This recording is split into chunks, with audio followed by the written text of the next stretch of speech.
On Thursday evening, West Midlands Fire Service said 8 firefighters attended an incident involving a 70-foot tower on a telecommunications site in the Spark Hill area of Birmingham. It's actually called Spark Hill.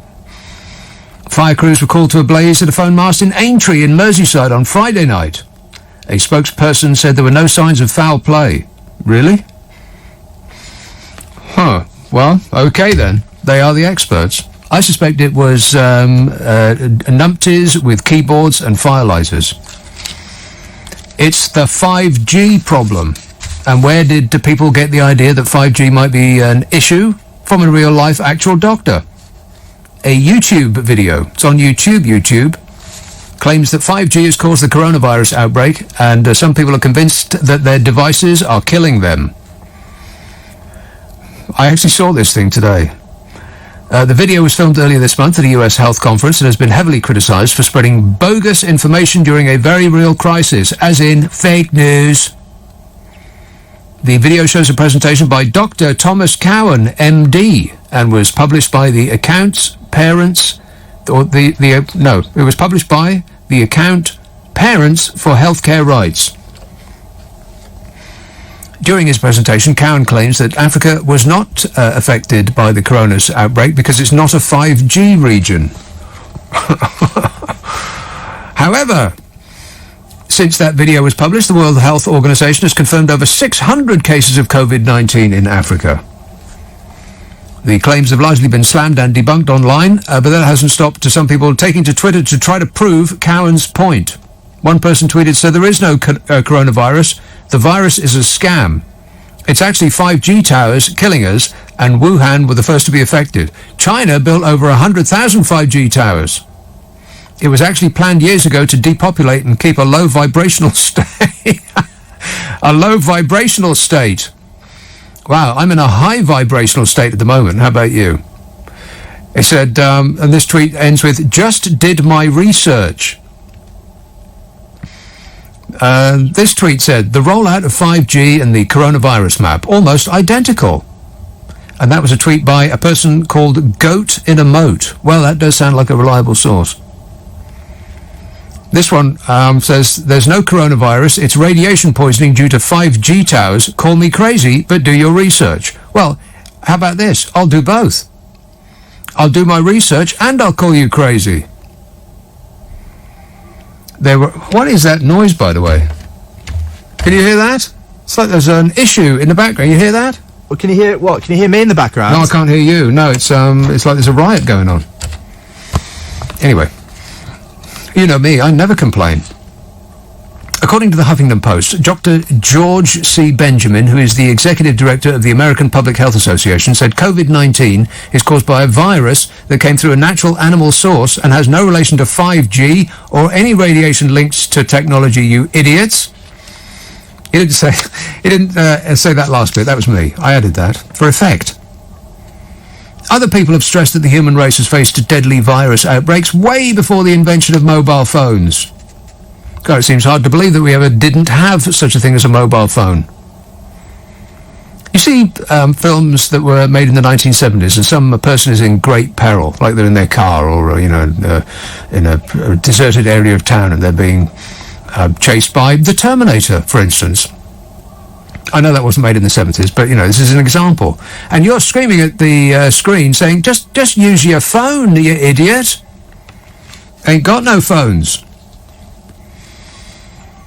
Other people have stressed that the human race has faced deadly virus outbreaks way before the invention of mobiles, including, but not limited to, the 1918 Spanish flu that ended up affecting around 500 million people, which at that time was everybody. Yeah, and that Dr. Thomas Cowan, by the way, the fellow in the video, he sounds very convincing. He seems like a bright person. Until you start looking at more of the videos that he's made. He thinks that the heart is not pumping blood around your body. He thinks that the medical profession is wrong about that. The heart doesn't pump blood around your body, he said. He thinks that blood is full of charged water that pumps itself around your body. And the heart, that's just slowing it down. putting a brake on it. Presumably in case the blood goes so fast that it just bursts out the end of your fingers. I mean, the trouble with the internet is that people half hear something that chimes with a dull bell in their heads, and they come to a daft conclusion, and then they go looking for anyone else who has ever said that. And they find them, and they think, aha, proof. But you could go online and check whether peanut butter has caused the world to be flat. I bet you get confirmation of that. Absolutely it did, according to somebody wearing a baby's nappy on his head to ward off the evil spirits. So it must be true. Or you might think that airplane vapor trails are mind-controlled drugs being sprayed by a coalition of all the world's governments. You'll find that lots of people believe that. I bet some of them are furiously stabbing the buttons on their phones to correct me right now. You might think that fluoride in the drinking water is stealing your precious essence. And they made a whole film about that. They call it Dr. Strangelove. People think it's a comedy, but that's just what the government wants you to think. It's actually a documentary. Or you could look up whether reading the internet causes stupidity, and that's not true. It just reinforces it. That's all. And so all sorts of organisations were piling in to refute what the good Dr. Cowan was saying, all of which were dismissed out of hand. A viral video, this is the Canadian Broadcasting Corporation, also known as fake news. It's the Canadians' version of the BBC. They said a viral video by an American doctor who is on disciplinary probation claims that the coronavirus pandemic was caused by 5G technology. However, it contains many false claims and inaccuracies that are easily debunked by virologists. In the video, Dr. Thomas Cowan claims that viruses are the waste from cells that are poisoned. Some of the poisoning, he said, comes from electromagnetic fields. This video was originally uploaded on March the 12th to YouTube, quickly went viral, racked up 16,000 shares and 390,000 views within a week. God, there's such a huge audience for this stuff. Many more copies of the video exist online, some with translations to different languages. Oh, great, we're spreading the stupidity. No language barriers to stupidity. The video has also been uploaded by more than a dozen Facebook pages, as well as Instagram and Twitter and, here, there and everywhere, baby. It's impossible to measure how many shares and views that the video has garnered in total, but it's been viewed by at least several hundreds of thousands of people. Millions now, I bet you. Actual celebrities have seen it and endorsed it. Some of whom I've actually heard of, like Woody Harrelson, for instance. In the brief moment that he wasn't too stoned to find his computer, he said, yeah, that's absolutely right. That's believable, he said, through a cloud of smoke. So in this video, Cowan claims that viruses are simply the byproduct of a cell that's been poisoned. One of Canada's top virologists says that isn't so. He says viruses aren't debris. He says viruses don't get created as a way to deal with poison. This is Jason Kindrachuk, a virologist at the University of Manitoba. A research chair in emerging viruses. An expert, if you will. He says viruses are small pieces of genetic material surrounded by a protein coat. Wow, this is educational, this show, isn't it? He says the virus is essentially inert until it binds specifically to certain types of cells. Once inside, it releases its genomic material, and then it uses our host cell machinery to create more and more and more copies of itself, which is what's happening right now. As proof that the cause of the global pandemic is not debris, which is what this doctor with the 5G problem says that it is, there are many investigations into coronavirus, including the fact that researchers have been able to take it apart physically and put it back together again and use it to infect primates. Poor monkeys. He says we've been able to put that virus into rhesus macaques, which are a non-human primate, and are very similar. Well, I don't know. I mean, they're similar to humans, and are more similar to some humans than others. Very similar to humans in terms of how they respond to many different pathogens and illnesses, he said. These animals get sick with something that looks like COVID-19. So it's absolutely nothing to do with anything that the good doctor said in this video that people are loving so much.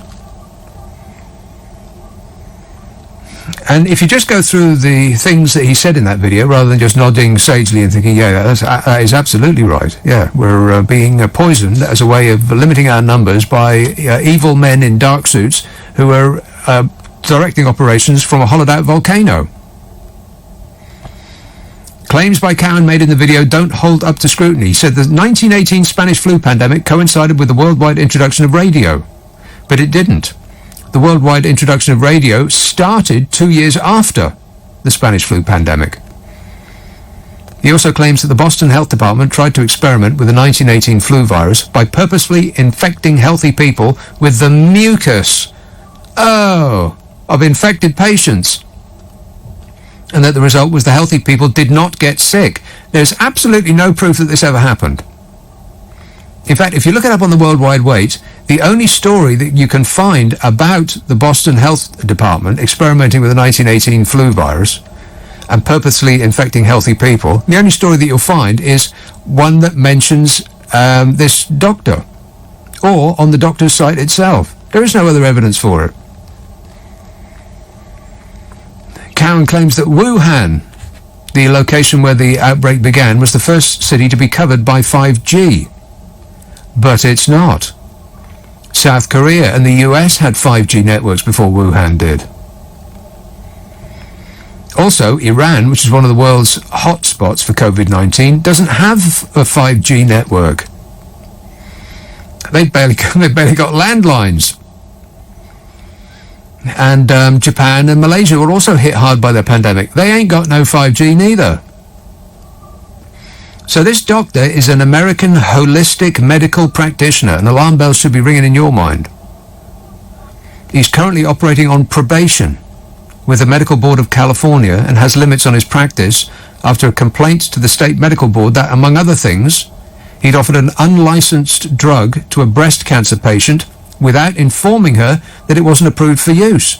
He also never even saw the patient in person, nor did he review her full medical file, according to documents from the Medical Board of California detailing why Cowan was to be disciplined.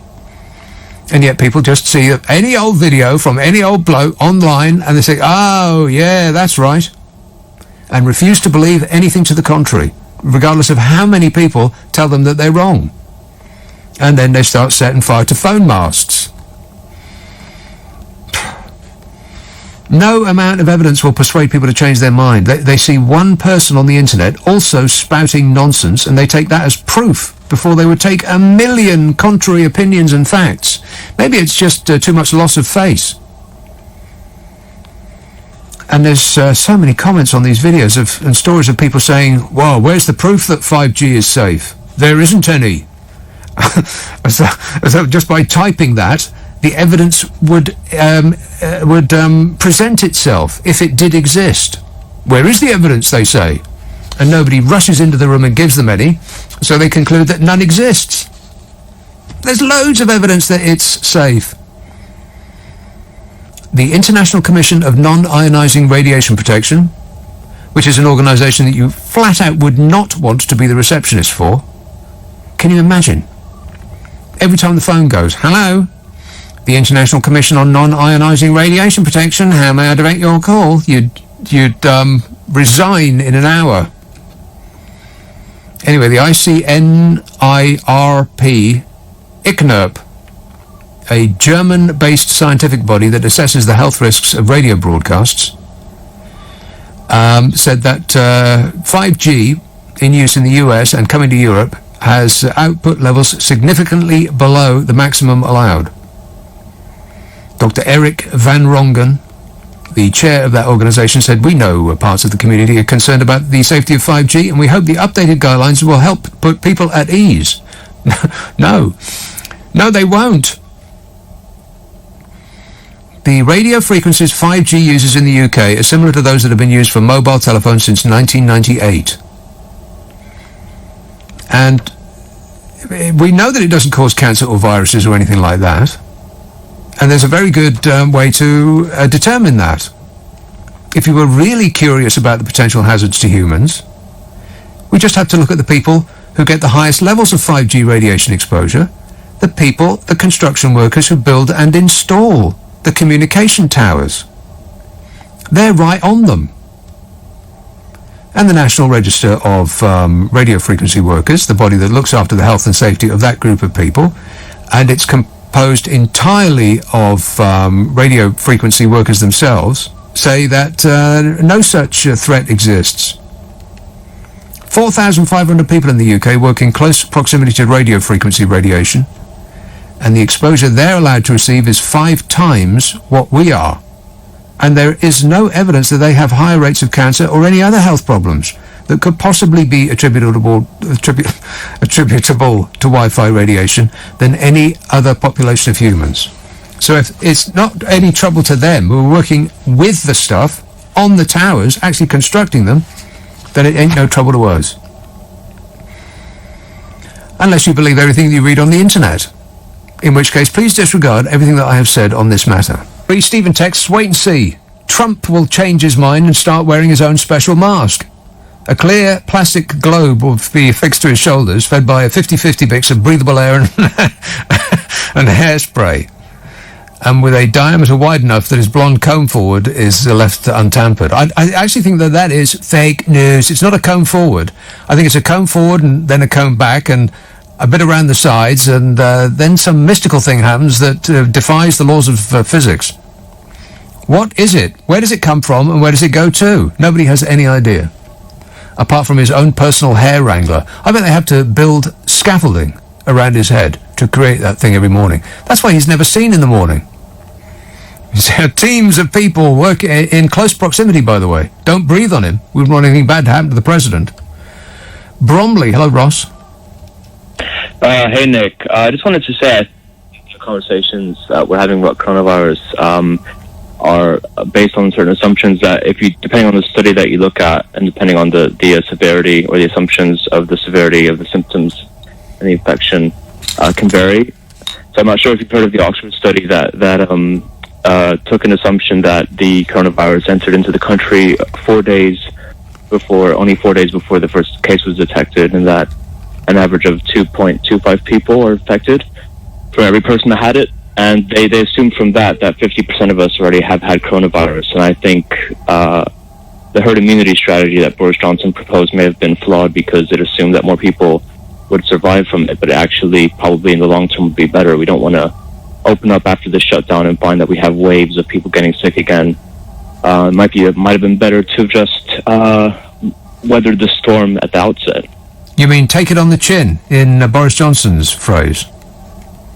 Maybe take on. I think maybe what we've done now with lockdown is correct, but I think maybe lots of us have had coronavirus that maybe we didn't know before. Yeah, well, I wonder if I have. I mean, I mentioned this a couple of times. A couple of weeks ago, I took a day off because I felt like I was going to throw up, and there was going to be explosions from both ends. And I thought I better not come in because it's like an hour to get here, and I don't want to be exploding in my car. I wonder if that was it, because I'd felt weird for a couple of weeks, a little bit lightheaded and, off. In January, I had a cough that I'm thinking now that maybe I guess I'm young and I don't have an underlying health condition. So I was thinking, well, maybe that could have been something. I have a friend whose parents are doctors. And their father has said that he's had coronavirus and he's sort of returning to work now, but he says that he's not really. It's kind of a holiday for him. He hasn't really experienced any sort of overwhelming tidal wave of anything quite yet. I mean, things could change, and maybe some areas are different than others. But I don't know if we're really we don't understand the full picture. So obviously, I think it's good that we're erring on the side of caution. But I think maybe lots of this could be coming to an end quite a lot sooner than we think. Well, yeah, I kind of doubt it, but it's a nice thought. All right, thanks a lot, Ross. By the way, the World Health Organization said COVID-19 victims in their 30s, 40s and 50s were falling severely ill and dying from the virus. So don't think that it's just an old, ill person's thing. It's a bit like Russian roulette. You want to go out, you want to go shopping and, do your bit. Well, it may get you, it may not. Got no idea. I would like to know whether I've had it, as would, probably many people in this country. But there ain't no tests, so we can't. We just got to guess. Painful. Jim says, the only reason that I'm texting you this is because I have a 4G phone. I wouldn't dare if I had a 5G one. Well, that's just that's just good advice, Jim. If you've got a 5G phone, probably best if you put it in a bucket of water. That's the safest thing. Let's have a call in Islington. Hello, Tony. Hello, Nick. You all right there? Yeah, good, thanks. Take my call. Well, basically, it is. I mean, I'm qualified for RNLI. Got a master with radar. What? Radar. What's radar? Yeah. It's the radiation that is pumped out, the same as the towers. It's pushing the radiation out, and they're doing like tests to see the range they can get. Who are? Same as radar. You do it with radar as well. Right. Who are? And it's like a bubble we're in of radiation, and these atoms are infecting the cells in our body, and they are reacting because something has actually penetrated through. And they have responded. Well, you sound like an expert, Tony. What do you do for a living? Thank you. I think it's a bit of common sense, really. Yeah, there's precious little of that about. What do you do for a living, Tony? Well, I'm a welder. But, you're a welder, so naturally you know everything about the human body's response to radar. Yeah, of course you do. Why wouldn't you? But, welder. Not only welding. I do restoration, furniture. Well, you should have said. Stuff like that. Yeah. So where did you get this information, Tony? Or is it part of your training? Where did you get this information? Yeah. Well, we were the radar course. We were dealing with X-band and S-band radios output, and it was just really dangerous. It's just I can't tell you how powerful that radiation is. Yeah, no doubt. Okay, well, don't watch the food cook. All right, thanks a lot, Tony. Do not climb into your microwave. That's the best advice I can give you. This says, Nick, I always suspected I was smarter than the average bear, but that was before I fully appreciated exactly how stupid some people are. Thanks to this 5G story, I now know I am above average intelligence. They are out there, Nick. Stay safe, my friend. Yeah, they're out there. No question about it. They're here, there, and everywhere, baby. God, I was driving in tonight, and there was a bit of traffic about. A little bit more than last week, maybe, but you come right into the centre of town. It's actually heartbreaking to see how quiet London is. It's not quiet. It is dead. There's no one out in the centre of town, bar some people that actually had nowhere to go, who live in the centre of town, as in shop doorways. Yeah, it was, it's sad, is what it is. And I can't imagine how this is going to end. At what point are they going to say, all right, everybody out, solve the problem now, everything's okay? At what point is that going to happen?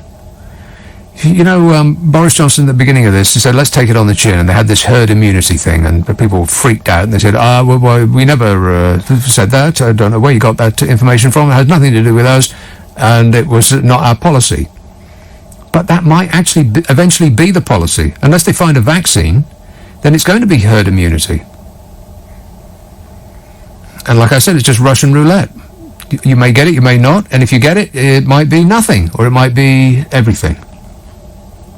Glenn says, I think there is something in this 5G thing. Ever since I upgraded my phone to 5G, our dog won't stay in the same room as me. It must be the vibrations from the phone, says Glenn in Tipton. Yeah, no doubt. That sounds like proof positive to me, Glenn. And Paul texts, I'm watching the Times Square 4K camera, and it's rammed. There is no social distancing going on there. Even the police are stood around in groups of 6 or more. Don't tell Trump. He'll say it's fake news. Really? Well, I find that hard to believe. What are you watching on the 4K camera in Times Square? I thought it was just adverts. You're standing around looking at ads? What for? I suppose we'll never know. David emails, I know it's early, but I got something for the end of year A to Z. It's the letter C. Yeah, I got a V for you as well. So that's good. 0345 6060 973. Isleworth, which is helpfully written on my screen, pronounced Eyes-all-worth. Yeah, I know. I used to live there. Ravi. How are you? Bad line, Ravi. Yeah. Try again. Can you hear me now? Not really. We'll try and call you back. How does that sound? 0345 6060 973. Let's have Bolsover. Asif. Hi, Nick. Thank you for having me. That was awfully quick. I'd just like to talk to you about this conspiracy nonsense. It's unbelievable how many people you thought were like sane, rational thinkers, people who I know, friends and family, who believe this conspiracy nonsense. It's so funny. It's like all they have to do is so simple. If they take 10 minutes out of their life and actually look at the newspapers, just read stuff, read official news. I'm not saying they have to read official stuff or it has to go to a particular place, but once you start reading all the verified news, it points well away from some of these conspiracy theories. It's just ridiculous. See, this is the problem with people like Trump and the current Conservative government, who are trying to persuade you that the mainstream media are lying to you all the time. And when it comes to a really important point in our history like this, we need trust in our newspapers and our trusted news sources, but we don't have any anymore because we keep being told by our leaders not to trust them. Yeah, I mean, is it controversial to say I'd like to punch Trump in the face? No, I don't think so. I think that's just fair comment. All right. I mean, I would like to go to America one day. But well, I wouldn't actually try and put that into practice, Asif, because I think he's probably he's got people. So there used to be a time when he was funny, and me and my missus used to love it. Yeah. And we used to look at the YouTube videos and people making fun of him. But now he's calling. When he started, it's different now, because now I just get annoyed and I get very angry when I hear him when he refers to a virus as the Chinese virus. What an idiot! What a bloody sorry. That's all right. No, I agree with you. I thought that he was funny initially as well, for quite a little while there. But first I was amused. Now I'm petrified. Yeah, particularly as we in this country have attached our cart to that donkey. Yeah, and the thing is, if media or someone doesn't agree with him, I've seen him in the interviews. I've seen him. He's not stupid though. You know how he says, I know words, I have a lot of words. He actually doesn't, but he's not stupid, and it's mostly because of his entourage, the people in the background who are advising him.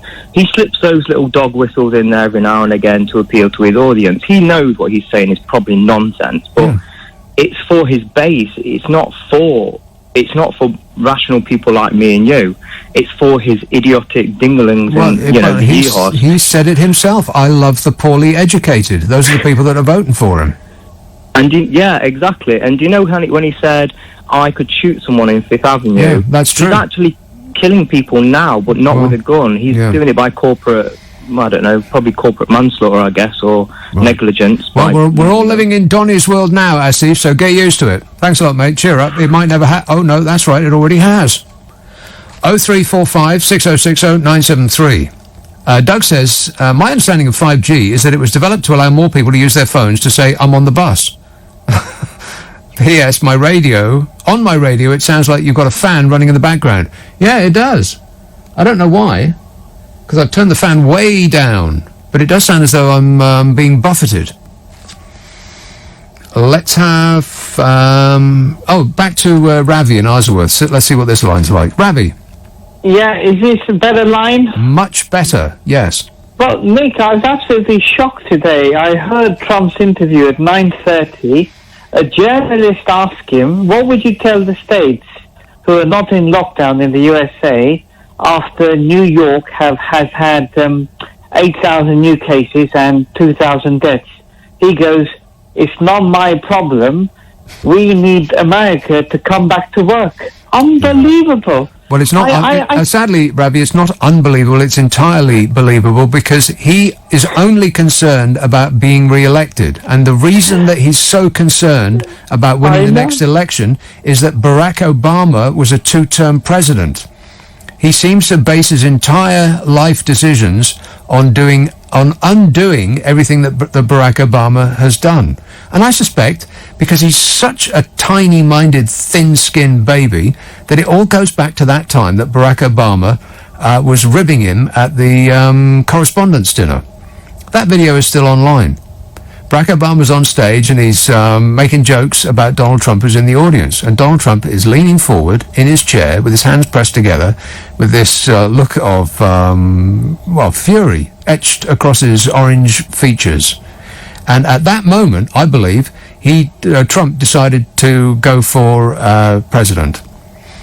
That's the moment that he thought, right, I'm going to get him. Because if you read interviews of people that have gone and met Donald Trump, they all say the same thing, pretty much, that he's absolutely fizzing with payback. It's not quite the right phrase that I'm looking for, but he's just revenge. That's what he's all about. Smashing anybody that disagrees with him or makes fun of him or doesn't give him what he wants into the ground. You know, like a baby would. And that's his whole thing. Undoing everything that Barack Obama has done just out of spite. That he is the world's most powerful man is proof positive to me that there is no God. No God, no.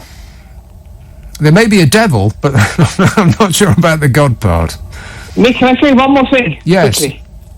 And I really miss the chief medical officer, the one who looks like Spock. I really miss him. And I wish him well. Yeah, absolutely. All right, thanks a lot, Ravi. 0345 6060 973.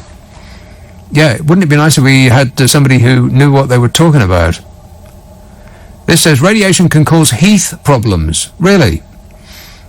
I had no idea. He says, or she, jet fighters don't switch on their powerful radar until they are airborne. However, if a person was to stand close to the radar, it would very probably make a person sterile. Okay then, if you say so. 0345 6060 973. Well, heat, you can say the same for heat. I mean, the heat that you put on a radiator is nice and warm and cozy. But if you were to stand in a fire, not so much. It's the same with everything. Let's have Maidstone. Hello, Scott. Oh, hello there, Nick. Hello there, Scott. Thanks for being on the show. Big time fan. Absolutely love the show, mate. Brilliant Thanks. stuff. Brilliant stuff. Just a thing that you brought up earlier about this whole 5G and the COVID-19 correlation, and I just think because everyone's really frightened at the moment, I think they're taking information and they're twisting it, and people are just paralysed with fear, and they just want to sort of grab hold of something and believe in something and just go, oh yeah, that must be it. Yes. And then sort of run with that. They want something that they can see.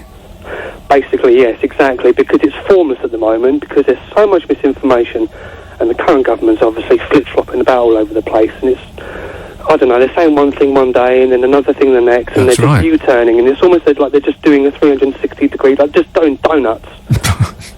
It's absolutely ridiculous. But Yeah. another thing that I thought of as well earlier, sorry, I'm a bit nervous. With telecommunications being so very important recently, because, like, obviously we can't literally see each other, we literally can only phone, Yeah. WhatsApp, Facebook and all the like, with everyone losing their jobs and obviously like missing out on their money and everyone signing on to things like universal credit and people being unable to do that, what's going to happen to those people that get their broadband cut off because they can't pay it or they can't pay for their phone bills? What are the companies going to do then? But there's so many questions, and that is a good one. Yeah, I've got no idea, Scott. There should be a law that broadband companies should not be able to cut people off, and neither should electricity and gas companies. Well, this is true. I'm not to... I know I'm going to sound like this is I told you so, but obviously I'm a Labour supporter, and the whole... I was listening to your podcast, the Nick Abbott Habit, earlier today, and one of the guys phoned up, and he was like, oh, what would you like about the Labour policies? And he was like, free broadband. And I was just thinking, you know, in hindsight, that might have helped right now, but we can't really say, oh, look, I told you so. If we'd have voted Labour, we would have it. But it's just one of those things, like, you just think back to myself, oh, maybe if that had actually been the case. Well, you know what, I think we don't know, but I can guess that if the Labour Party had been in charge for the last 10 years, we'd have more hospital beds. I mean, that would be my guess. We'd have more nurses, more doctors maybe. Exactly. That's very, very true, Nick. That's Well, very, very true. it might be. Like I said, we don't know, but it might be. All right, thanks a lot, Scott. 0345 6060 973. You can text 84850, email nick@lbc.co.uk, and if you're on Twitter, it's @LBC. I spent the morning trying to locate a mask. In fact, I did research, if you can believe that. Apparently, the thing with the mask is that it's not to protect you, it's to protect others from you. That's why people in China wear masks in London, apparently. I mean, some might be trying to protect themselves from pollution, perhaps, but I was told, this is a long time ago, I was told that the reason that they do that is that they have a cold, and they're being nice enough to protect other people from their cold. So what I read online was that a mask is to protect other people from what you've got. A respirator, which is a much bigger thing and has, it makes you look like an alien monster. Kind of like an insect head. A respirator is what will protect you from what other people have got. So I thought, aha, I'll get a respirator. Can they be had? No, they can't. I went through so many sites. Quite a lot of sites, by the way, came up with, we have stopped this malicious site. Big red X. I imagine it's the same people who are trying to get money from hospitals by shutting down their computers and asking the hospitals to pay a ransom before their computers are switched back on again. And the full force of the law should be brought down upon these people, and they should be thrashed to death. I know that sounds like a right-wing thing to say, but, extraordinary times, extraordinary measures. Can you imagine what absolute scumbags? Shutting a hospital's computers down and asking for a ransom, as opposed to going out and getting a job. God, some people. It's just incredible, isn't it? I know that the police must be up to their eyeballs at the moment, but let's see if we can't have international cooperation and fine these people to death. Clinton texts, I've been giving this 5G stuff quite a bit of thought, and now I've finished. Well, that's helpful, Clinton. If that situation changes, then I want you to let me know straight away. You can. Oh, by the way, I did find some respirators. I looked and looked and looked and looked and looked. You ain't got no masks, and we ain't got no respirators, apart from Oxford. I found 5 respirators in Oxford, and that was the nearest one to London, 50 miles away.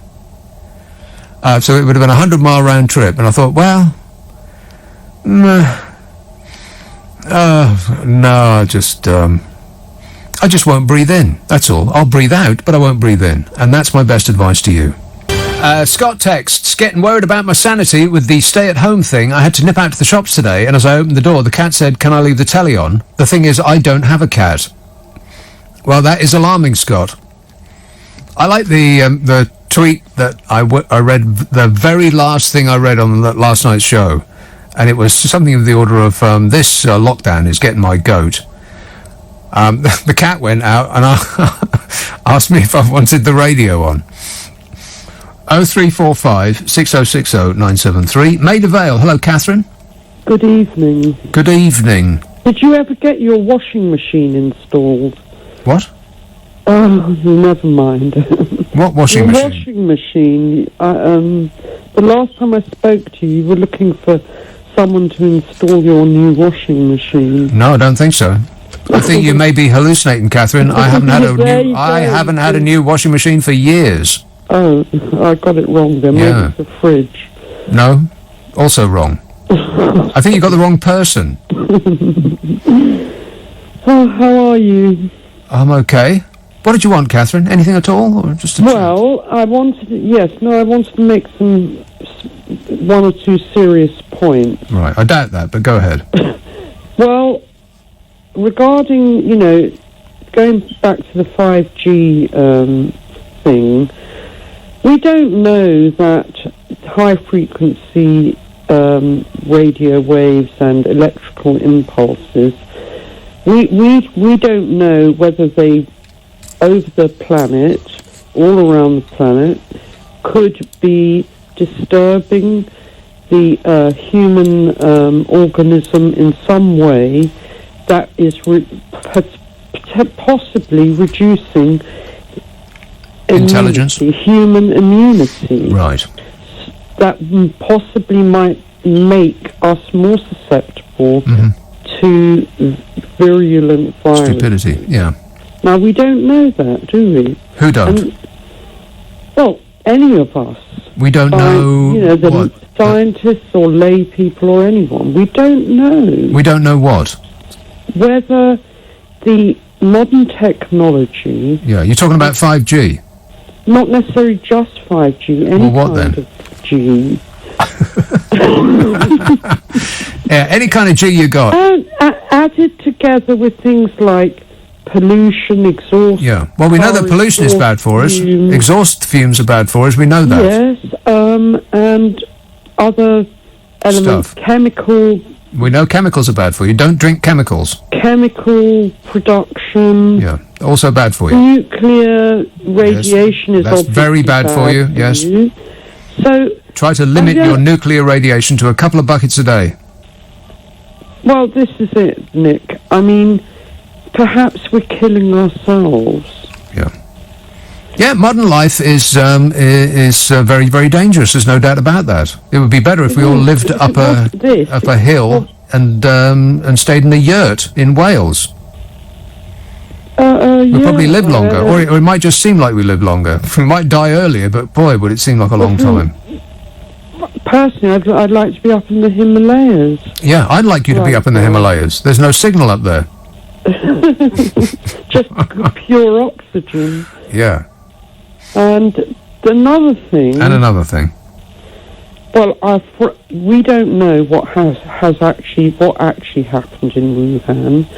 What do you mean Now, we don't? What do you mean we don't know? We don't know because the Chinese are very secretive, as you know.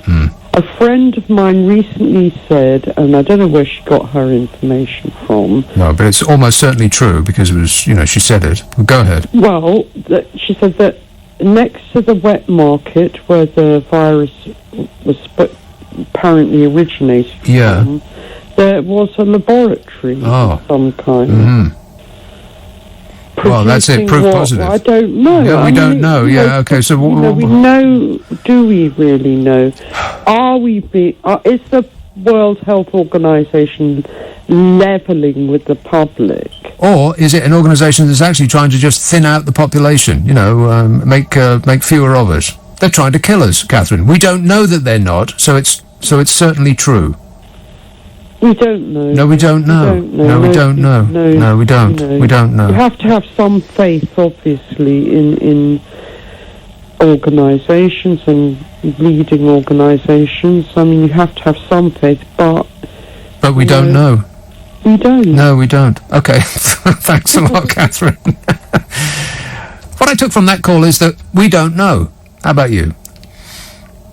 0345 6060 973. Dan texts, my dad and brother now believe that 5G causes COVID-19 because of this internet nonsense. They now wear masks when passing 5G poles.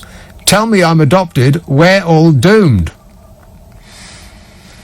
Let's have a call in who's been waiting the longest. Be totally fair about this. Portsmouth. Harry. Oh, yes, hello, Nick. If you can't find any masks, just get a T-shirt, put it over your face and tie the arms around the back of your head. Right. Okay. I'll definitely do that.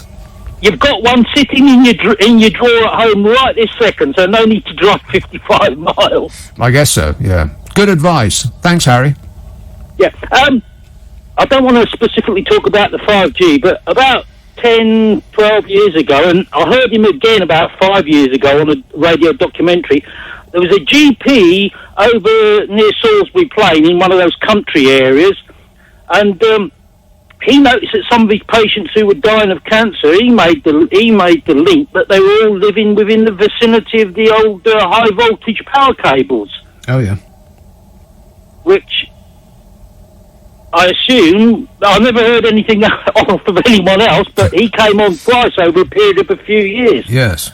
Saying that his patients, the ones who were dying of cancer, were all the ones who were living in the vicinity of these overhead power cables in the country. Well, I wouldn't be remotely surprised. You don't want to live underneath those humming power cables. I looked at a house once in Brinsworth in Rotherham. You had out the bedroom window, you had an eye-level view of the M1 with the traffic, and then just at the bottom of the garden was one of those overhead transmission lines. So I didn't bother buying the place. No, I wouldn't think so. They'd have hard trouble giving it away. Yeah. You were talking about thrashing somebody earlier on. Was it Trump or somebody? No, it's the people that are holding hospitals to ransom by infecting their computer systems and then wanting money to turn them back on again. Oh, that's a new one on me. Yeah. Oh, I was going to say I've been whipped by you. I've had a thank you from you, and I was thinking, do you want a new sound effect? Matt Stadlin did it about 5 months back. What was that?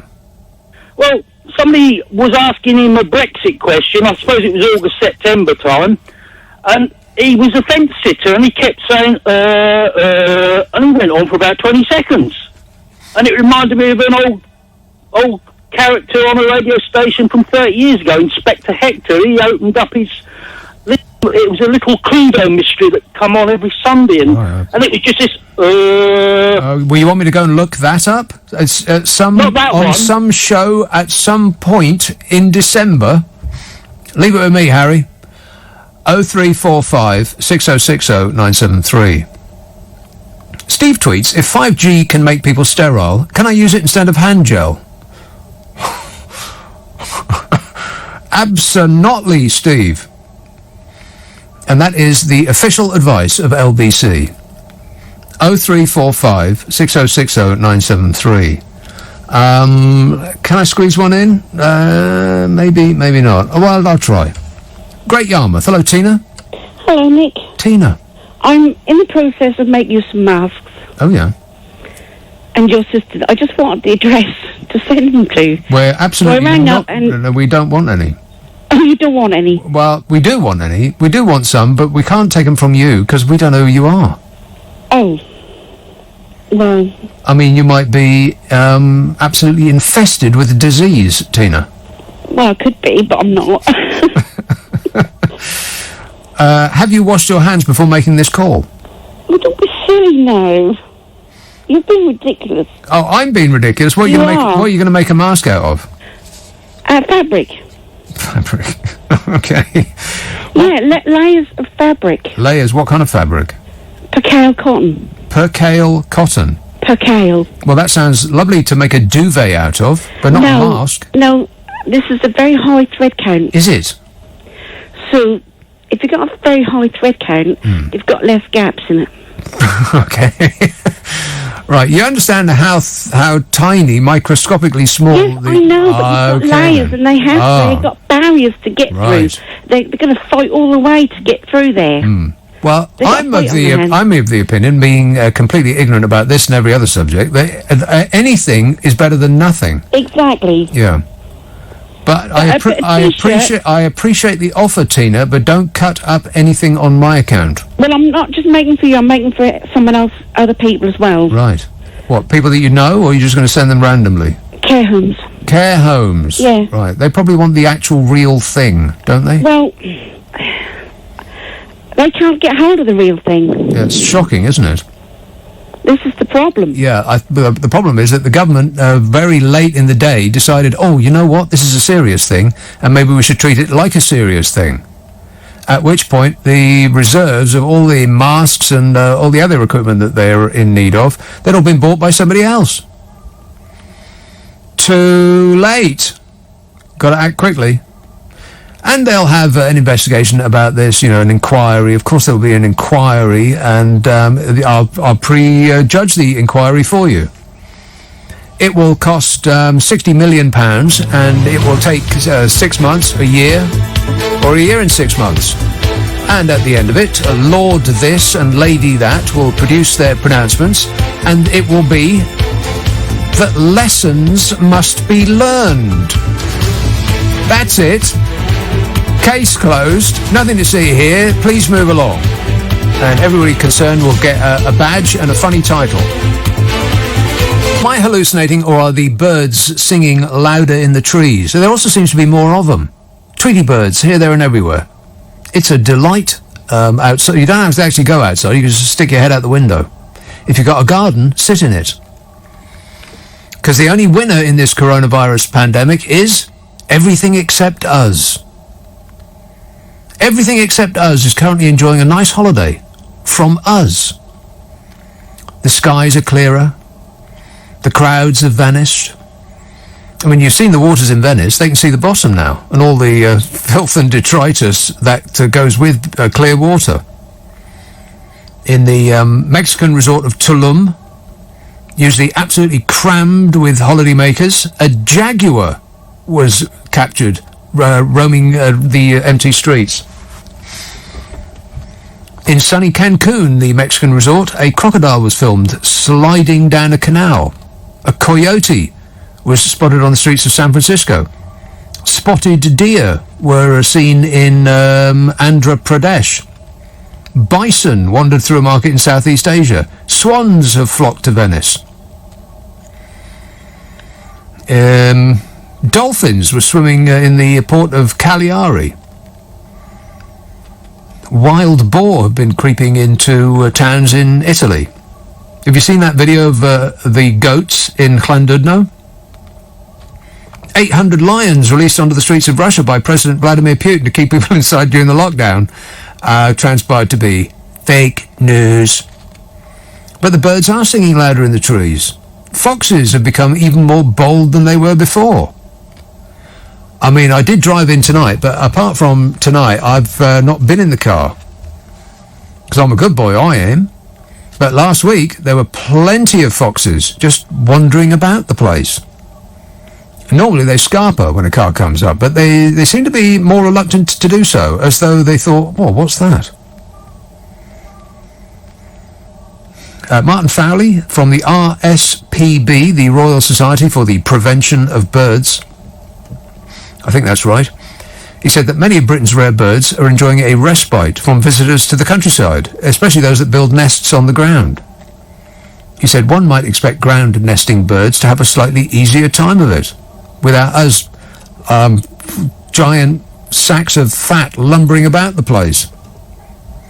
He says whether it's beach nesting terns or waders or small songbirds like the chiff-chaff, which sounds like something he just made up, or the willow warbler, the fact that there is fewer people out there and and fewer dogs may well decrease the amount of disturbance that these birds may usually have to contend with. Well, this is perhaps lulling them into a false sense of security. We haven't gone away entirely. We'll be back.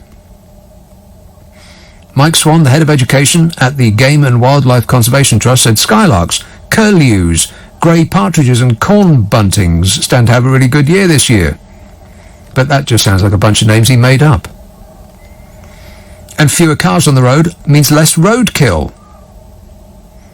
So fewer squashed hedgehogs and toads and things like that. And more fish, because we're eating less of it.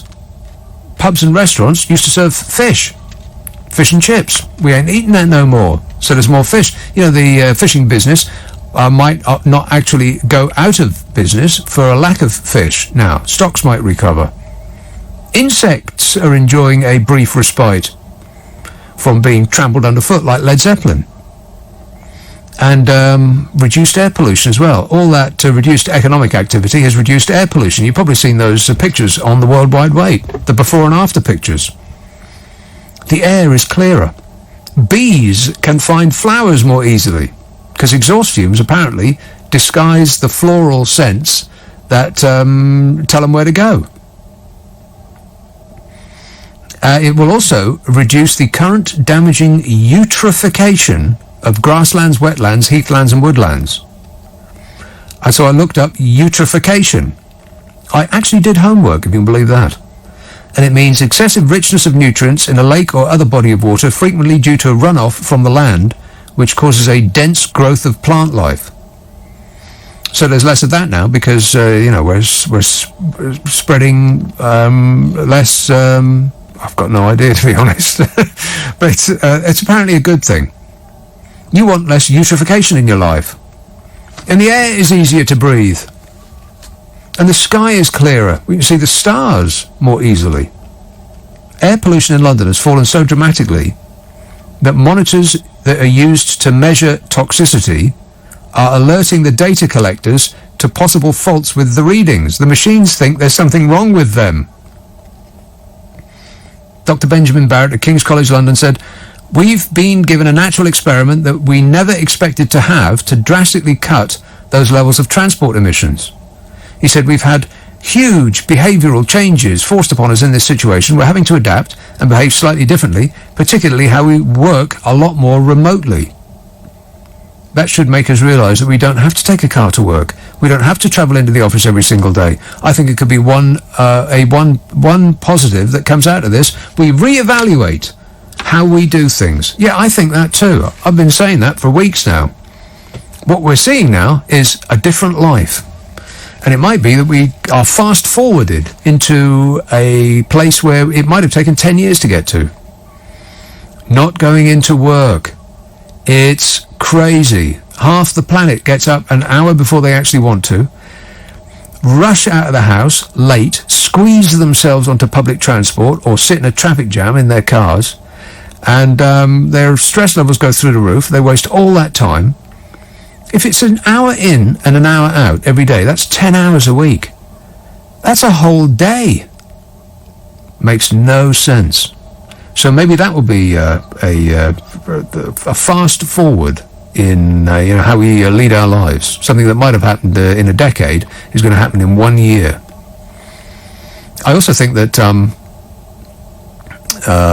robotization is going to happen much, much more quickly now, because as we've seen, one of the big problems with this is humans. We get diseases and we fall sick and we can't help other humans anymore, particularly deliveries. I mean, wouldn't it be marvellous if we were all set up for drones to deliver our food? There could be a giant army of drones, hundreds of thousands of them, delivering packages 24 hours a day, instead of desperately clicking the refresh page on your favourite supermarket's website in the vain hope that there will be a delivery slot near you soon. I'll save you the trouble. There won't be. Walthamstow. Hello, Victor. How you doing, Nick? Good, thanks. Lovely. All right, so I've just got a couple of points to make, if that's okay. Yeah. One of them is regarding social media. I've seen so many people, read so many people's complaints moaning about people that they suspect and assume are just aimlessly walking about in the public.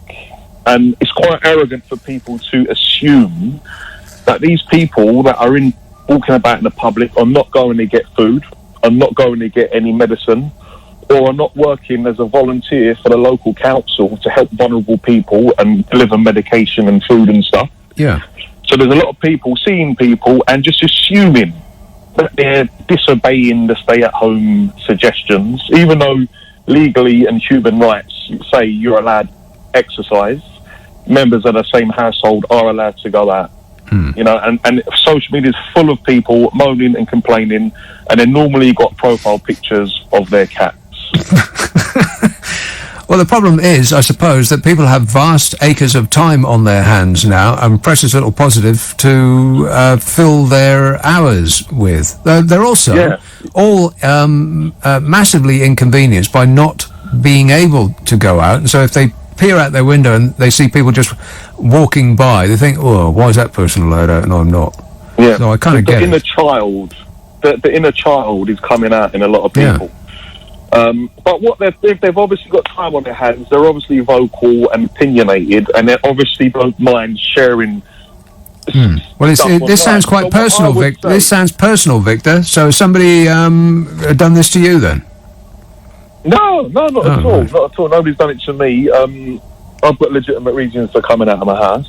But the thing is, what I want, if anyone who complains online, and I'd like to give a message, you're very active, and I think that activeness is being used unwisely. If you want to be helpful in any way, please complain to the right authorities to provide NHS staff with proper PPE equipment, with proper virus testing, because a lot of spreading, I believe, is coming from hospitals, because we've got so many NHS workers who are directly exposed to the virus bound to be on the front line, and they haven't got sufficient World Health Organization certified PPE equipment, and then they're going to go home. And I don't believe every single NHS worker lives at home on their own.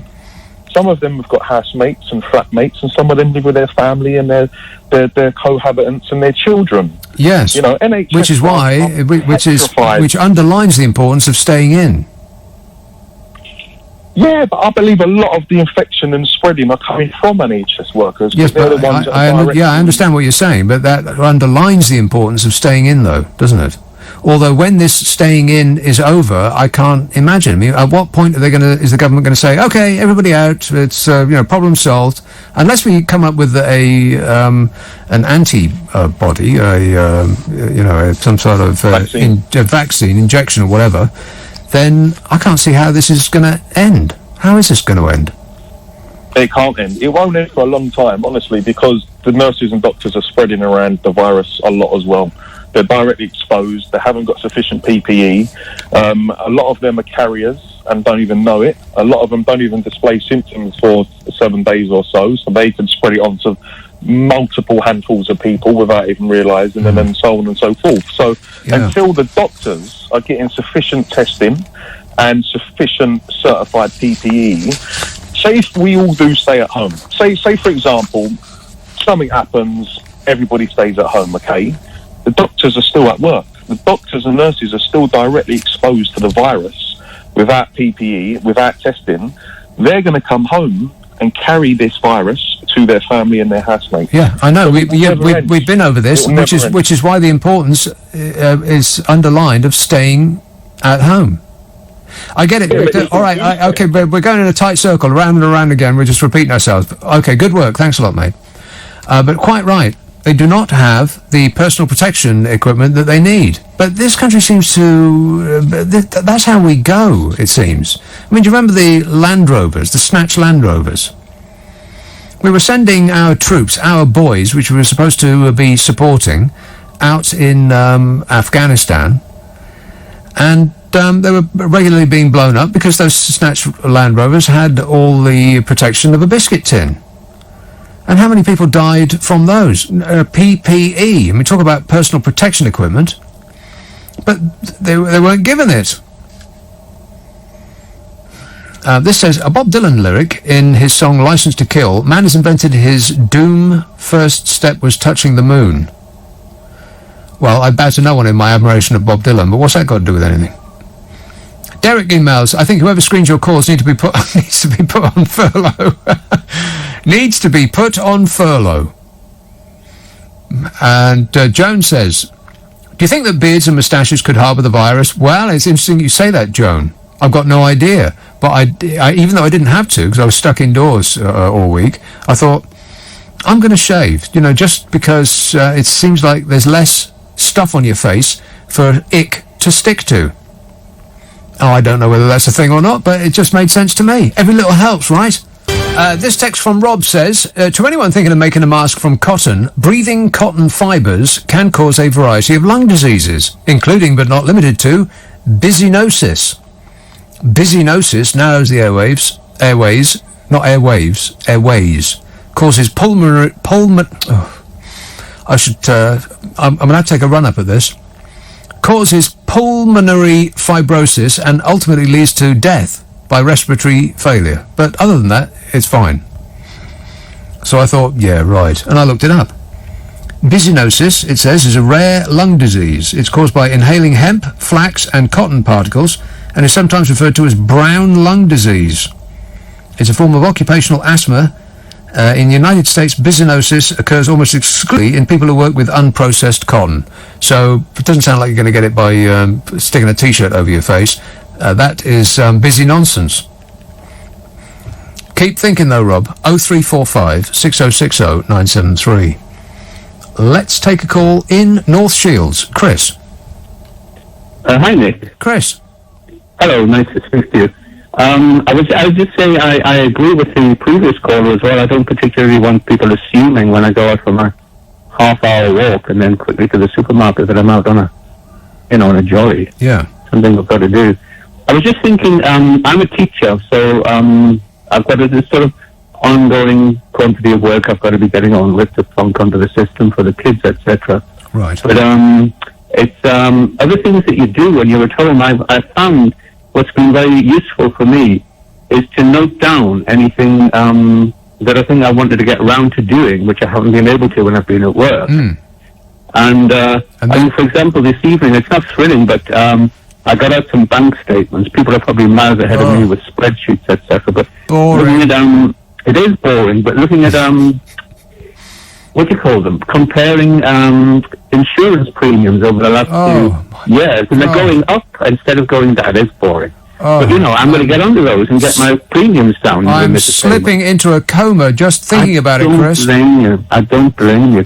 But I've done the very same thing. I've got a huge list of. I thought what I'll do is I'll make a list, just like you. Blokes like making lists, so I made a list of all the things that I've been putting off, and then I decided to put them off. Right. Well, I get you, but they're gonna come and bite you. Well, not if I put that list in a drawer and then never look at it. Well, why we don't know how long this is going on for? You know what I mean? Yeah. It's just it's something you can do. So you're working from home, right? Yeah. Okay. So I'm an Italian teacher. Did you Did you manage to actually do anything this last week? Be honest. Yeah. I'm weeks ahead. I've got a quantity of work and solutions for them for year 9, 10, 11, 12, and 13. Right. Well, the first thing I did this last week was forget what day it is, because every day's like Sunday. Get Morrissey on the phone and he'll sing it to us. It seems like every day's the same, and the end of the day just seemed to rush around so quickly, and I thought, oh, God, there's another one gone. Nothing done. Well, this is another thing. No, I'm making sure. I'll put you back in your coma now of boredom. I really do. I'm cursed. I don't know whether I'm blessed or cursed with the need to get up at a certain time in the morning, and that happens to be 5:20. What? So, can't, all during the long school holidays, it happens every day. I can't not do it. I could be out till midnight and I still do it. Oh. But I'm a paragon. And what you do is you have to get up and get yourself ready as if you've got to go somewhere respectable. I'm not going to be lying around in a soiled onesie. You know what I mean? Well, I did have this thought that people are going to get so fat because like me, you're just going to lie around the place wearing elasticated waisted trousers. You're not going to get into, jeans or structured clothes. So you won't be able to tell how fat you're getting. I know, and I did discover that orange Kit Kat the other day. Next to the jam-filled wagon wheel. Really? Things I've never touched for ages. Yeah. Listen, before I go, there's something you mentioned last week, and it was a film. Yeah. And it was The Owl and the Pussycat. Oh, yes. Hilarious. It is. And there's always been a lot of controversy around Barbara Streisand's looks, but she is so beautiful in that film. Okay. Oh, she is, I'm telling you. She's, I think, like Princess Di. She looks stunning from certain angles. Yeah. How did you come across that film, which is sort of 55 years old? Yeah, I know. I discovered that on my satellite television provider, there's about 4 channels I didn't know existed called Sony Movies, and they've got some great films on there. I mean, every night there's something that I think, oh yeah, I'd love to see that, and that was one that came around, and I thought, yeah, all right, I'm in the mood for a comedy. I'd like to turn off the misery for a while and laugh. You remember laughing, don't you, Chris? Oh, I do. Yeah. I'll tell you one thing about that film. She was the first major league star to use the F word in a major release film. Really? And there's a scene in that, and it's bleeped out, and it makes no sense, and there's no copy left of saying it. I remember seeing it back in the day. But one other thing, you've got to keep speaking. I listen to LBC a lot anyway. I love it. I really do, and I'm very, very appreciative of it. Right. But it prevents me from speaking because I'm listening. I'm not participating. And the other day, I was about 3, 4, 5 days into the lockdown. Yeah. Somebody phoned me, or I phoned somebody, and my voice had reset itself. It had. It was sort of higher. It was sort of closed and furry. Yeah. And I realised all I had spoken was maybe a thank you to people in a shop that I had bought something from, Yeah. you know? I get that too, because I go through the entire day without uttering a word, quite often. Yeah. But I live alone as well, so... And then I come on the air here, and, I'm speaking 10 to the dozen, and it's almost like my mouth hasn't caught up with my brain yet, and I start tripping over my lips. Yeah, it's called vocal set. It happens. And, so I have to have intervals of music now to have something to sing along to clear the airways. But, that's right. Have a sing-along. Doesn't it feel good? A lone sing-along. Yeah. What are you singing to, Chris? Susie and the Banshees. Oh, Hong Kong Garden. Oh, and the other 15 years after that, yeah. Everything, I'm very, very eclectic. But, okay, excellent. Anyway, I was just I know you've gone global now, so a big shout out to all my friends in Italy who I haven't spoken to, because it sort of seemed to hit them first and worst. Yes. Fingers crossed, and I love you all. All right, thanks a lot, Chris. Oh, there was thank you very much. Okay, cheers, mate. 0345 6060 973. John emails, have you tried wearing a pair of Y-fronts over your head?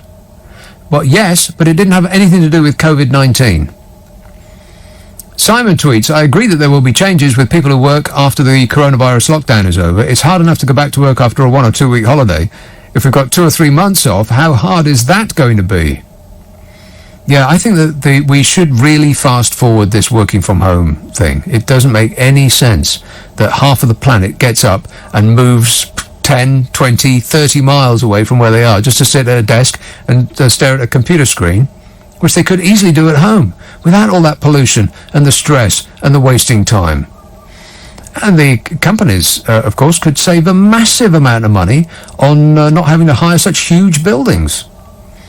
It would be madness to go back to how we were before. And also, as I was saying, that there needs to be automation. That needs to be fast-forwarded massively. The owners of companies, particularly in the manufacturing business and the delivery business and all of that, they need to stop awarding themselves bonuses for excellence in not doing anything, and spend some of that money on research and development. To secure their company's future rather than their immediate bonus. We're very, very bad at that in this country. Apparently, our managerial class for industry in general is dreadful compared to that in other countries. Our nearest competitors, Germany, for instance. Ain't me saying that. That's I can't remember who, but it's one of the organisations of managers. They looked at themselves in the mirror and they thought, "What a shower!" And he texts, I think we should have a lockdown once every 2 years. It would solve the planet's environmental problems. Well, it would go some way to doing that. Yeah. Jimmy emails, there are more birds around, but no one has mentioned the mice on the underground. They proliferate there these days. As a key worker, I travel pretty much alone on the tube, except for the Mises.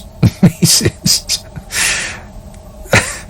It says they are everywhere. The gap in the ecosystem left by us inhumans will quickly be filled. No doubt.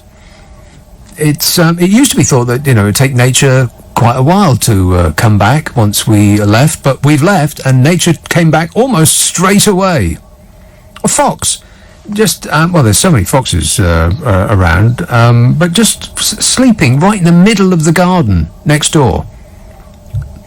Not a care in the world. As though it's theirs now. There's a squirrel that I put a garden table out, and every morning I come in, and there's this giant squirrel product left right there on the table. Why is it doing that? I mean, presumably it thought to itself, well, the one thing about my daily ablutions is that I really hate the feel of grass on my nethers. So fortunately, that giant sack of fat has put a table out. It's a pooping plinth. And it leaves product for me every morning there. It's a giant thing it leaves. It's another excellent reason would it upset people to say exterminate them? Monty emails, will long hair come back into fashion? Yes, Monty, but not in the way that we will be wearing it. Canuck, Michael. Hello there. Hello there. You're on about gas masks or respirators. Oh, yes. Yeah, and I used to wear them in the army, mate. Terrible. Oh, they? What do you mean, terrible? In what way? They don't work. You can't work in them. We used to have half an hour a week working in them just to get accumulated to the fact that if there was we got gas, that we'd have them on. Yes. But they mist up or fog up, and you can't see where you're doing. We're walking out and bumping into each other. That was bloody. Yeah, but that's not the kind of those aren't the kind of masks that people are trying to get hold of, though, are they? I mean, that's a gas mask. That's something very specific, isn't it? That's a whole head thing, right? Correct. Yeah. People want those half mask things. Well, I wouldn't think that'd work because you've got to have a seal over the whole of your face. Yeah. For them to work, otherwise you're going to draw it in and put the gas. That's right. You don't want. Yeah. So. There you go. But I've made my own mask anyway. Have you? Out of what? I'll give you the recipe. Go on, then. Bubble wrap, 10-inch square piece, 2 rubber bands, and 4 staples. You staple the bands to the bubble mask halfway up. Yeah. And that goes over your face, and you can, when you bring it back home, you can wash it because you can wash all the if you got something on it, you can wash it up. The normal masks, what you have, the paper ones, you can't do nothing with them. You wear them for a day, and then you have to throw them away and get another one. I understand that part makes sense, but the bubble wrap part doesn't. What? How does air get through bubble wrap? Well, you don't want it to get. It don't, does it? You don't want it to. Right. So what about breathing? Yeah, you're all right. It works. You've got, if you haven't got gaps right in front, if somebody sort of coughs in front of you, it'll go onto the outside of the mask, hopefully. And you can breathe through it because there's gaps round it. Right, so you might as well not actually have it. Other wraps as well, otherwise they wouldn't be able to breathe, would they? It'd be like putting a plastic bag over your head. Yeah, well, that sounds like the next best thing, yeah. Put a plastic bag over your head and tie it securely at the neck. You could go out in a complete bin liners. Yeah. You know those, I think they're called those Zorb balls. You know those balls like hamster things that you climb into entirely and then you bounce around the place? That should be our main form of transport from now on. Thanks a lot, Michael. But please don't follow his instructions. That doesn't sound like a very good idea at all. But it fits right in. That Monty email, will long hair come back into fashion? Yeah, undoubtedly. Maybe I've missed the boat because I thought about getting some, hairdressing scissors. The thinning ones, particularly.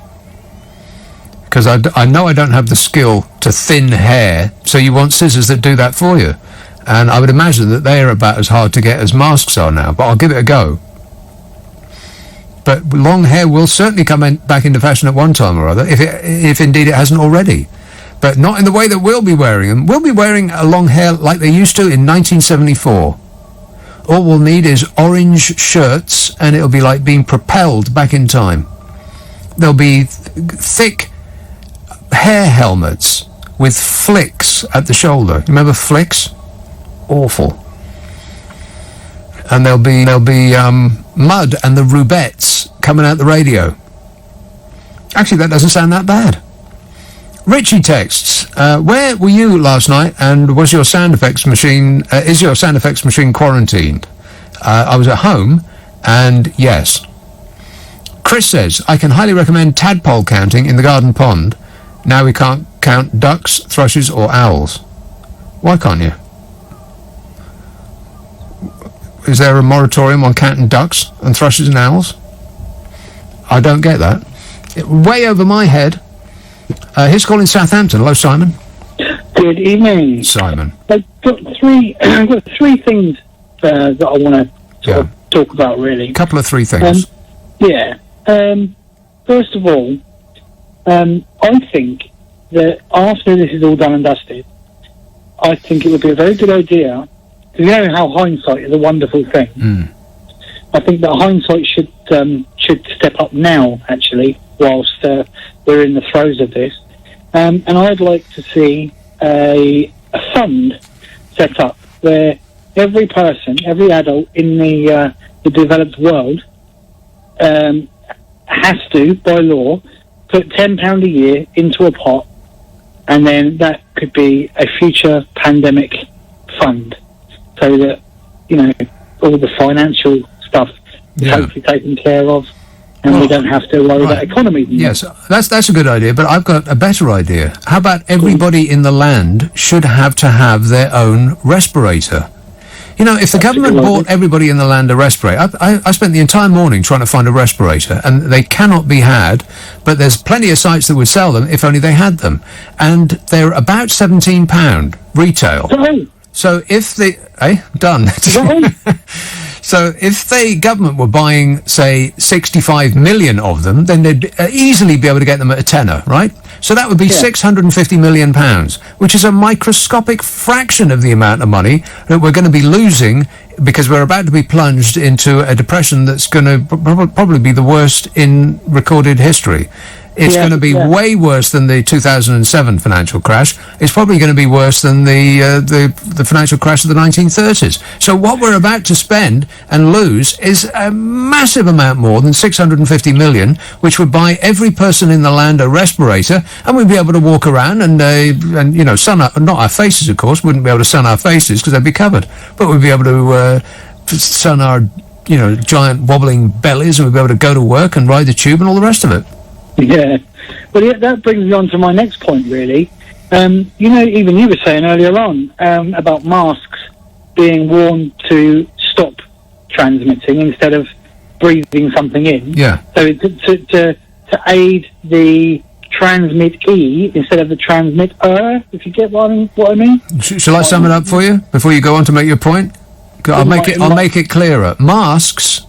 this is my understanding. Masks are to stop other people getting what you've got. Respirators are to stop you getting what other people have got. Yeah, right. So wouldn't it then be a good idea if everybody was forced, compulsory, like they are now, to stay in?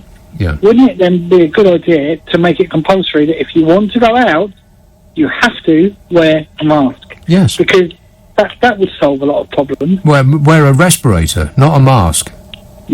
Well, either or, really. Well, I guess so, yeah. I mean, if everybody wore one, but you can't get them. I mean, if only the government had foreseen this possibility, if only there had been an indication that something like this pandemic was coming down the wire. Oh, no, that's right, there was. People have been saying that this is going to happen for years now. Like I said yesterday, they actually made a film of it a couple of years ago called Contagion. I watched it the other night. Oh, my gosh. What did you want to do that for? Yeah, I couldn't believe it. One last point as well. I know you're busy. This thing about there's been a few of your presenters on the last couple of days who seem to be banging on about this being over and lifting the lockdown or lifting the restrictions or making it easier. Right now, I personally can't get my head around that because no, I can't. You know, why would you sort of allow anybody to advertise, you know, the fact that we shouldn't be doing this? My thing is this: just accept that you can't fight this. You know it's here. You know what you've got to do. Just accept it. Stop looking for an end point, because at the end of the day, that just makes things harder. Just take each day as it comes, and each day that goes by That's good is advice. a day closer. Precisely right, yes. Every day that goes by is a day nearer this being over, yeah. Yep. And, you know, and if you're going to keep going out, then you're responsible for that taking longer. And, you know, if you just accept it and just go along for the ride, and people keep making out that something has come to an end. Nothing has come to an end. We're just taking time out while things sort themselves out.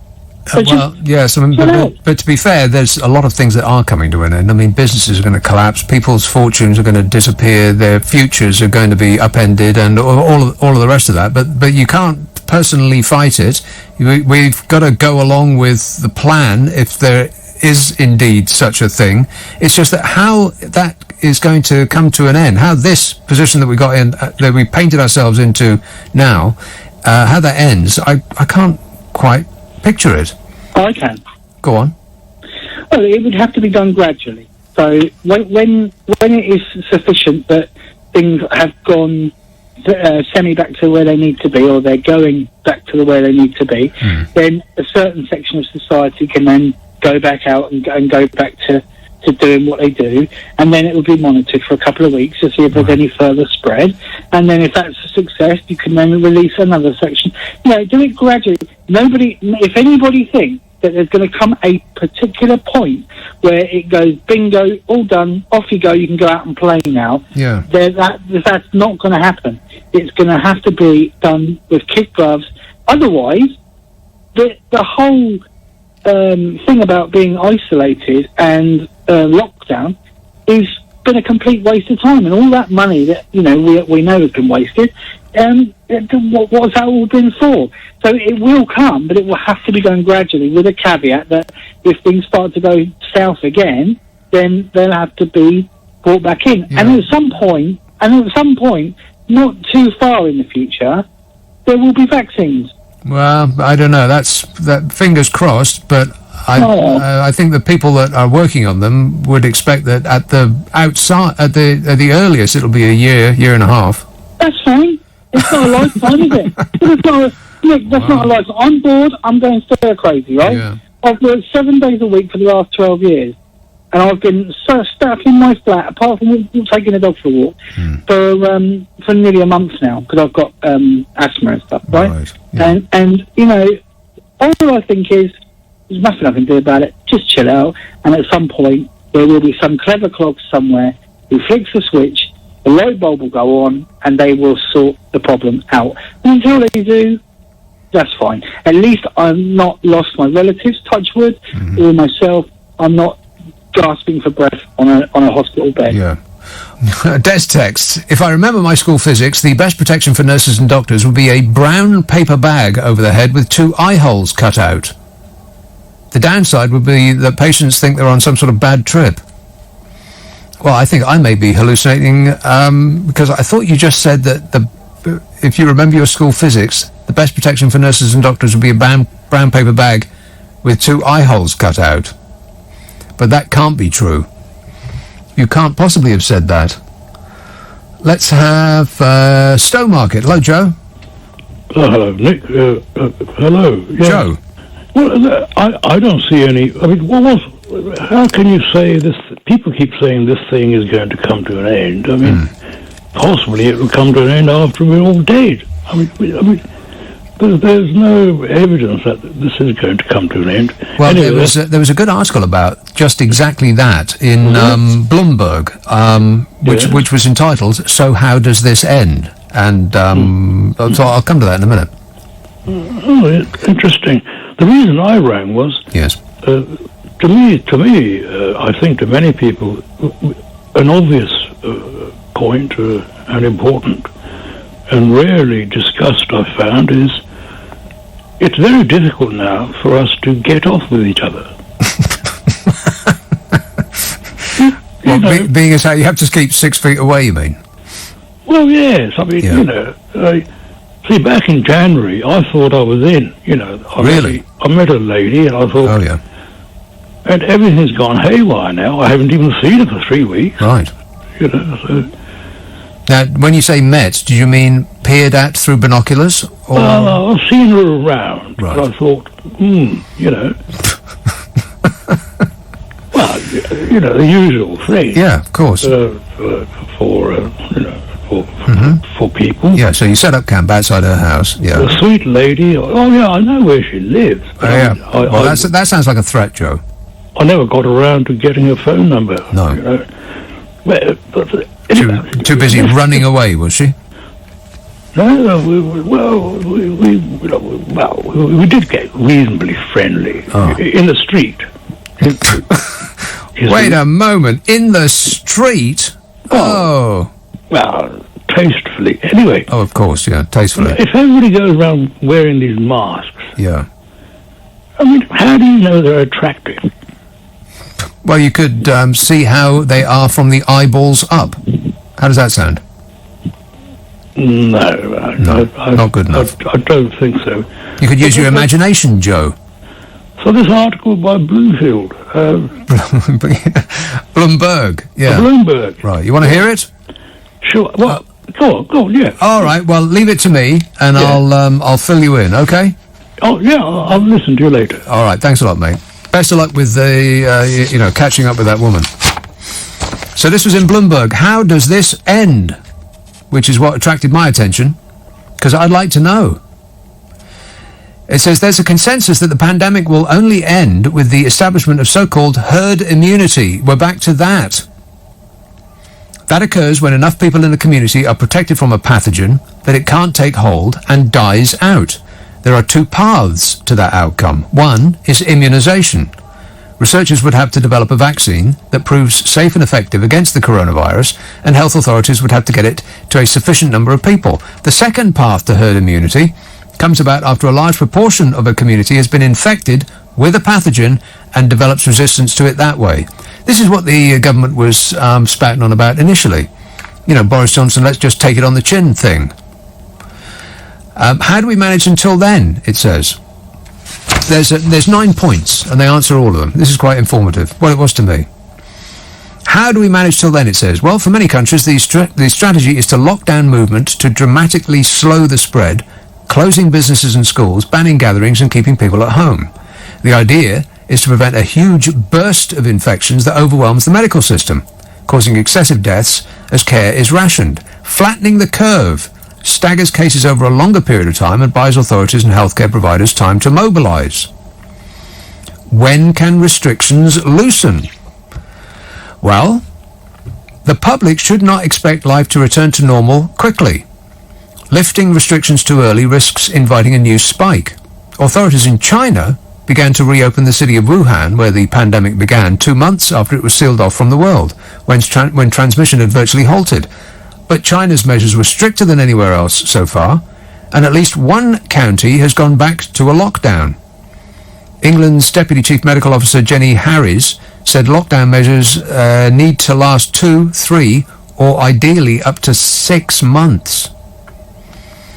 Then what?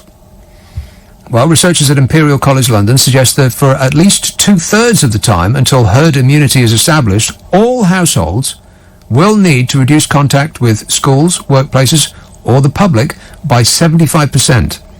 In any case, the widespread availability of testing is important in this stage. Why is testing so important? The virus is wreaking so much havoc not because it's especially lethal, but because it's insidious. Many who are infected are well enough to go about their daily business, unwittingly spreading it to others. That makes it vital to test for infection widely in the population and to test everyone with symptoms. That way, those that are infectious can be put in isolation, and everyone they've had close contact with while contagious can be tracked down and tested if necessary and isolated as well. How long will the vaccine take? Well, there's dozens of companies and universities around the world working on it, but there's no guarantee they will prevail. Vaccine development normally is a long and complex process that includes years of testing to ensure the shots are safe and effective. In the coronavirus fight, some of the players aim to deliver a vaccine in 12 to 18 months, an extraordinarily ambitious goal. It's not clear if the methods will work, that the timelines will be met, or that companies will be able to manufacture enough shots. 2 more. What about the second path to herd immunity? Well, it would occur only if recovering from an infection leaves people with lasting immunity. And we don't know that that's the case, do we? It's not yet known if that's the case with the novel coronavirus. The portion of a population that would have to be exposed to the virus to establish herd immunity is also unknown. Generally, it's high. For example, 75% for diphtheria, 91% for measles. Patrick Vallance, the UK government's chief scientific advisor, estimated the figure at 60% in February. How long it would take to reach the necessary threshold would depend on measures that governments impose in response to the pandemic. Without tight restrictions, it would be faster, yet come at a steep cost in illness and deaths, as health systems will be overburdened. Some research assumes the actual number of infections is much higher than the confirmed cases, and if that's true, then maybe countries are closer to herd immunity than we know. But we don't know because we ain't being tested. And finally, are there other variables? Well, we could get lucky, and the virus could fade with the onset of summer in the Northern Hemisphere, where most cases are, just like outbreaks of influenza subside with seasonal changes. But it remains unknown whether warmer weather will play a role. Even if the outbreak wanes, it could return in the autumn. Some are pinning their hopes on an ultra-effective therapy or cure. So there's a lot of questions there, and some answers, but those answers do bring up further questions. But that herd immunity thing, that's not really going away. We might eventually get back to the point at which we started. That take it on the chin thing. But by the time we do that, our economy will have been ruined for generations. God, what a place to be in, eh? It's like living in a horror movie. Dunedin. Hello, Patrick. Good morning. How are you? Good, thanks. Oh, you're in New Zealand. Correct. I just thought I'd let go ahead. You know, we still have space here for you. Do you? I heard you got nothing in New Zealand except scenery. True. And a little fruit and a little fish. Right. Our situation here is we have one dead and 950 cases. We've now reached the top of the curve and are on the slippery slope going down. Well, so I'm not sure that's... How many people live in New Zealand again? How many? About 4.75 million. Right. So 950 doesn't sound like the peak of a curve to me. Well, looking at our curve, I'm watching it now, we've now reached the top. Well, you don't know that, though. How can you possibly know that you reached the top? Till you get to the other side? Fingers crossed while I'm saying it. Right, okay. Well, that works. And the other thing is, just to let you know, we have your friend here at the moment. Who's that? Mr. Bezos with his entourage. Oh, really? Yeah, all the world's billionaires have bought giant chunks of New Zealand because they think that that's the place to be when the chips come down. True. Mind you, I must admit, every time I listen to your program, I learn something new. I've been wondering for a while now why the British military establishment was on the decline. Based on that's the intelligent quote of your previous caller regarding gas masks, I can understand. Yes. Bubble wrap. I'm going to say no. It's a no from me. Yeah. All right. Well, good work. Thanks a lot, Patrick. Cheers, mate. Take care. That's the word from New Zealand. You'd have to leave the planet to get further away. And yet it sounded like he was in the room. I expect he was using a landline. Tim texts, Nick, they say that if you stop smoking, the lungs recover reasonably quickly, although are always damaged. Just wondering what the impact the reduction of pollution and CO2 emissions have been on Mother Nature. It at least shows we can save the world if we really wanted to. I hope our mindset changes after this and we realise how fragile life on Earth really is.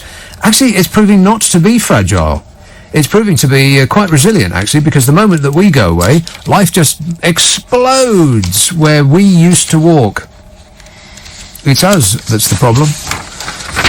On the subject of CO2, carbon dioxide emissions could fall by the largest amount since World War II, as the outbreak brings economies to a virtual standstill.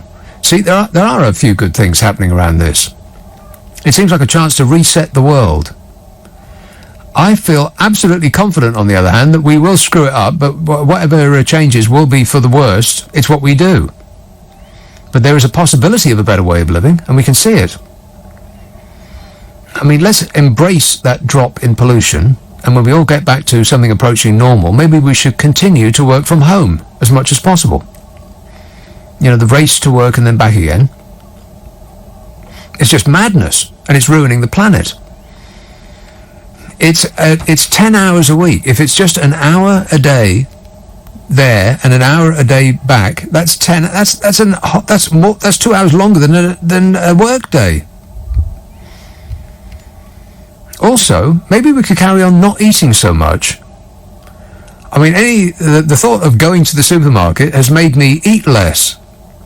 All that idle snacking. Well, I don't do that anymore. because I've got no idea when I might be able to go buy a snack again. And maybe restricting ourselves to essentials and buying less stuff that we don't need with money we haven't got. Maybe that's a good thing. You know, if you take away the extremes of being locked in, this new life that we're glimpsing might actually be better than the one that we had before. Pollute less, consume less, travel less, be kinder, call people instead of texting them, video call people instead of ringing them up, live within our means. I mean, it's all more balanced than what we had before. And the problem is that the changes produce an upsetting of the order of things. You know, businesses that had developed to feed the desire for useless plastic tat, for instance, they're going to go to the wall if we stop buying it. But eventually newer, better businesses will emerge. And that kind of change is slow, ordinarily, because there's great resistance to change, but now it's been forced on us. So maybe we should take some of the good that comes from this and hold on to it. But there's various people that say, you know, experts are warning that without structural change, the emissions declines caused by the coronavirus could be short-lived. But the emissions and the climate change problems haven't gone away. I mean, we've still got that problem on top of the one that we've got with the virus. It's just that now we can see how we are affecting the planet. It's obvious how we're affecting the planet. And the papers are full of those before and after ad shots of cities and the pollution that isn't there anymore. Well, wouldn't it be nice if we could hold on to some of that? Hold on to some of those gains. And we could if we travelled less. And we can travel less by working at home. It just makes so much sense. It'd be mad to go back to doing what we did before. This is not due to structural changes, so as... what? The drop is not due to structural changes, it says here. I can't remember, this is a quote, but I don't know who the quote's from. But whoever it was extremely wise, no doubt about that. This drop is not due to structural changes, so as soon as confinement ends, the emissions will go back up again. Probably will. If, as expected, we just go straight back to doing what we did before. Which is what's happened in China. A pattern of swift rebound has already begun to play out in China. Emissions fell by 25% as they closed factories. But now it's returning back to the normal range of pollution, now that the factories are starting up again. But that's China. I mean, China makes the world's stuff. It's almost as though we've outsourced our pollution to them. We don't really make that much stuff. We sit at desks and we type for a living. Well, we can do that at home.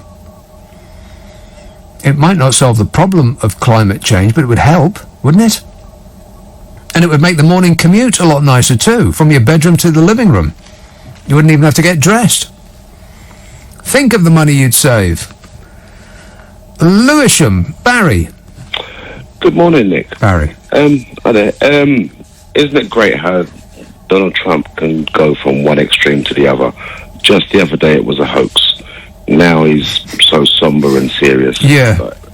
He's actually reading off the card without extemporizing. Yeah.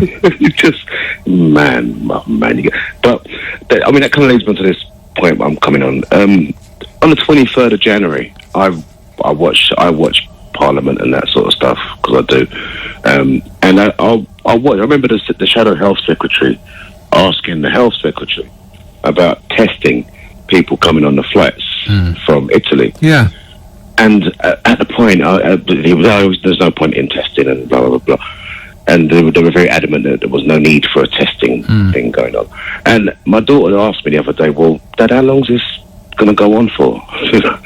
And I wish Sir Keir hadn't said the word exit strategy, because that's the word that I said to her. I said, I don't know what the exit strategy is, babe. But it seems to me that everyone's got to stay in their house, and whoever's got it is just going to have to just go through whatever they're going through and hopefully don't spread it. Yeah. So that's the reason why they didn't bother testing, because they don't need to test in that scenario, because hopefully it dies out within a generation. So that's basically where they were coming from. However, they didn't obviously account for the fact that there is still going to be, they left so many holes that people are moving everywhere. Literally all over the place. There are people everywhere. And the hospital workers are not at all protected So therefore, they are part of the spread as well.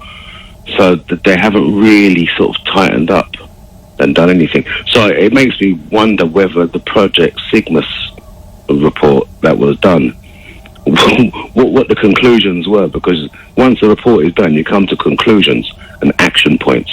It's like, this is what we're going to do. This is how we're going to handle the scenario. So maybe this is what they were saying. This is how we will handle the scenario. We will let whoever has it die. We will hope that it goes away in a generation and leave it to it. So we won't need to take any protections. Right, so we're back to where we started, this herd immunity thing. Boris's take it on the chin lark. Yeah. So they should just be honest. If that is what their plan is, be honest and say that is what their plan is. But if that is their plan, then you know what, people may as well just spread. Well, if that is the plan, then they're making they're doubling their mistake by ruining the economy as well. I mean, if we just go back to where we started, then we could have done what Sweden are doing, for instance. Effectively. Sweden are not doing any of this. No one's in lockdown. The restaurants are full. The cafes are full. The streets are busy. The parks are, people are walking around unimpeded. Sweden isn't doing anything like this. They're just carrying on as normal. You had a guy calling up Andrew Castle this morning, and he's from Sweden, and yes, we were at the pub, and there's no problem. So they've made the decision that if that is the route we're going down, then that is the route we're going down. So what we're doing here is we don't know. We don't actually know what the exit strategy is, so therefore we can't make a plan, and we can't work our way forward. So what he's doing is a bit of everything. Well, we painted ourselves into a corner, and now we don't know how to get out. Yeah, exactly. So we're bound to spending more and more money, because I don't know how long you can keep this lockdown for, and who's going to pay for it? This lockdown. How long is this paying? Well, the young are going to pay for it because they'll be alive and paying tax for, and they'll be paying it probably for their entire life. I mean, it's going to be worse than the financial crash of 2007. And we still haven't got out of that hole yet. And now we're about to go into an even bigger one. Yeah, an incredibly big one. I mean, from what I understand, a lot of this money is from quantitative easing, right? Which is divvying up the pound further, effectively. And I mean, how many more bits can it be divvied up into before it's worth nothing? I've got even worse news, because the thing that caused the last financial crash was the banks engaging in all sorts of risky trades and buying stuff that they had got absolutely no idea what it was and labeling it AAA, thumbs up, excellent product, and selling it to each other. They've still been doing that, and now they're in a worse position than they were in 2007. It's hard to believe, because on top of everything else, the banks are about, this is also in Bloomberg. Shall I read this story? It's not a happy story. Some of Europe's biggest banks have gone into the worst economic contraction since the Second World War, sitting on huge piles of complex, risky trades whose fair value is hard to determine. These are so-called Level 2 and Level 3 assets, the type of instruments that blew up in 2008. Level 2 assets are hard to value and tough to sell. Level 3 assets are near impossible to value and very, very hard to sell. And banks have got hundreds of billions of pounds invested in them, just like they did before the financial crash of 2007. And you might think that they didn't learn their lesson, but they did. Their lesson was that they can do whatever they want to maximise their profits and their bonuses in the short term, and if their gamble pays off, they win, and if it doesn't, they still win. It's just that we lose. It's as you said, it's structural change. There was no structural change in that scenario. No. So the banks carried on the same. They carried on precisely doing exactly what they did, because they knew that if they screwed up again, we'd bail them out again. Yeah. Well, why would they need to change? Because this is what we do. Unfortunately, this time round, we ain't got no money to bail them out. No, because we've got to take it on the chin for ourselves. So, we're in a really bad scenario, so I don't know how this is all going to play out. No, well, return it to normal. Isn't it exciting? Yes. All right, thanks a lot, Barry. 0345 6060 973. Yeah, Level 2 and Level 3 assets, the exact type of things that blew up the financial industry in 2007. Examples of Level 3 assets include, but are not limited to, all of the things that we remember from back then. mortgage-backed securities, complex derivatives, distressed debt, the exact same things that caused the financial crash in 2007, the banks have been piling into. I would guess that for the specific reason that it increases the bonuses of the chief executive officers. Why else would they be doing it? The European Systemic Risk Board, the European Union body that monitors the financial system's stability, has noted that Level 2 and Level 3, the assets on the bank's books, are a threat, particularly the prospect for opportunistic behaviour by managers and the overvaluation of assets, which I think is code for the bankers are a bunch of lying, thieving crooks. I mean, that's not speculation. Banks have been fined hundreds of millions of pounds for being lying, thieving crooks. You know, if you're a big-time crook, you get a fine smaller than the amount that you thieved. If you are a small-time crook, you get to go to jail. It's not that there's one law for the rich and one for everyone else. Oh, no, wait, that's exactly what there is. A report from the board, the European Systemic Risk Board, the European Union body that monitors the financial system's stability, said, if several banks were to be affected simultaneously at a time of acute fragility in the financial system, concerns could spread to the macro-prudential domain and affect financial stability, which I think is code for, you might want to start screaming now. Bloomberg says, equally concerning is the faith being placed in banks' risk management practices, especially since regulators started loosening the rules because of the COVID-19 crisis. In its 2019 review, the European Central Bank's oversight arm observed a worsening of internal governance, especially among the larger lenders, which I think is code for those same bankers that did fantastically well out of the last financial crash, which we're still paying for, never stopped doing all that financial finagling because the risks to them were low and the possible gains were huge. They've still been buying the things that have little or no value, labelling them as fantastic, and awarding the executives bonuses on the basis of their genius. I bet we're forced to bail them all out again. But, like I said, the problem is that this time, we ain't got no money. Still, no bank executive will be inconvenienced by the mess they've caused, so that's nice. If you want to explain your opinion to them, you'll have to send them a letter to the underground bunker that they built in New Zealand. It's right next to the one occupied by that moon-faced creep who runs social media. Only emails. Nick, what is the mindset of people who are still going out as if there's no problem? Brockwell Park, for example, will be closed tomorrow to prevent people from congregating. So people ignoring advice are either deluded into thinking it won't affect them, or they reject being told what to do. The only other explanation is that they want to die. Yeah, it's China managed to do this very effectively, getting people to stay indoors on the pain of being shot, I would imagine. That's because it's an authoritarian regime. But we are very unused to being corralled. We have the mindset of, it's my right, I can do what I want. So, yeah, I can't imagine how this is going to pan out. Let's everybody just do what we're told for the time being and hope that those in charge have got some sort of plan. Croydon, hello, Jeffrey. Hello? Jeffrey. Yes, hello, can you hear me? It sounds like you. Yeah, oh, right, yes. The fines that are supposed to be given when people break the rules, surely it costs more to collect the fines. Why don't they bring back stocks? Stocks?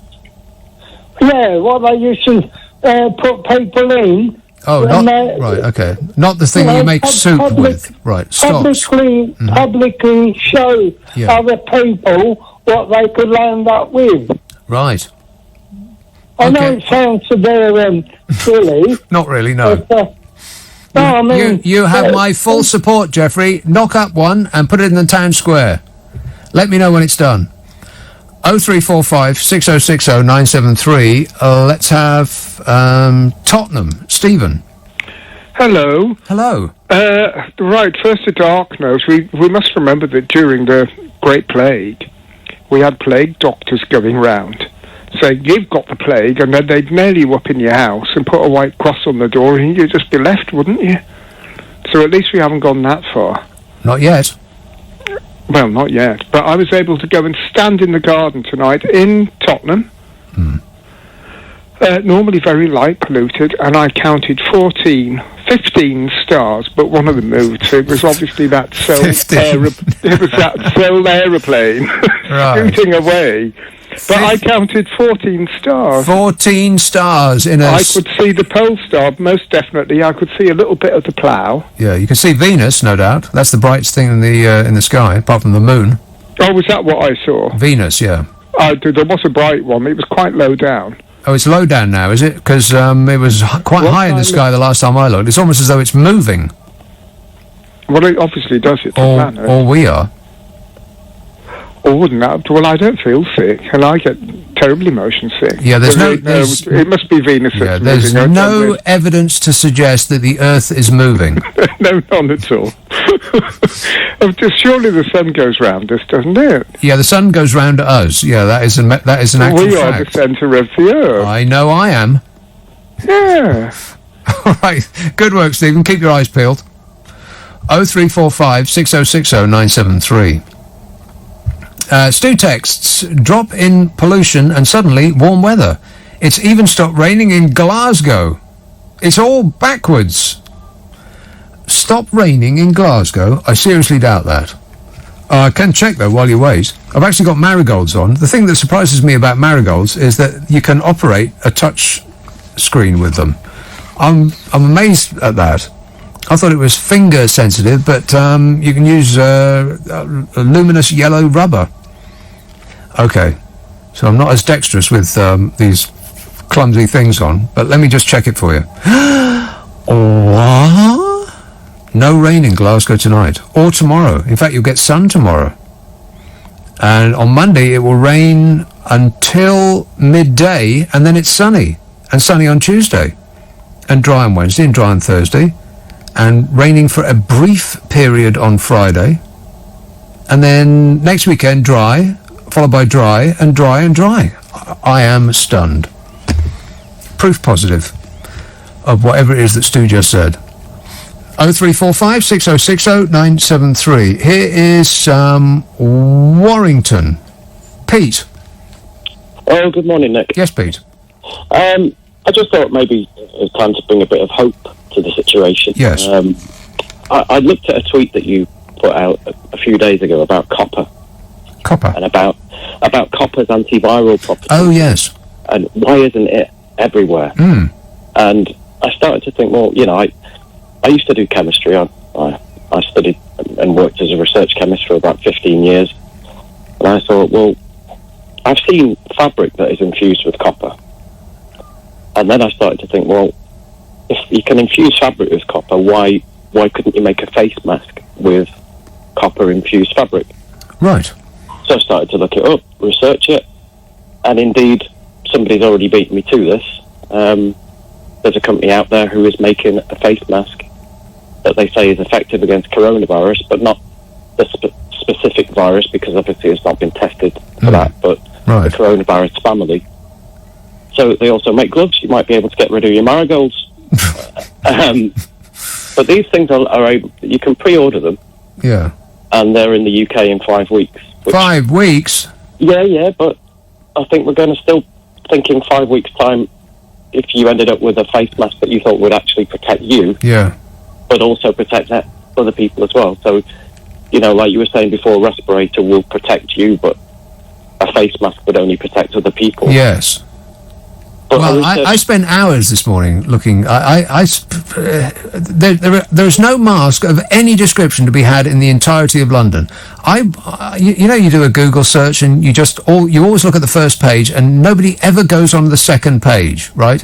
You just take the first thing that comes up, and Google knows that, so they charge you top dollar for to be the first response. I looked at all the way down to page 10. Nobody has ever done that in the history of Google, and there was not one mask to be had on any of those companies. I must have looked at 100 companies. So what I've done in the meantime is I I know that there's copper-infused fabric out there because I bought a joint support that was made from copper-infused fabric. Oh, yeah. So I've used this to make my own face mask with. Obviously, I can't prove it's effective, but it feels like at least there's some science behind it. Right. In 5 weeks... I guess so. A little bit of science. More hope than science. Let's say 80% hope and 20% science. Well, not really, because it's made with copper-infused fabric. Yeah. Because of its antibacterial properties. Right. You know, they make, would you believe, underpants and things like this. Oh, please. Metal underwear? It's a no from me. I mean, it's not like wires going through it or anything. It's copper oxide, so it's like nanoparticles of copper oxide. That are right. See, that's not what I was thinking of. I thought that you just meant, wires going through it. Yeah, exactly. That wouldn't be comfy on you. Not at all, no. But, a bit more research shows me that there's 2 companies in Israel who are in a race to create antiviral masks that they hope will help with this pandemic. But more importantly, I think, not more importantly, but if you look to the future and think if this ever happened again or if this mutates, at least science is fighting back. And that gives me a bit of hope, because all we hear is doom and death and curves and stuff. And I think, well, the science community's out there, it's working. Well, it's not just, and they're not doing it as a favour to us. The amount of money that somebody will make if they can come up with a cure or a prevention for this will be just absolutely... he'll be buying Amazon, never mind about buying things on Amazon. So that giant pot of money is sitting there, ready to be snatched up, and that is impetus enough for them to be working 24 hours a day. Let's hope they're doing just that. Yeah, that's right. And, if they do, they're welcome to it. Yeah, exactly. They can have all the money they want. No problemo. Yeah. All right, good work. Thanks, Pete. 0345 6060 973. Gary emails, Matt Hancock castigated footballers for not cutting salaries. The PFA have said that when players do reduce their salaries, the players will lose 500 million, meaning the government will lose 200 million in tax, thus harming the NHS. Well, I suppose so. Do football players actually pay their taxes? Do they pay an amount that a reasonable person in the street would recognise as their tax? Let's assume that they absolutely do. Why not? I'll restate my case. It seems to make perfect sense to me that as we knew for years that a pandemic was likely, it was coming our way, it was a question of when, not if. So many experts have been saying this over and over again. Like I said, they made a film about it. They made a film about it in the 1970s, for crying out loud.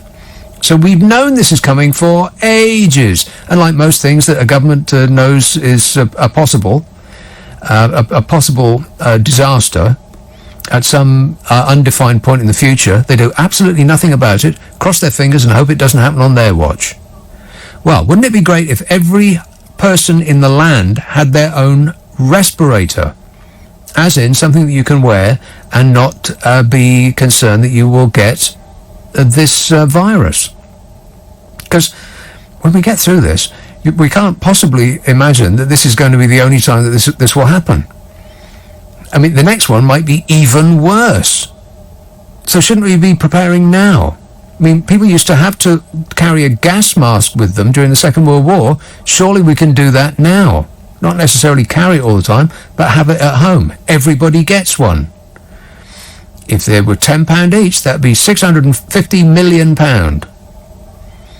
to give everybody in the country one of these things, which would be a tiny fraction, an infinitesimally small amount compared to the giant pile of money that we're going to be losing by the current method of fighting back. But what do I know? Ken texts, Nick, if you saw a £20 note on the floor, would you pick it up? Absolutely, Ken. If you see one, then I'm pretty sure it's mine. Is it sort of greeny? That's definitely mine. Stroud, hello, Alan.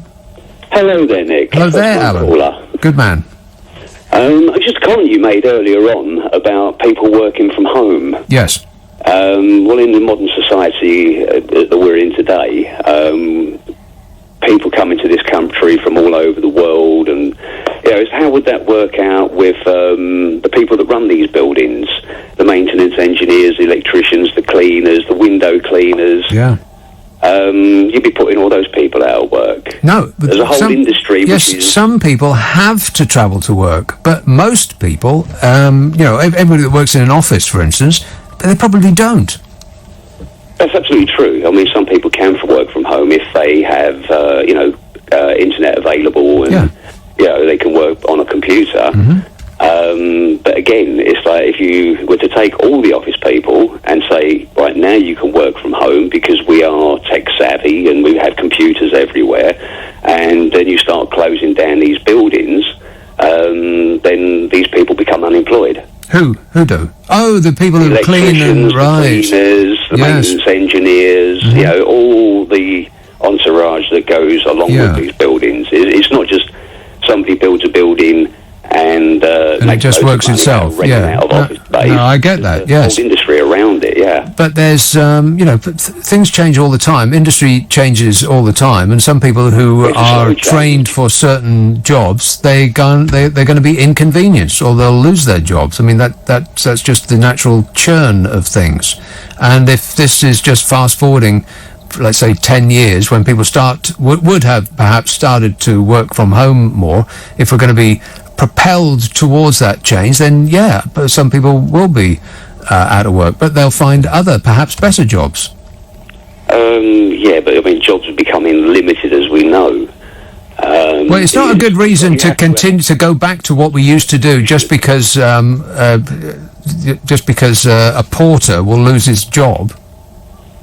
Well, it's a whole industry, isn't it? It's it's like you're stopping all these industries, and these people then have to move on and find other jobs. Yeah. So if you was to suddenly say, within a couple of years, everybody that can work from home will work from home, there'll be mass unemployment, and again, that would affect the economy.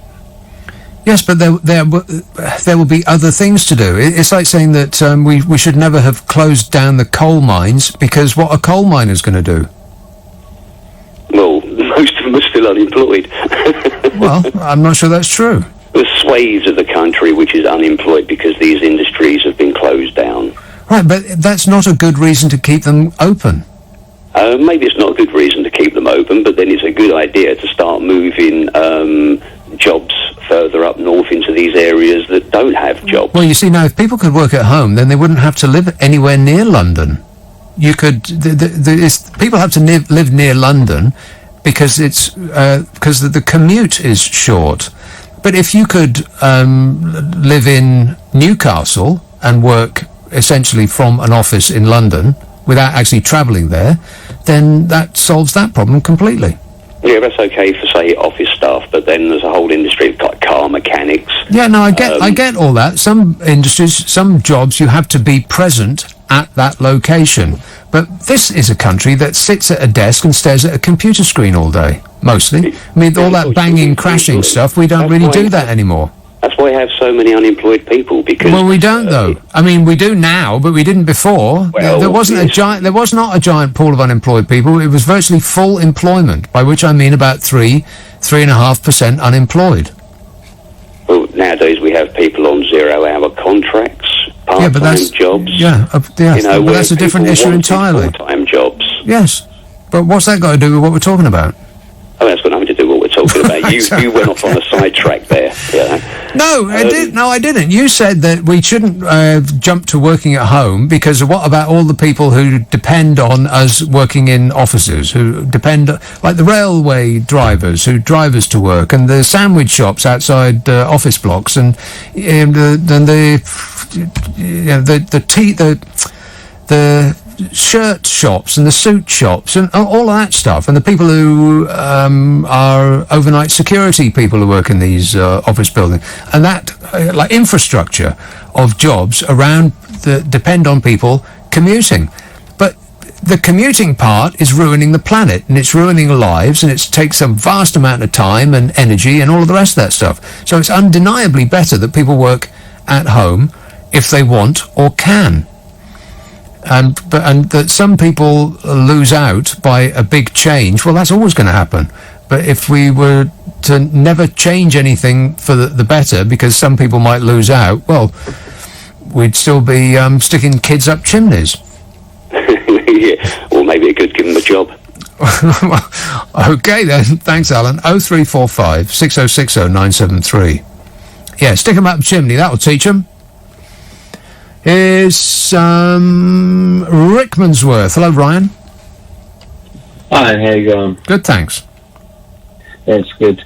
I just wanted to point something out about the NHS staff who we've seen have had some issues getting like their food and stuff like that. Yeah. And why don't we just send like, I'm part of the 1.5 million people who are vulnerable and get the food box each week. Mm-hmm. And there's about 1.4 million NHS staff in the UK.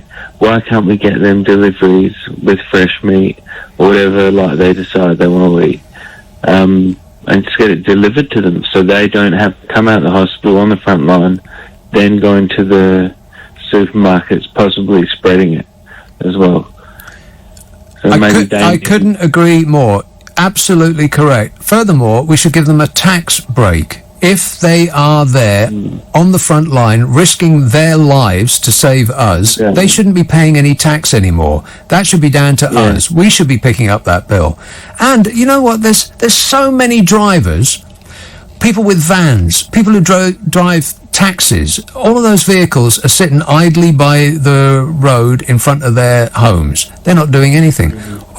Somebody in charge needs to corral those assets and get them to do something positive. Precisely as you just say, deliver food to people who work at the NHS, of course. Yeah, so they don't have to go into the supermarkets and mix with the general public. Yeah. I mean, they don't know if they've got it. They don't want to do it themselves. Right. So... But over and above that, just because it would be the right thing to do. Yeah, absolutely. That's the least we could do. Exactly. And it would be free to them, like, for their hard work. I mean, I think that should be implemented. Yeah, straight away, yes. Somebody needs to really get their act together, because there's an enormous amount of unused idle assets in this country, and they are vans and vehicles that are not being used for anything at all, and and neither are the people who drive them earning any money. So if we could just get cab drivers to, for instance, as you say, deliver food to NHS workers, then that would occupy them for the day, and it would also be a tremendous boon to not just the NHS workers, but like you said, so that they who are, are quite likely to have caught this virus, they wouldn't have to mix with us either. But the important thing is that it would be the right thing to do. Yeah. All right, good work. Thanks, Ryan. Yes. Why isn't somebody doing that? You get the idea that people in government are just like deers caught in the headlights. They've really got no idea what to do. They don't know whether it's to run left or run right or just faint in front of us.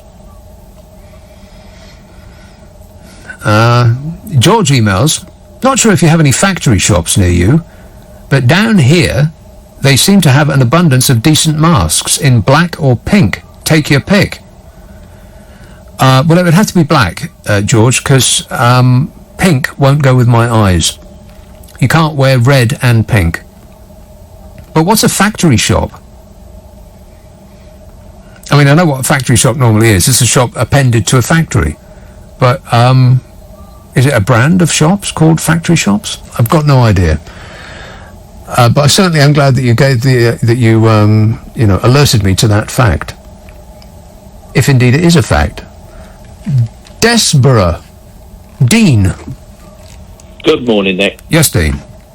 All right, mate. Yeah, I'm just going back to the thing we were talking about earlier. You were talking about earlier about this this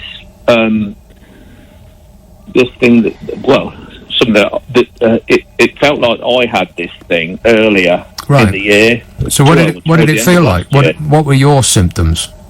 It actually put me on my back for a week. It was like a flu sort of thing. Started with a cough, and then it went, and it put me on my backside for a week in bed. But the cough never went away. Right. It didn't go away, and it came up towards Christmas, and I went to the doctors there, got antibiotics, and they took a little while to kick in.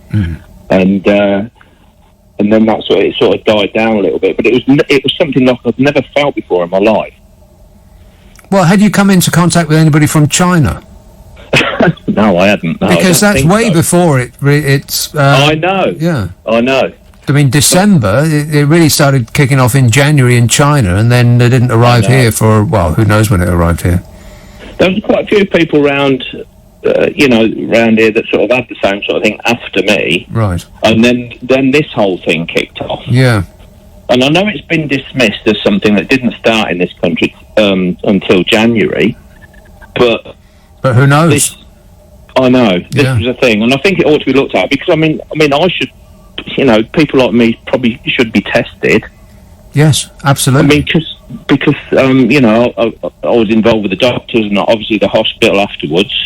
Because, I mean, that kicked off a whole new thing. I had to go and have my heart looked at, and also they picked up on all sorts of things after that. Right. But yeah, I think this thing's been around a lot longer than people realise, or is being reported. Well, it's possible. Yeah. Honestly, I do. Yeah. And it's. I was lucky up until this last Wednesday. I was working. I was a key worker, but the company I work for are having to cut down a little bit, and they've got a skeleton stuff on now. Yeah. So I have been locked down since Wednesday. I've only been out of the house a couple of days, but no, it's a serious situation. Obviously, it's a serious situation, but I do think that this thing's been around longer than it's been reported. That's from a personal point of view. That's what I was going to say, Nick. Okay, well, the best of luck. Thanks a lot, Dean. Yeah, you should be tested, and I should be tested, and everybody should be tested. This promise that we're going to be testing 100,000 people by, the end of the month, Matt Hancock said? Well, almost everybody concerned with actually making that happen says, oh, no, we won't. I'll come to that. Let's immediately go to Greenwich and speak to Monica. Monica. Oh, hi there. I just want to say that I've just thought about it, and you're my favourite presenter. That's it. Thanks, Monica. Okay, so I'm going to get to my point. So 2 points. Working from home and face masks. Working from home is great, but the only thing is that you literally, if you don't answer an email straight away, then it's like, where are you? They know you're self-isolating, or they know you're at home. You can't even go to the toilet. Yeah. They're literally like, where are you? It's like, I've never worked so hard in my life. Really? I literally have to go and have a nap at 5 o'clock. That is a very good point. They always know where you are. It is. Everyone's complaining about it. I literally never work so hard. Normally I'm working from home. I'll go shopping, I'll just, take a break here. But no. And I miss the office gossip. That's it. Okay. Yeah. There's a lot with communing with a large number of other people that is hardwired into the human race. I mean, we love that. That's how we meet friends. That's how we meet partners and all of that. We chit chat and all that socialising very important. But some people actually prefer not to do any of that. Well, me and my partner both work for the same company, so we're both in here. He's in the lounge, I'm in the dining room, and we're both talking we're just both Skyping. Yeah. And it's like we're running a small business from our house. It's crazy, But anyway, the other thing I wanted to talk about was face masks. Yeah, I'm an avid user of face masks. I've been using face masks even before this became a thing. I am doing a day college release thing. I'm a part-time student at university. And I walked into my class before the lockdown happened with a FFP3 respirator face mask. Yeah. The whole class erupted in laughter when I walked in. Well, those are the ones that make you look like an alien, right? That's the one. No. The ones with the all round disc on them. Oh, okay, right. Yeah, I know the ones you mean, yeah. But it's like the best quality one you can get. And I walked in there, and everybody was laughing, and I felt so small. Even the lecturer was laughing. They were like, "Is that to protect you from us or me from you or something like that?" And I was like, seriously, I felt awful. And I was getting hot throughout the day, so I had to take it off. And they're like, "Why have you taken it off?" And I was like, "Oh my god!" But then people were like, "Are you doing that for show?" And I'm like, "Yeah, I don't want to get it." And then next week, the college got locked down. So I'm like, "Who's laughing now? Mm-hmm. You or me?" You know? Right. But they're really important because if someone's sneezing in your face, they protect you. Even if you're talking and you've got it, and people talk some people spit when they talk, and that's going everywhere. So It's not just the spitting. We exhale vapor, and it just hangs in the air, and it may move, and it hangs in the air for hours. I mean, actual spit drops to the floor. That's why there's a 6 foot distance, like 2 meters, because spit will drop to the floor because it's got weight. Exactly. But but the vapor that you produce just by talking, that just hangs in the air for hours. Exactly, and if someone's got coronavirus, they've infected the room, and that, I don't think, as you said, I don't think it drains from the room in 3 hours, so they're still there after they've finished, after they've left the room. So I think, I don't go out without my rubber gloves, my face mask, sometimes goggles, depends where I'm going, I have the full PPE, I'm not joking. And I've got a hazmat suit as well. Wow. Well, you are fully prepared. Yeah, you are fully prepared. Would you like to be Health Secretary, Monica? Because it sounds like you know more about it than you know who. No, I learned everything I know from Naomi Campbell and the fact that I work in the building trade. You should watch Naomi Campbell's video. She is like a clean freak, and she's amazing. So she's been doing this for days, since day dot, cleaning down everything and wearing face masks. Well, I cleaned this entire studio from top to bottom, and I'm not wearing a face mask because you wouldn't be able to hear me, but I am wearing luminous yellow rubber gloves. Which they make your hands sweat so much. They do, but I just want to say one thing about face masks, like the surgical type ones. Yeah. When everything opens again, you can get them. Somehow the shopkeepers seem to have them. Yes, they do. Yeah, they do. Every little shop that I've been in, the guy behind the counter has got a face mask. I tried for hours this morning to find a face mask. Where are they getting them from? They do, but they have them, and there's some of them I bought free. It's like 3 for a £5 or £1.50 each, or £1.80 each. You can get them, right? They are, but you've got to go to the corner shops to get them. And like normally, before this all happened, they were like, I don't know, really cheap, like £2 for like 50, and now they're selling them for 100. Like a box of it is like £100. No doubt. But you can get them. All right. I've got 5 of them. Okay. All right. Well, I'll know where to come if I'm in desperate need. Thanks a lot, Monica. 0345 6060 973. Wayne texts, I had symptoms like your caller in mid-December, the chap that I was speaking to a couple of calls ago. He says, I've never been so ill and was genuinely fearful of going to sleep for several nights. I agree that this needs investigating, says Wayne. Yeah, well, wouldn't it be nice if we could get tested and we could find out for sure whether we were or whether we weren't? And just briefly, I won't go into it too much because we're coming to the end of my time with you. But this thing with... oh, no, I don't have it up. One moment. It's okay, this is the biotech industry breaks its silence to blow a hole in Matt Hancock's pledge to carry out 100,000 a day coronavirus tests by the end of April because of shortages and muddle. Can you believe that the government is muddled? Britain's biotech scientists broke their silence on the coronavirus crisis for the first time by warning that they do not have enough equipment to fulfill Matt Hancock's pledge to test 100,000 people a day. It was just one of these big round numbers that he thought up and blurted out. The reportedly frustrated Institute of Biomedical Science, which represents about 17,000 NHS lab scientists and staff, warned that Mr. Hancock's plan would not work if things stay as they are. It's the same kind of... I mean, he didn't check whether it was actually possible or not. It's just like a wish list. It's the same kind of thing as ordering all those ventilators. Of course, they ordered them too late because they were, like deer caught in the headlights, and they didn't know whether to go one way or the other. So they did nothing. And meanwhile, every other country on Earth was ordering ventilators, like their lives depended on it, which of course they do. But we ain't got none.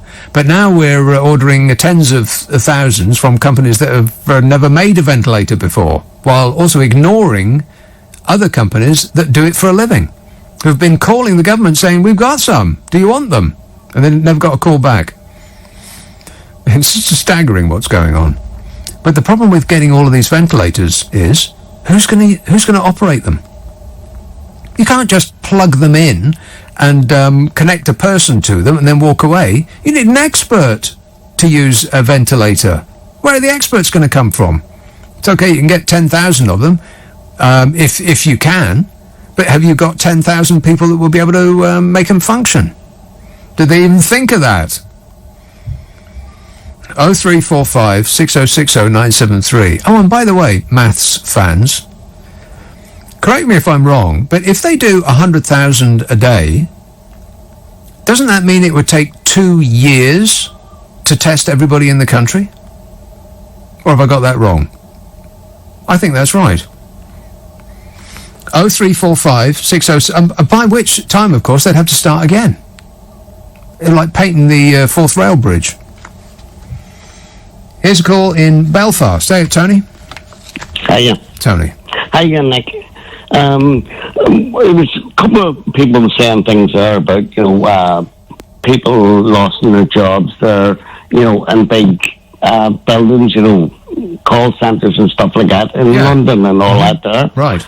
Well, you could still employ, if they did close down, you could refurbish them into flats and masonettes and things like that. Right. Yeah, and you could still employ somebody for watching the door, a maintenance man, right? So you cover that. Yes. And there's different ways around different things. Like, there was another caller there said about, working from home and they can't take tea breaks. There must be a way on a computer where you say, well, I'm not here now, I'm, taking a break, things like that. Yeah, so, I'm in the loo, don't bother me, exactly. Yeah, so there's a whole lot of ways around different things. Oh, and your respirators, you mentioned that there, who's operating them.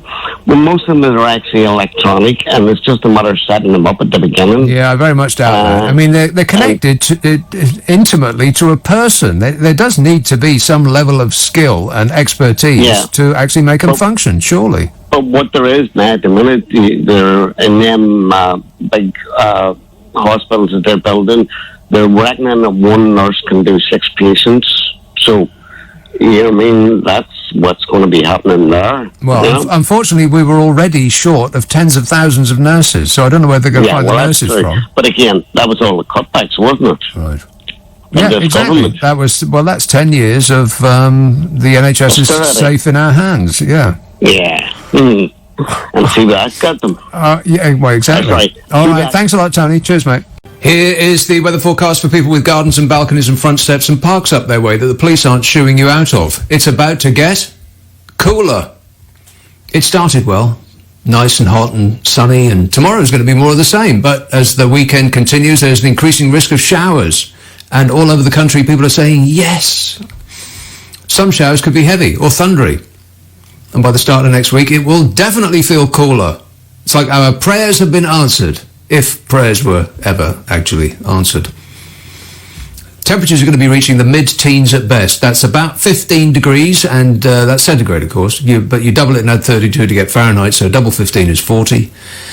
40 plus 32 is 82, so it's going to be 82 degrees cool next week. Can you believe that? The driest conditions most likely in central and northern areas of the UK. What? Dry? Not Glasgow, surely. I can check while you wait. Well, it's going to be raining tonight in Glasgow, and then dry tomorrow, and dry on Sunday, and dry on Monday, and dry on Tuesday, and dry on Wednesday, and dry on Thursday, and dry on Friday, and dry next weekend, and dry for every day the following week. I am stunned. Now, would you like to know the long-range stay-at-home weather forecast? I'll assume that the answer is no. So here it is. The outlook for Sunday to Tuesday, turning widely chilly and dry and mostly bright from Monday onwards. And until the 24th of the month, cloudier, some patchy light rain in the far north, then gradually warm and dry with spells of wet and windy weather at times, mild days giving way to chilly nights and a risk of frost. And then from the 25th of April until the end of the first week in May, so that's almost definitely summer-ish, interludes of changeable weather, just as you would expect. More unsettled towards the north of the UK, drier weather to the south, temperatures likely to vary around the average. Average? We'll take it. Just not baking hot, thanks very much. We're stuck indoors. Or most of us are anyway. Now, some perspective. I know that people aren't very much interested in perspective these days. To misquote Spinal Tap, we've got too much bleeping perspective. But, and it's a big giant wobbling but, the daily death numbers that we're assailed with are awful. I've decided not to watch the news very much. I mean, since Boris has been in hospital, I have checked the news first thing in the morning, actually fearful that he might not make it, which is a first for me. I'm actually rooting for the man. But once I've seen that, there's nothing changed in that regard, I don't sit there consuming vast acres of news. I can't remember a single period in my entire life where the news at the beginning of the week is exactly the same as the news at the end of the week. It's just some of the numbers are different. So that's one recommendation that I can give you, is just turn the news off. Just turn it off into the off position and go do something more pleasant instead. But anything would do. Staring out the window would be a good idea. Just be calm. Here's the perspective. The daily death numbers that we're constantly reading are terrible, but it's not the first time that anyone has died in this country. It's just the first time in a long time that so many have died from just one thing. Or is it? In the UK, I've actually done homework, if you can believe that. In the UK, about 616,000 people die every year. That's 1,687 people per day. And of course, they're usually old and people with existing medical conditions. Now, 1,687 ordinarily is considerably higher than the 953 deaths that were recorded in England yesterday from coronavirus. But they're not completely separate people. The crossover must be quite high, because the type of people that are dying from the virus are the type of people that die ordinarily. Now, I know that none of this helps if you or someone you know has been affected, but it's just worth pausing to think about this for a minute before we all go mad with fear. Deaths aren't a new thing. They happen all the time. 10,000 people a week die in this country, ordinarily. And there's more in the winter. They call them extra winter deaths. There were 23,200 recorded in the winter that ended at the beginning of last year. That's 250 a day. Extra deaths. And none of those people got the nation mobilising or receiving headline news. They just slipped quietly away. Nothing to see here. Please move along. And we did. In 2013, the last year that I could get numbers for, 31,000 people died of cardiovascular disease in England alone. 31,000 in 1 year. Now, you add that to the deaths from respiratory disease and everything else that you get from smoking, and you get 78,000 people. 78,000 people died from a product that you can buy in the same place as you get sweets and comics. Yet where's the outrage about that?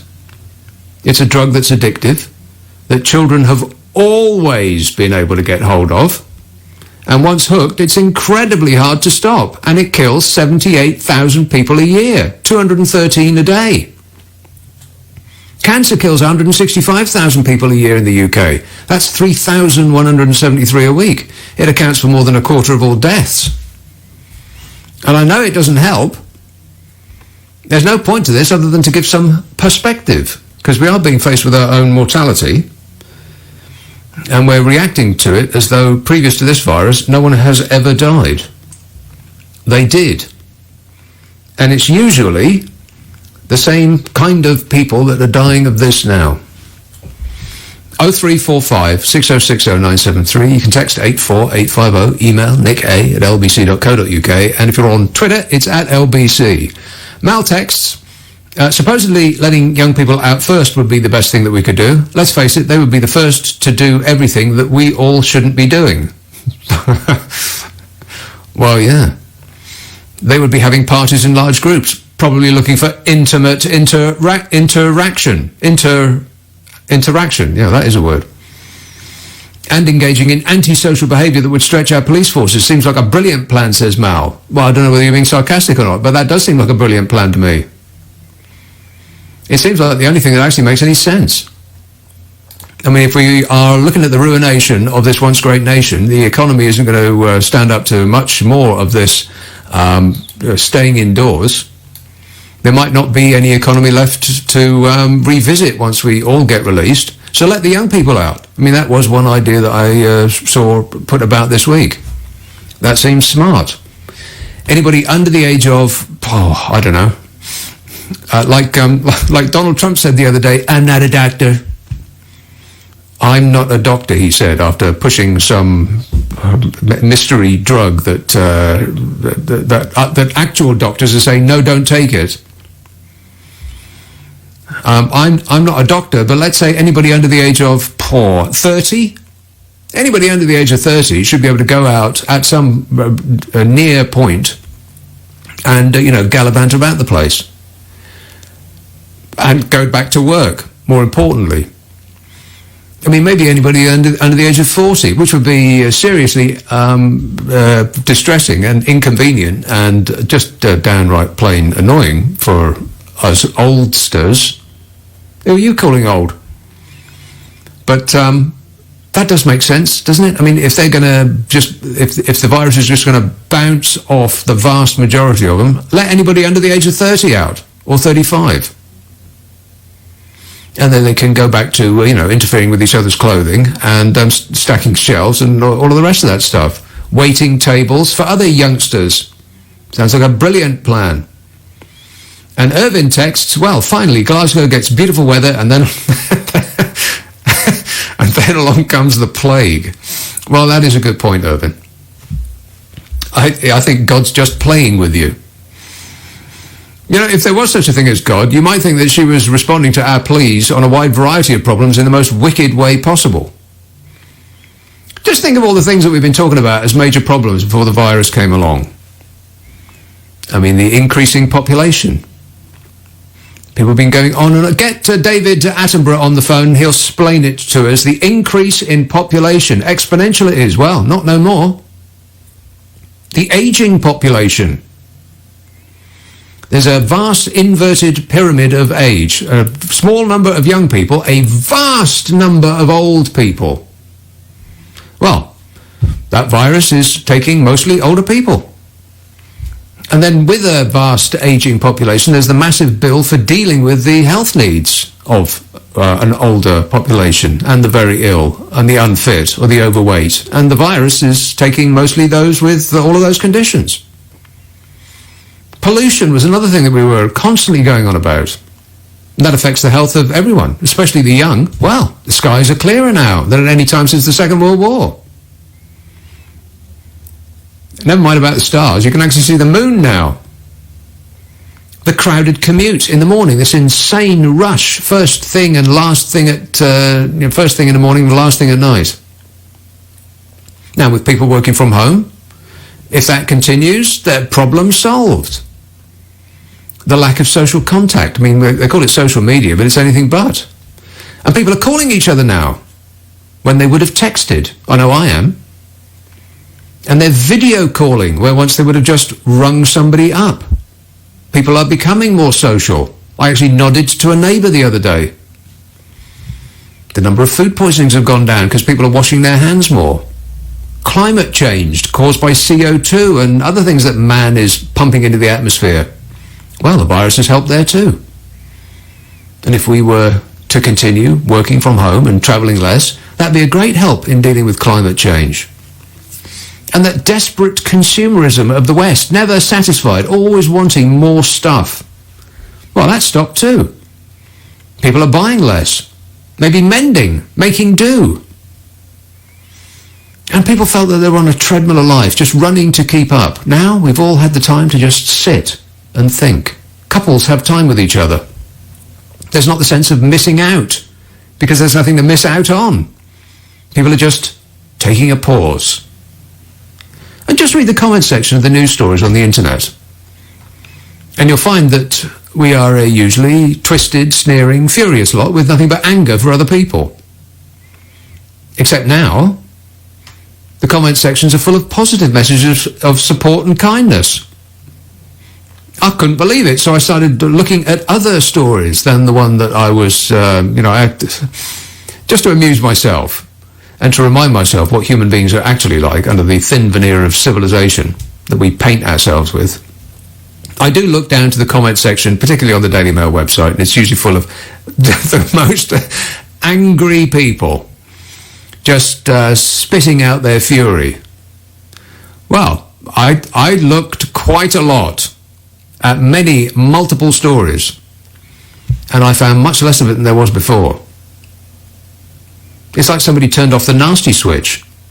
I mean, not for everyone. There's always going to be those spitting bile, all contorted with fury at the world, but there seems to be less of them peeping out from their hole in the ground. Just check out the Daily Mail online comments section on any story. If you don't believe me, it's changed completely. There are nice people out there.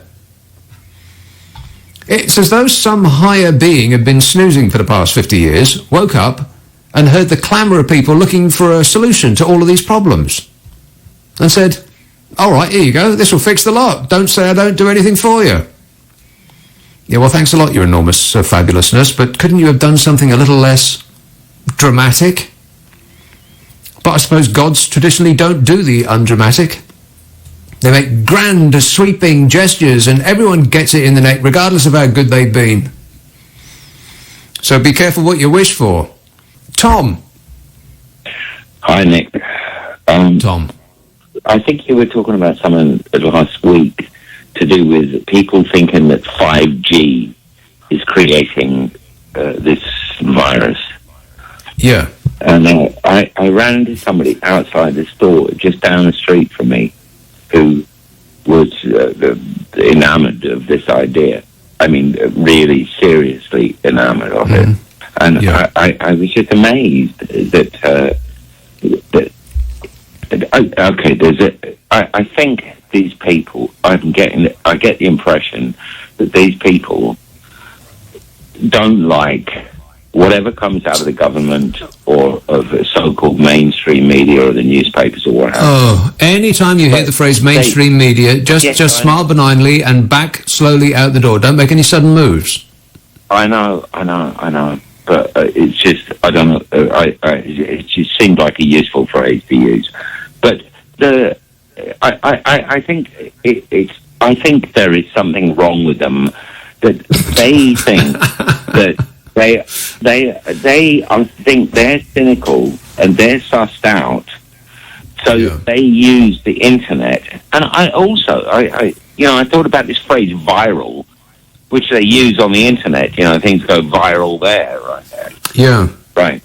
Well, and I kind of figured that I hold my arms up. It's like, what is wrong with you? How can you think? Well, can I ask you a question about this, Tom? How did you actually start speaking to them about this? How did you know that they thought this? Were you just walking up to random people in the street and asking them what they think about 5G? No, I was waiting. Hello, I'm doing a survey. I was waiting outside the shop to get in the shop, and there was a little queue. It's shut down. It's one of those little shops. It was literally 2 minutes down the street from me. Yeah. I'm just outside. Those little shops, by the way, have been an absolute lifeline. I love the little shop. There's another thing we've started to do much more than we used to. Buy stuff in the little shop, yeah. That's where I got the toilet paper. And you don't want to run out of that.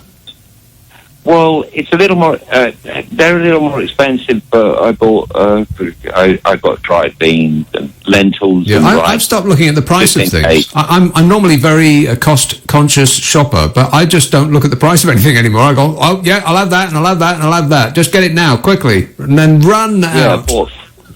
I bought 5 freezers as well. But anyway, 5 freezers. Yeah, but the geezer. No, I didn't. I've got an ice box. There's some bees in there. I'm going to get some fish. Okay, but so back to 5G and this conspiracy nutcasery. The problem with the internet is that any loony thought that you might have, that you think, I'll go and find if anybody else believes it. And there's always somebody else that believes it. Because you're connected to the entire world. Previously, you would think something crazy like that, and you would never meet another person who had the same thought. So you would eventually think, well, I better keep this to myself. Maybe I'm not right.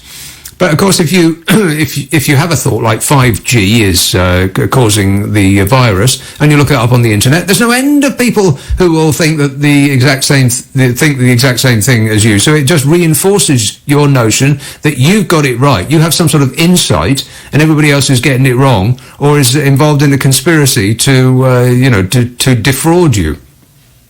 Yeah, and that's what I mean. And they think that they're being cynical. I can't remember the other word, but it's ridiculous. No, they think it's not cynical. They think they're being insightful. That we have had the wool pulled across our eyes. We are in fact sheeple. You must have come across that phrase. Yeah, wake up, sheeple. Yeah, well, I was trying to, I was trying to remember these bloody words. There's another one. I can't. And never mind. About 18 years ago, when I first got a mobile telephone, I heard some stuff about, is it the microwaves are frying your brain? Yeah. And I asked my friend, who's a that is true. You're actually if you speak to me on the phone right now, you're actually boiling your brain as we speak. That is true. Well, you're on speaker, but it seems to work better this way with this particular. I'm on speaker. Oh my God, you've got moments to live, Tom. I hope you've got your affairs in order. Yeah. Well, anyway, I mean, it seemed. Look, the guy said, "Tom, don't worry about it. You're burning more brain cells with the amount you're drinking. Don't worry about the." Nick, good night. All right, thanks a lot, Tom. Cheers, mate. 0345. So I'm going to have to cough, but I don't have a cough button. Hang on a minute.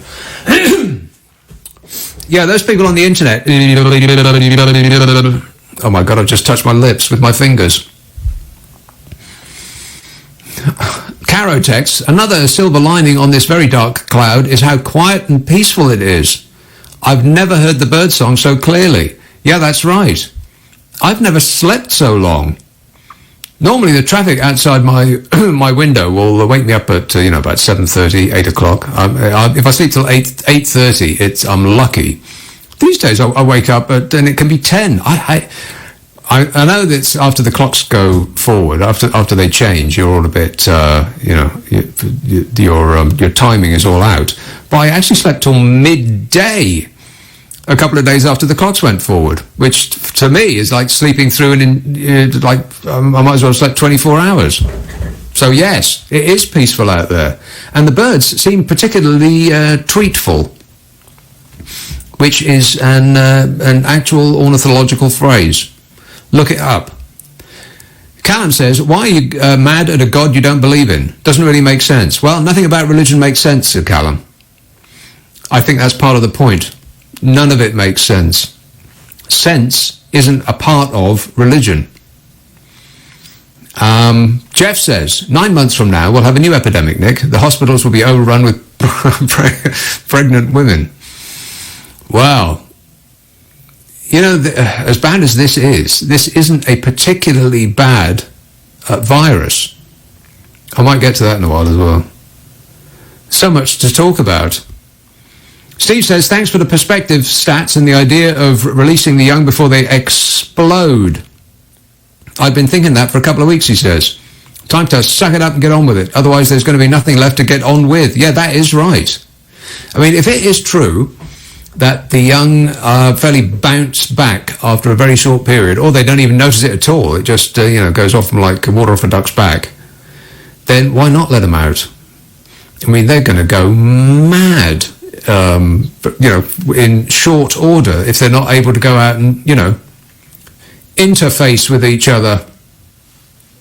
And it makes perfect sense to me, as speaking as somebody who doesn't know anything about anything, that if the young, assuming that they're not living with elderly parents and they don't, mix and match with people that are in an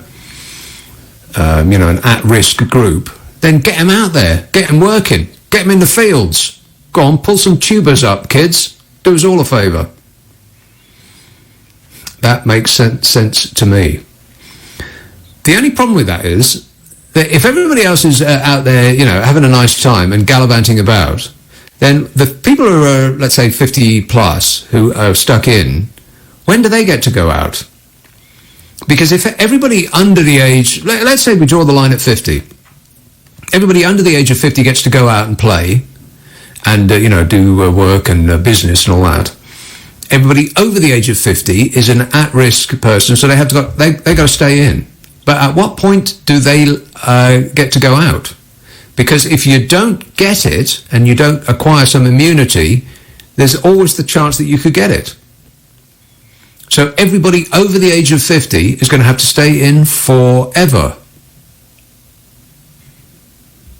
I don't see what the end point to this is. Well, partly because it hasn't been explained to us. The experts haven't told us what the end to this looks like. It's funny now that all this is happening that we are suddenly vastly interested in the opinion of experts. Curious, that, isn't it? Because previously we weren't remotely bothered. That is a switch. Experts now trump gut feeling. Trump being the operative word. Let's have a call in Atlanta, Georgia. Graham. Hey, Nick, your population theory. I told the screener that when we have snowstorms here that last 3 or 4 days, 9 months later, the population goes up. How does that happen? I guess the only thing, I guess people are getting busy. Please. So, but I don't. Maybe this won't. Maybe the virus will temper that behavior. Yeah, no kissing, or in fact fumbling, or whatever. Yeah, whatever. Yeah. Now, and the other thing I wanted to try to talk to you about last week, but time ran out. You were saying that it's very difficult for you to get food outside of the bodegas, as we call them here. The bodegas. What's a bodega? Yeah, it's a corner store, corner shop. Ah. Run by swarthy individuals. So you don't have a. Well, I don't know. That's what. Who said that? I think Biden said that one time. Really? So. Yeah. So maybe back. Is anybody else available? One of those paws. So you don't have Instacart or Uber Eats? You don't have any of that over there? What's Instacart? Instacart is where I would go to the store and people would place orders and I'd shop for them and go deliver it. And it was all the rage, what with all the people working 15 hours a week, so they couldn't get to the shop. The Publix, the supermarkets. So this is believe it or not. So, all right, run that by me again. So you don't call or dial up the shop and make your order and then go and collect it. You have somebody else go shop for you. You dial Instacart. Instacart calls me with a list. I go to the store and I might shop for 6 people. I've been in the store before where they've got 6 paper bags in the trolley, as you call them, and they're shopping for 6 different people, and they run off and deliver it. Around the neighborhood. Now, believe it or not, within a 3-mile, it's an entrepreneurial thing, which, I don't know if that goes on over there. But well, you know what? I mean, there's an enormous number of people who have a vehicle that they ordinarily drive for a living, like taxi drivers, for instance, and everybody with a van. And I was going on about this last week. Somebody should be in charge of taking control of that. Of those assets and sending them out to do exactly that. I mean, people are queuing around the block to get into supermarkets.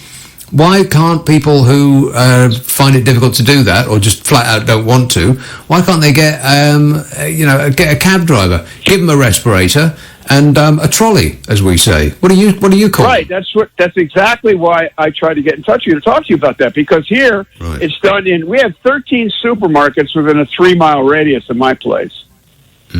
I mean, we're overloaded, and there may be more. But, so I thought nobody's entrepreneurial enough to do that. I found that strange. Since you brought it up about having a car, nobody's driving their cars. They'll drive up to the supermarket and go get some food and deliver it. Yeah, half of the houses in the country have got a car just collecting dust outside. Why can't somebody in charge actually, get their heads around making those work for us? That's an excellent idea there, Graham. Graham, I want you to design the app. I want you to get the money to make the app happen. I want you to bring on board all of the investors, and then we'll split it 50-50. What do you say? I don't think so. That's my best offer. See, I think you stand out in the street with a sandwich board and say, to bring your groceries. I mean, how hard is that? I don't know how you advertise over there. There's plenty of vehicles to advertise on. You got a Craigslist over there? You got Craigslist? I've never actually seen it. I recognize the name. Yeah. Yeah, correct. It's the online black hole where you go look for a place or you look for a car. I've looked for the car in the UK one time on Craigslist. Different cities, Yeah. So, it's a great... I don't understand why it's not going on over there. Well, then that's Uber, right? confusion. You got Uber. Yeah, you got Uber and Lyft. Yeah. You got Uber and Lyft. Yeah, every cab driver in the country is currently not doing anything, and there's plenty of stuff for them to do. Let's get on with it. Exactly. Yeah. Okay, excellent work there, Graham. In closing, what do you call a supermarket trolley? A buggy. A buggy? No, you don't. Buggy. Yeah. Well, really? Okay. A shopping cart. A shopping cart. Yes, that's it. A cart. Shopping cart. All right. Good work. Thanks a lot, Graham. 0345 6060 973. Mike says, if you're doing this from home, then you won't need to walk around every half hour to stop the lights going out. Also, have you set it up so that your glamorous assistant can join in remotely? Well, I haven't needed to walk around every half hour to stop the lights going out for a good long while, because it was fixed for me. Oh, it was bliss. I didn't realise that it had been fixed for the longest time. Because the light used to go out in the studio because it didn't think that anybody was in there, because we're doing our bit to save the environment and protect the planet. And so the lights would go out if nobody was in there, which is as it should be. But I sit so still that the sensor didn't realise that anybody was in there. So every half an hour I'd have to get up and wave my arms about and do the disco dancing, like nobody was watching. And, it got fixed. And I only realised weeks later, after thinking, hang on a minute, I haven't waved my arms in the air like I just don't care for a good long while, but the lights are still on. Somebody's fixed it for me. And as for my glamorous assistant joining in remotely, I have no control here. It's very bizarre. Because I normally have complete control. I'm the only presenter on who runs his own desk ordinarily. Everybody else just sits in a nice room with a microphone in front of them and has a cloud of assistants to do stuff for them. But now I'm not there anymore. I've just got a mic, and other people are running the show. So if there's any great big gaps, then you'll know the reason why. No pressure. John texts, Nick, for Plod, it takes me 45 minutes by bus. Nick, for Plod. For Plod, it takes me 45 ! Minutes by bus to get to town for shopping due to emergency... Oh, no. My computer's just gone off. No, there it is. See, my computer doesn't think anybody's here either. Anyway, for Plod, it takes me 45 minutes by bus to get to town for shopping due to emergency timetable. I queue for an hour to get in shop. Don't forget, check my bags if you have a warrant for non-essentials, alcohol that your boss Boris put on essentials list, ! Well, I think alcohol is the word that stands out for me in that text. What are you talking about? Alistair tweets, I live around 400 yards from Belfast City Airport. He says, usually I can mainly smell the fumes from aircraft fuel, but now I can definitely smell various more pleasant fumes from people's washing lines. Oh, the blissful scent of it. It's hygienically clean. Yeah, the air is cleaner. You know, there's going to be a massive comet come our way, I think, at the end of this month. It's going to be the biggest comet ever in the whole wide world. It's going to be bigger than, I don't know, Venus or some other planet. I've got no idea, but I read it in the paper, so it must be true. This is an educational program, isn't it? Patty tweets, Nick, anyone with a garden must have noticed songbirds are far more abundant this year. Yes, I have. I go out first thing in the morning and they are tweeting their little faces off. They're thrilled that we're not here. There's a fox that sleeps right in the middle of the garden of the people next to me. Talk about bold. Taking over they are, animals. You know, we used to think that it would take a while after our... You know, if the entire human race disappeared overnight, nature would take a while to come back. But no, moments, just moments. It's as though they're all on the edge of their seats is not right, but on the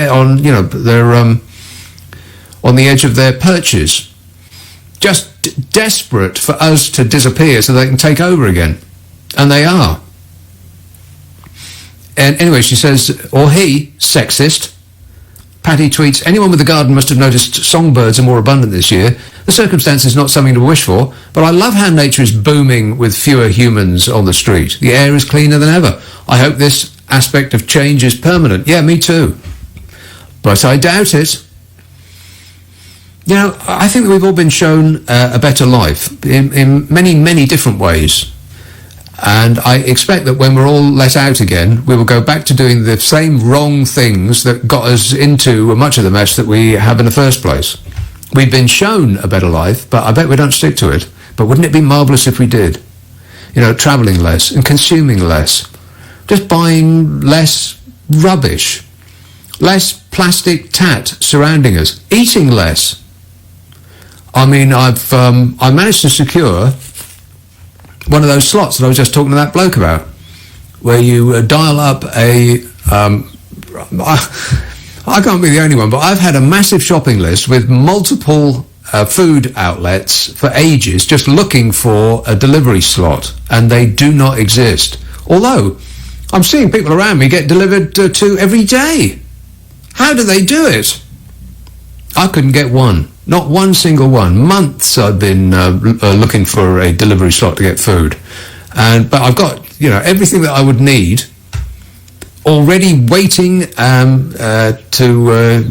check out if a slot becomes available. And I was just, idly flicking around, and I saw we won't come to you, but you can come and get it from us. We'll pack it for you, and you can come along. I couldn't believe it. Almost fell out my chair. It's as though God herself had delivered unto me a click and collect spot. So I did that today. There's almost no room for me to get in the kitchen anymore. It is so stuffed with food. But that's me being a good boy, not hoarding, just doing the shop. But, for minimal numbers of shops per month, as it should be. But despite all of that food, I do eat less because you never know when you might get another spot. And I don't really want to walk around the supermarket because that is like playing Russian roulette. You just don't know, do you? They say you can come and, go to our supermarket if it's safe. Well, how are we supposed to know that? If you are not in an at-risk group. We're all in an at-risk group. Let's have a call in Islington. Adam. Hi, good evening, Nick. I hope you and your family are keeping safe and well at these difficult times. I wanted to bring up, no problem, I wanted to bring up a bit of a nuanced discussion, something I don't think has been openly discussed on the media with the... A nuanced discussion? Subject area, which is the impact of the virus on two fronts. On the impact of the virus on the BAME community in Britain.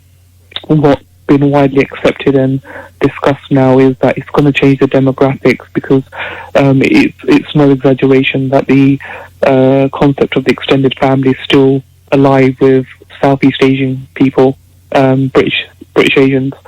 So there's been a number of deaths. The concept? What do you mean, the concept of the extended family?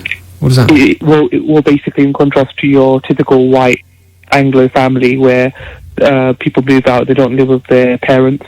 Oh, okay. Right. On that spectrum. Yeah, under the same roof, you mean? Yeah. Exactly. Yeah. So there's been unfortunately a lot of deaths all over the place. But in Birmingham, there's been a concentration of 50 elderly Asian Muslims who have died. And this is one of the things that they're saying is affecting Italy so badly, is because they actually care about their old people. They don't chuck them in a home. They live in the house with other generations. Yeah, I agree with that. Although, if I had to play devil's advocate, I'd also say, old people do have complex needs, right? And some families probably don't feel they can look after them. But I mean, that's the first point, which I think the demographics are going to change a lot in Southeast Asian households.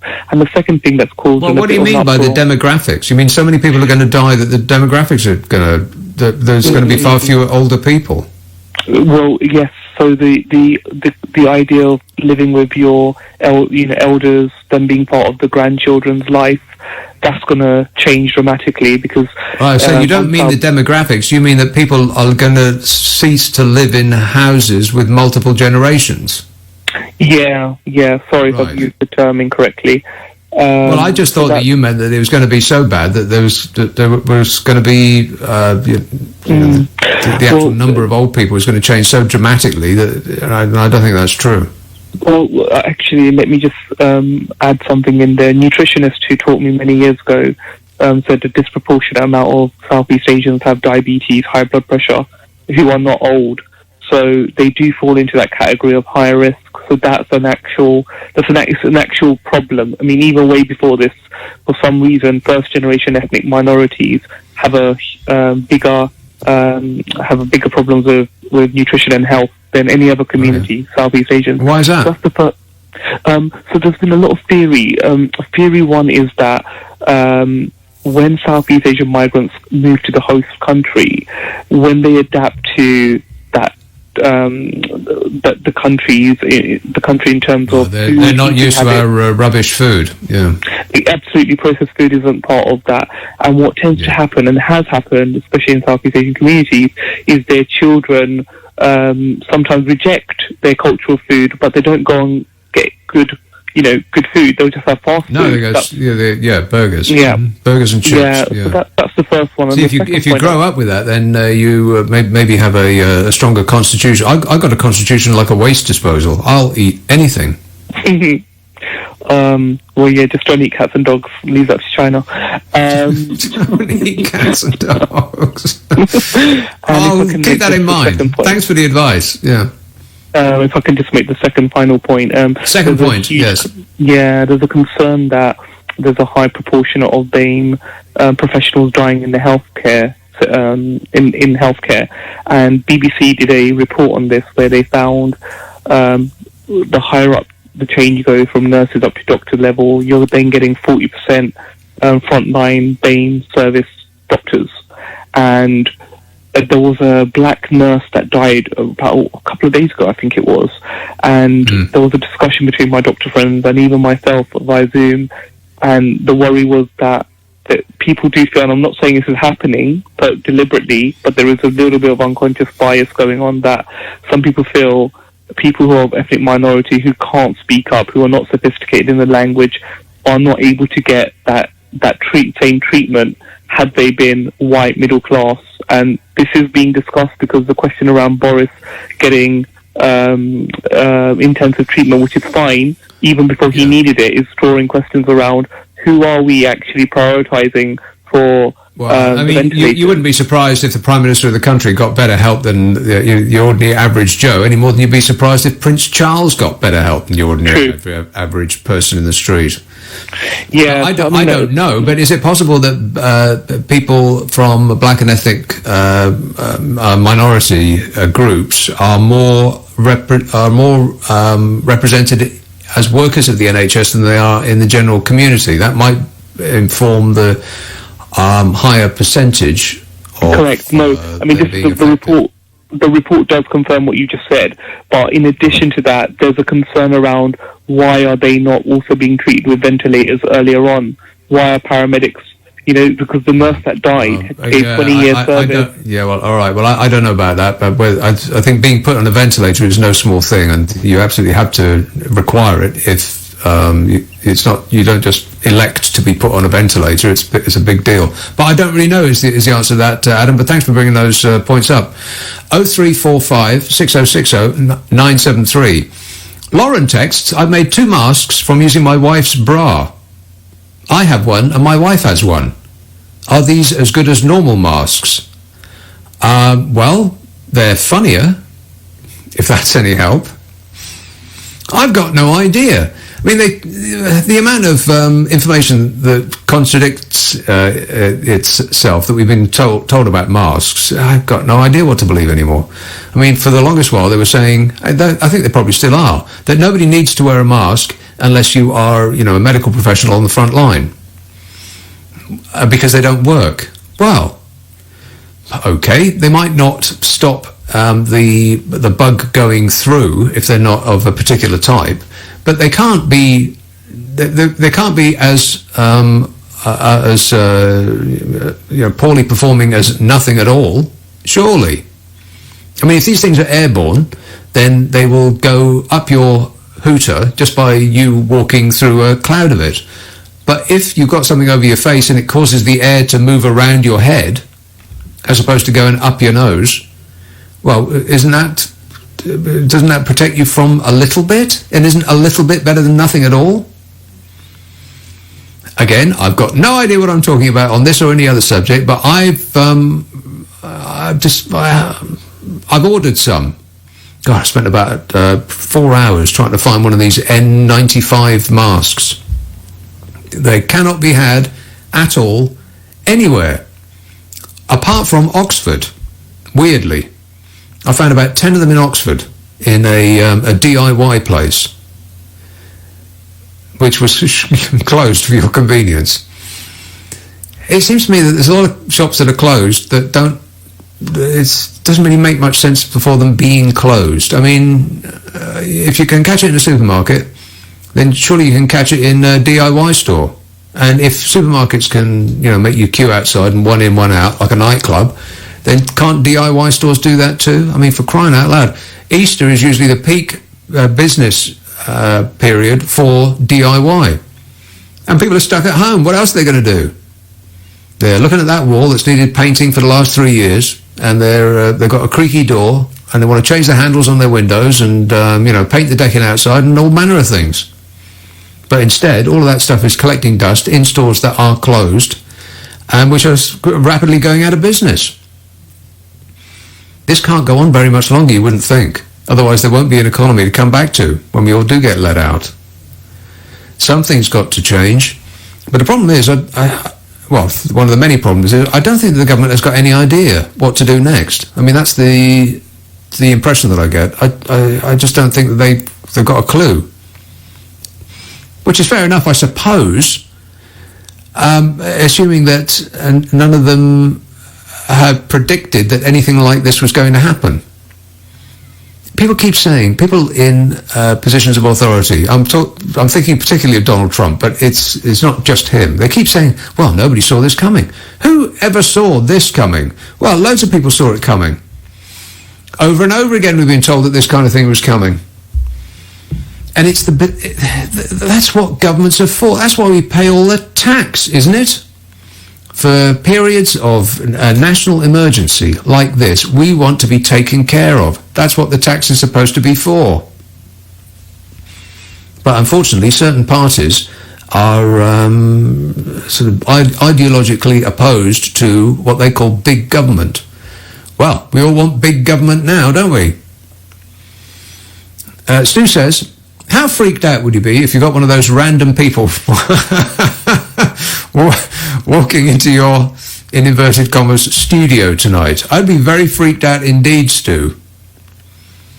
I'd be calling for my gun. If only I had one. That's in reference to something that happened a good long while ago, which, by the way, is on one of my podcasts. I do a podcast called The Nick Abbott Habit. And it's a best of. They're collected from shows that went on the air before this virus hit. So they're full of, the usual sound effects, and they were, back when people were allowed to laugh. And there was a couple of shows that were, that I titled Specific Things. And the one where somebody walked into my studio was called The Curious Incident of the Intruder in the Nighttime. If you look up the Nick Abbott Habit, then there's just loads of those. It's a half an hour best of some of my, the older shows from previous to January when all this kicked off. And that's the one where somebody walked in. There's also the one where I got locked out of my own house, which is called The One Where I Got Locked Out of My Own House, which I did revisit on the one that's just come out. Last Monday, I sort of revisited that show and included some audio that I didn't put in the first time around. But it's called The Nick Abbott Habit. If you have a half an hour that you're not doing anything with, and there's plenty of those half hours in the day now, and you wish to be amused, you wish to be, taken away from all of this misery, just turn the news off, put it in the off position, and switch your mind off and allow yourself to float downstream. The Nick Abbott Habit is available where you get your podcast, but I can recommend the app that we do here called Global Player. It's got Classic FM and Capital and Heart and X and loads of other stations too, the names of which escape me for the moment. Well, I was listening to Chill the other day. That's another one that we do. Oh, it's delightful. There's plenty there for you to check out. Global Player, download it from your app store, and the podcast that I do is called The Nick Abbott Habit. Isn't that great news? Apple and Google are going to be paying their taxes so that we can reinvest in the NHS. What tremendous news. We appreciate... Oh, no, maybe that's not what I heard. The line is bad. Maybe it's a misinformation on my part. I'll check it out and come back to you on that. Mike tweets, my mum makes a Waitrose click and collect order at a branch near me. I then go and pick it up and drive it across London for free, leave it on her doorstep and wave through the window. I get the feeling she could get used to this service. Is that what you're supposed to be doing, Mike? Well, it seems like, I don't know, that seems like a decent thing to do, doesn't it? Some would say not. Sally says, please stop talking about gardens and songbirds, etc. You're making me jealous. There are 4 of us in a cramped 2-bedroom flat and we're climbing the walls. Well, at least you got one of those climbing walls.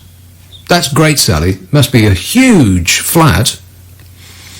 Lynn tweets, Nick, one good thing, I've not had any nuisance calls on the landline since this situation started.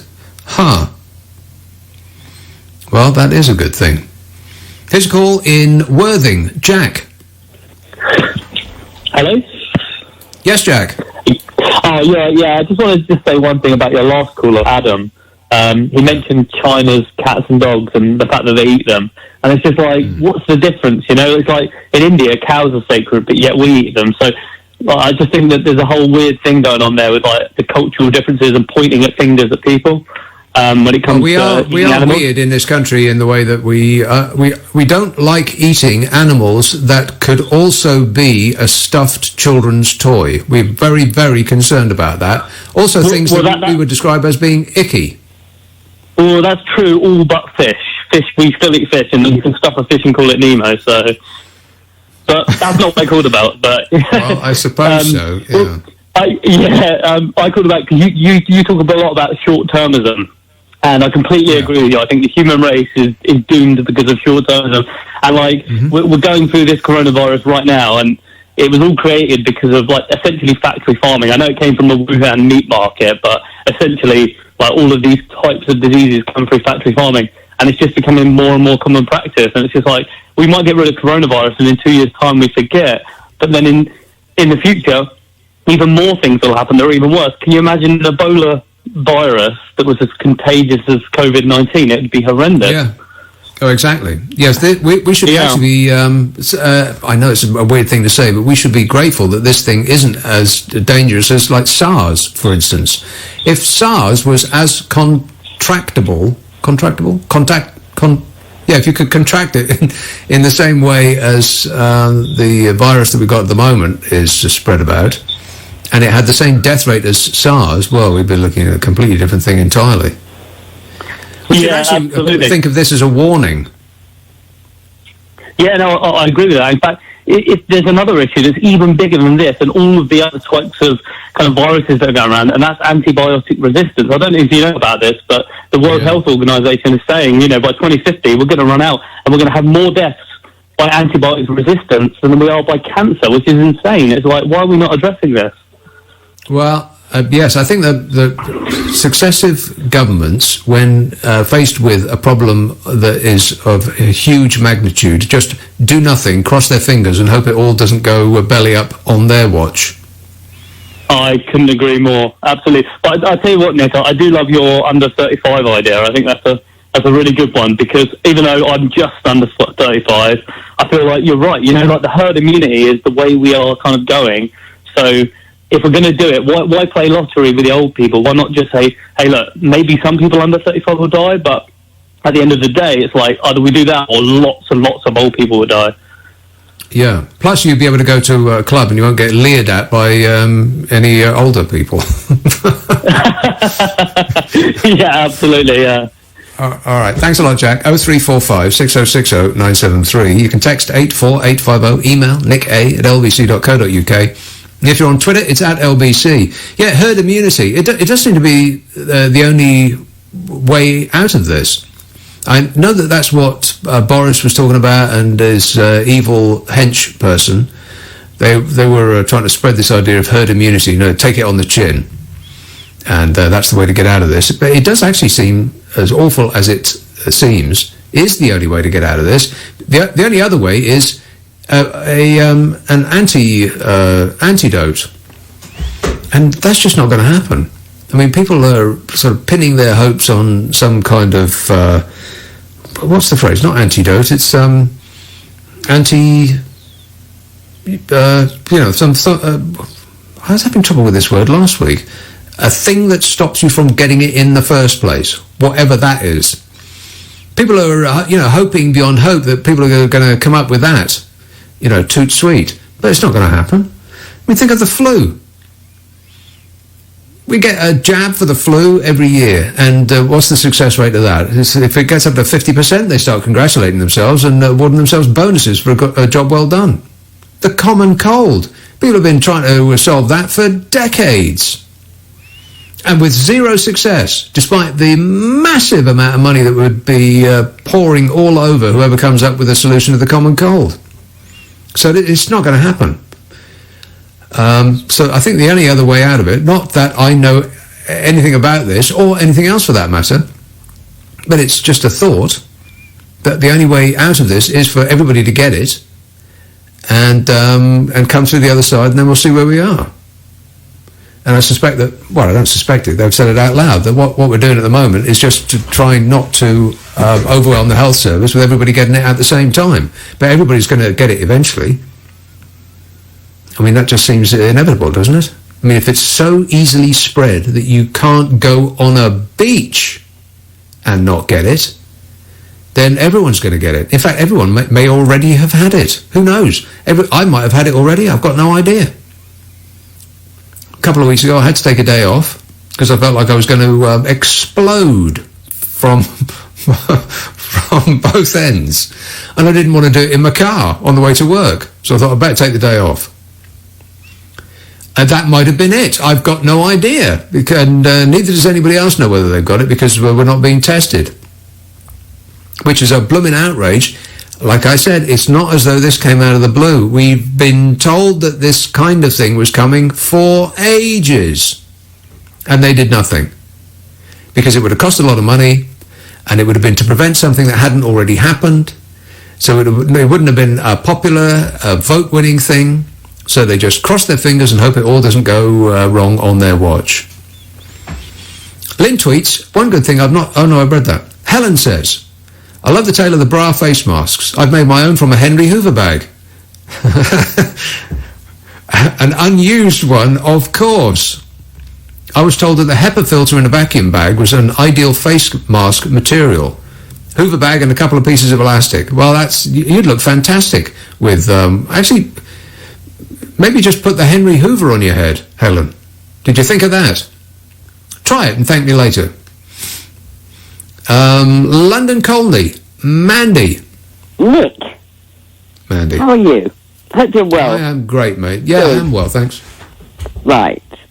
The government keeps telling you, don't go out, don't go out, don't go out. Yeah. So I went to go out, I got a flat battery. My car. I thought that, all these cars sitting outside people's homes are not going to get used. There's many and they're all going to go when we're let out. The calls to the rescue people are going to go through the roof. Mm-hmm. But luckily, I've got nice neighbours, and they did it. But I then thought today, I'll just go on the M25 for one junction, give it a run. I only saw about 2 cars on that M25 today. I did an essential trip this week. Wait a minute, I haven't finished. Above the M25, they have those notes. Is this trip essential? I thought, yes, it bloody well is. I'm charging my battery. Go away. I don't think that counts. Of course it does. It's their fault. They've got it. But I did an essential trip this week on the M25. Yeah. And on another motorway as well, and it was actually unbelievable. It was what it must have been like driving on motorways in the 1960s. There wasn't anybody on them. No, I saw one truck. I saw a couple of police cars waiting in lay-bys, up on those little hills by the side of the motorway where they wait for somebody in a hatchback going 120 mile an hour. I wasn't going past, but I was doing the exact speed limit because I'm a good boy, I am. Yeah, it was brilliant. I just did this one junction. I didn't come back on the M25. I thought I'd come back the scenic route and I got lost, but that's academic. I did miles. I got some mileage on my battery. But they're telling, and everybody I've mentioned it to said, yeah, we've got flat batteries. Everybody's got flat batteries. Don't the government realise by telling us not to go out, we're going to get flat batteries? Which is, of course, not protecting the environment. Because everybody's going to have a new battery with all of the chemicals that are involved with that. Well, it did go, and it's fine now. And I'm going to take it every day just for a spin because I'm not having that again. You're not going to take it out every day. Don't take it out every day. Just round the block. That's not going to help. No? Where should I go, Scotland? I don't know. I don't know, but I wouldn't think just taking it around the block would help. I think that would probably drain it more, wouldn't it? Oh, really? I don't know. It's not a normal car. Again, I've got no idea, Mandy, why you're asking me. You're not a car expert, I know. How many have you got now? I'm not a car expert. How many have you got? Huh? How many cars have you got? I've got one that works and one that I'm frightened to turn on for the exact reason that you just explained. Yeah. But didn't you have 3? I did, yeah. No, one's gone. One went, yeah. And today, I had to water the garden. It's so dry after all that rain we had. The gardens are dry as bone. Yeah, well, it's the time of year when you'd think that plants would want a lot of moisture. And they normally get it, of course, April. April showers. We had them all in January and February, didn't we? We just had rain, rain and rain. Yeah, which is useless. That's no good. That's no good for plants. Plants don't need rain then. No. I sound as though I know what I'm talking about. I've got no idea what I'm talking about. I'm no horticulturalist any more than a mechanic. You're winging it, all right. You're doing right. Yeah, exactly. But the bird song is beautiful. It is, yeah. We've got a blackbird that tweets its face off first thing in the morning and last thing at night, right at the bottom of my garden. It is marvellous. They're beautiful things. Yeah. And they're all happy because there's no traffic and there's no noise. There's nobody in the garden. I know, you can feel the happiness as soon as you step outside first thing in the morning, yeah. It's just beautiful. And when you do go out in the car, it's kind of spooky because no one out there. Well, when I drove in last week to work, it was great all the way in. It was very, very quiet, and then I got to the centre of town, and it wasn't quiet. It was there was a complete absence of people. It was actually sad. Because it's normally such a vibrant place, even at 1 o'clock at night. You walk around the centre of town at the weekend, and there's loads of people around, but there was no one around. It's spooky. It's spooky, but it also felt a bit lawless in that if anything happened, there wouldn't be anybody there to see it, or to intervene, or to call a copper, or anything like that. I went to get petrol last weekend, I can't remember what day. Big Sainsbury's petrol station. And the kiosk was closed. You had to pay at the pump. I had never done that before, so I thought, I'll ask someone. There was no one else there. And I worked it out, and I was sitting in my car, and I said, something happened to me here. Someone attacked me. No one's there. Yeah, it does have an air of lawlessness about it. Yeah. It's awful. It's scary. Well, don't go out, Mandy. Oh, for That's my my no best journey. advice to you. For my no All right. journey. Okay, thanks. Sal texts, just a thought, why do they not penalise people who are ignoring the rules by stopping any financial assistance they're receiving? Why should the government pay them if they can't abide by the rules? If it's the kids, then the parents lose theirs. I believe that will make parents stop their kids. Just a thought, says Sal. We have, we are ordinarily, so we are led to believe, a nation of curtain twitchers, but that has certainly been turbo boosted, hasn't it? 0345 6060 973. Let's have a call in Bexley Heath. Les. Yes, good evening, Nick. First time caller. Good evening. Good man. I'd just like to share, if I may, a short poem I came across yesterday with yourself and your listeners, which I think is fairly relevant to our current situation. Poem? Oh, no. Haven't we suffered enough? No, have a listen. How long is... Wait a minute. How long is this poem? It's quite short. How long is it? Quite short. How long is it? I haven't timed it, but I'd say 2 or 3 minutes. No way! 2 or 3 minutes? Are you out of your mind? I've only got a 3-hour show. How many lines? Will you allow How many me? lines? How many lines? While we were talking about it, I could have read it already. Well, you could have done. Yeah, you could have inflicted it upon us already. Yes. How many lines, Les? 10 or 12. It's going to take you 2 minutes to read 10 lines. No, well, I'm only guessing, you know. How slowly are you going to read? Read the first line and then come back to me and I'll decide whether I want the... Okay, the it was written in... First line coming up. Yes. Can I just explain something? It was written in 1869, and it was... It's not getting any better. And it was reprinted during the 1919 pandemic, which killed more people than the First World War. Okay. Right. Does it start? Titled, there was a young man. Does it start? There was a young man in Australia. It's titled "This Is Timeless." I'll start. And people stayed at home and read books and listened, and they rested and did exercises and made art and played. Is this the poem? Well, sort of. Or is this you explaining it? No. This is it. Oh, okay. Stop interrupting and listen. Right. And people stayed at home.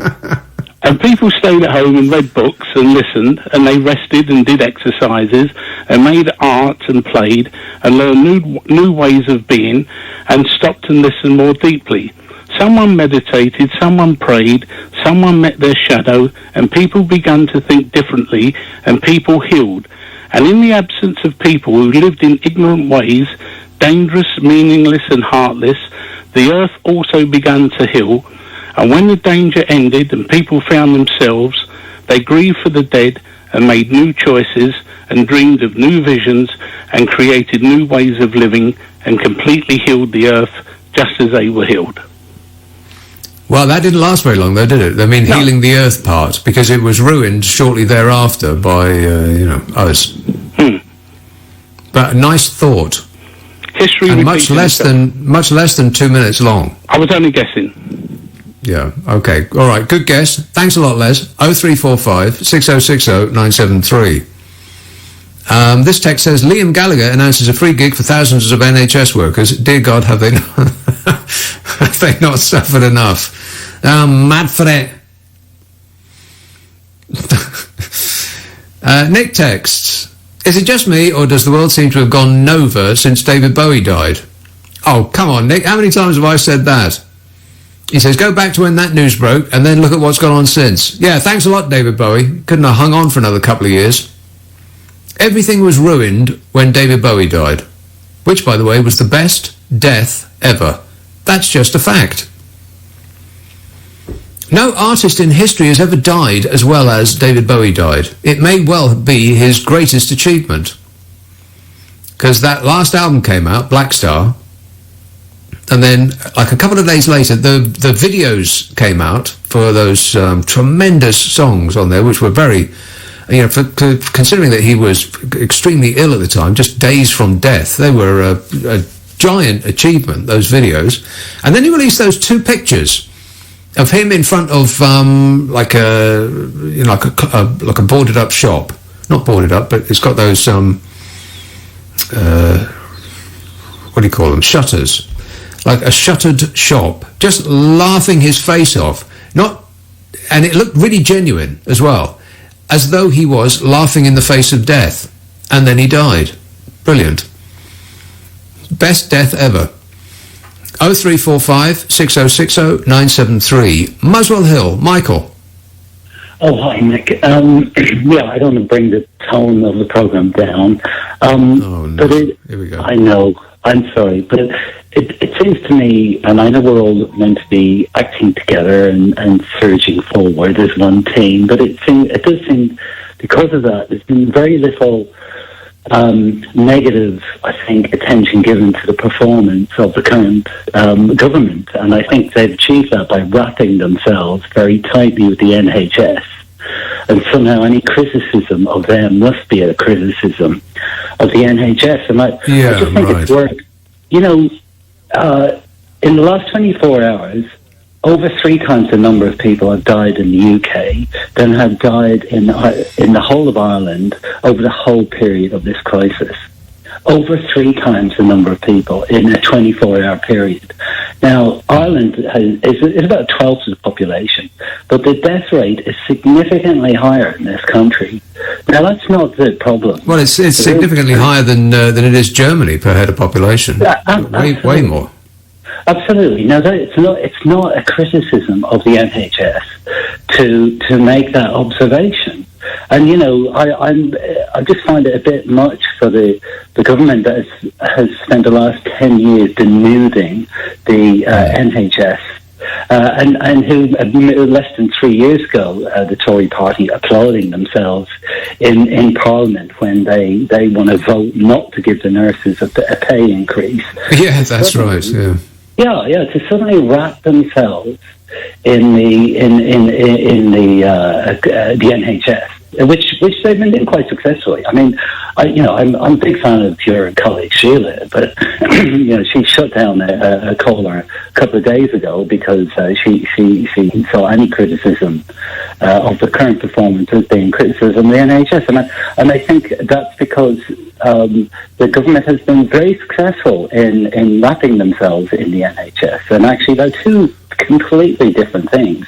They are clearly... The amount of times that I've heard people say something of the order of "this is not a time for playing party politics," as though that gives that takes the government and a previous Conservative government off the hook for anything that they might have done over the past 10 years. And of course, what they've done over the past 10 years is serially underfund the NHS.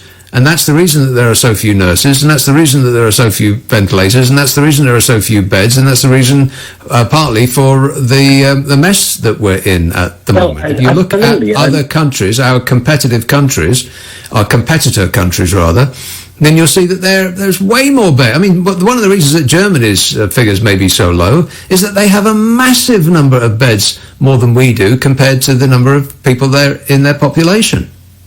No, absolutely. I think that's true, but I mean that's not true with Ireland. I mean the Irish medical system has been really badly damaged by the sort of 2008 and everything that came after that. But I think because of that, the Irish government and the medical people over there, when they saw what was coming, they were so terrified of what was about to hit them and the realization of how unprepared they were. They closed down everything a few weeks earlier than we did in the UK. They were terrified and they closed it down. It was a lot more draconian, and because of that, as I say, the total in Ireland is less than 300 counting, and it was over 900 over the last 24 hours here, and I think well, there is a danger though to look at a day's figures and think, that's leveling off, so that's the end of it. It's over. But people are going to come out of their homes. I mean, it can level off if nobody leaves their house. That just makes sense. But people aren't going to stay in forever. And when they come out again, doesn't it seem likely that the deaths and the numbers of people going to hospital are just going to increase? Well, very, very, very. Very possibly, and I suppose, Nick, that's why everybody is looking at China, but you wonder how much you can trust in terms of figures that come out of China. Yeah. I mean, well, maybe we shouldn't look at China. Maybe look at South Korea. Maybe look at Singapore. Places like that. Places that do have a certain. They are more authoritarian than we are, but they acted quicker than we did, and they have more facilities at their disposal than we do. Probably because they haven't underfunded their own health service for a decade after decade. And it's not just the Conservatives' fault. When asked the choice, the people of this country vote for the party that says we will tax you less, as though the two things aren't connected. Oh yeah, we love the NHS. Would you like to pay more tax? Maybe later. So, it's actually our fault. It's not just other people's fault. If we elect them in the first place, then that's on us. Nick, I completely agree, but that's why we have to be, I don't know, who was it said you shouldn't let a good crisis go to waste, and sort of 2008 sort of did, in that we didn't really learn from it, and maybe I'm being far too optimistic, but I genuinely hope that this is, we have capitalism here, the hands up in the air once again going, we can't deal with this crisis, can you help us out? So clearly it doesn't work as a system. And I genuinely hope that, unlike the aftermath of 2008, that as a society, we start taking a bit more responsibility for ourselves as a community. Yeah, but would you predict that that's going to happen? No, I don't. I'm a hopeful, optimistic person. There's going to be no end of investigations after this. There'll be investigations, and there'll be committees formed, and they'll be looking into this, and they'll spend tens of millions of pounds, and they'll all come to the same conclusion. I betcha. The conclusion will be that lessons must be learned. That's it. Game's over. Nothing to see here. Please move along. And they'll all award themselves, bonuses for excellence in their position, and give themselves a badge and a funny title. Wendy texts, taking a drive to charge your battery is absolutely no reason to go out. This is in reference to a call I took some while ago. Everyone just thinks, I'll go here, I'll go there, I'll do this, I'll do that, but it's not good enough, says Wendy. We need a total lockdown. People just do not understand the rules and how to stick to them. Yes, I suppose. But how long is this going to last? I mean, it would be a lot easier to take if we knew when the end was going to be. But as people in charge don't appear to have any idea when that might be. I mean, wasn't it Dominic Raab that said, we're going to look at, we'll re-examine this at the end of next week? Somebody asked him, when's this going to end? Some keen reporter quizzed him.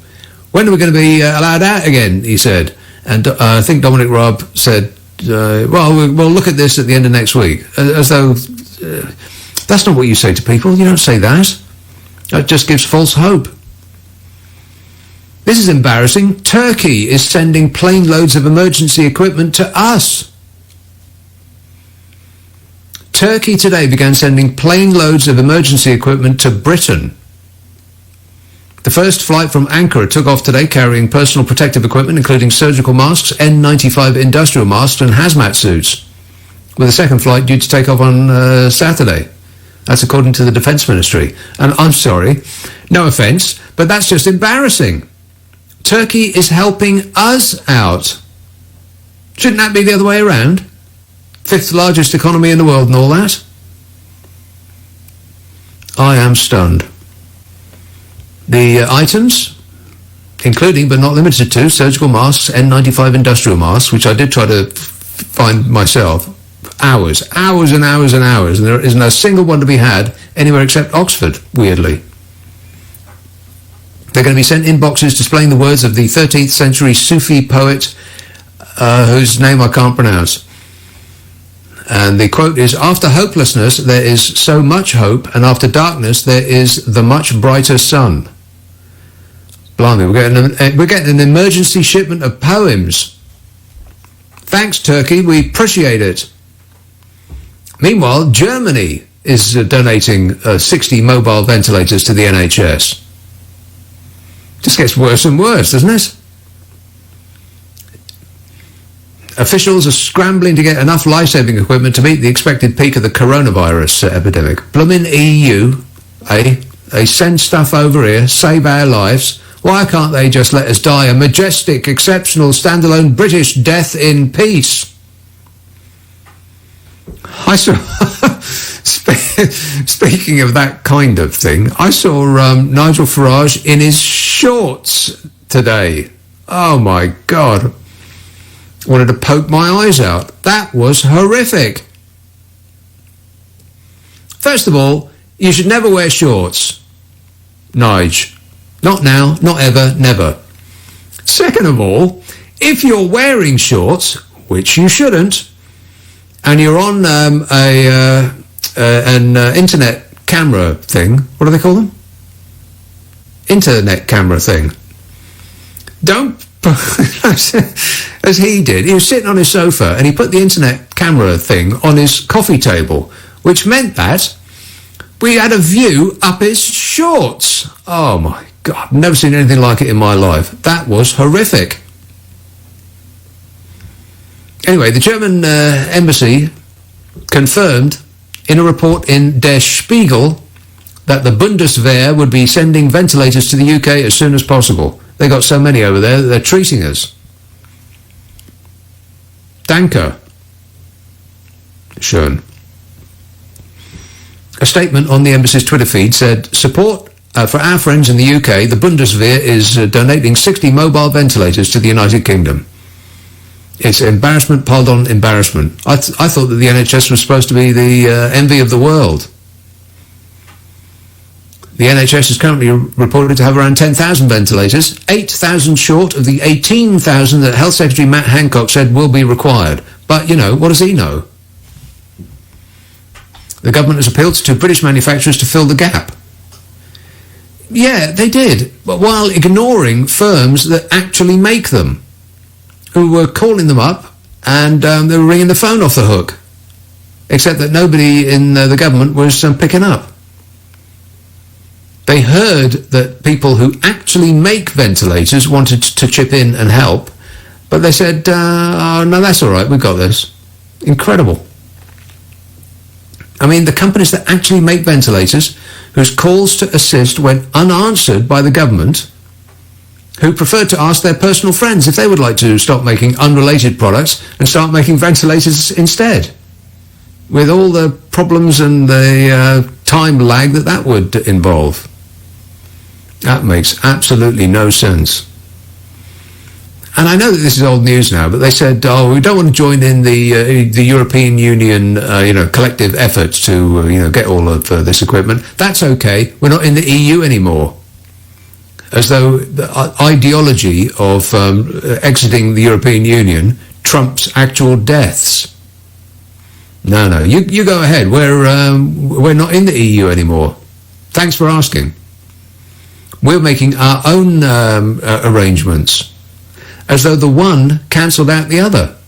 We could have joined in with that EU effort, and we could have benefited, while also making our own efforts.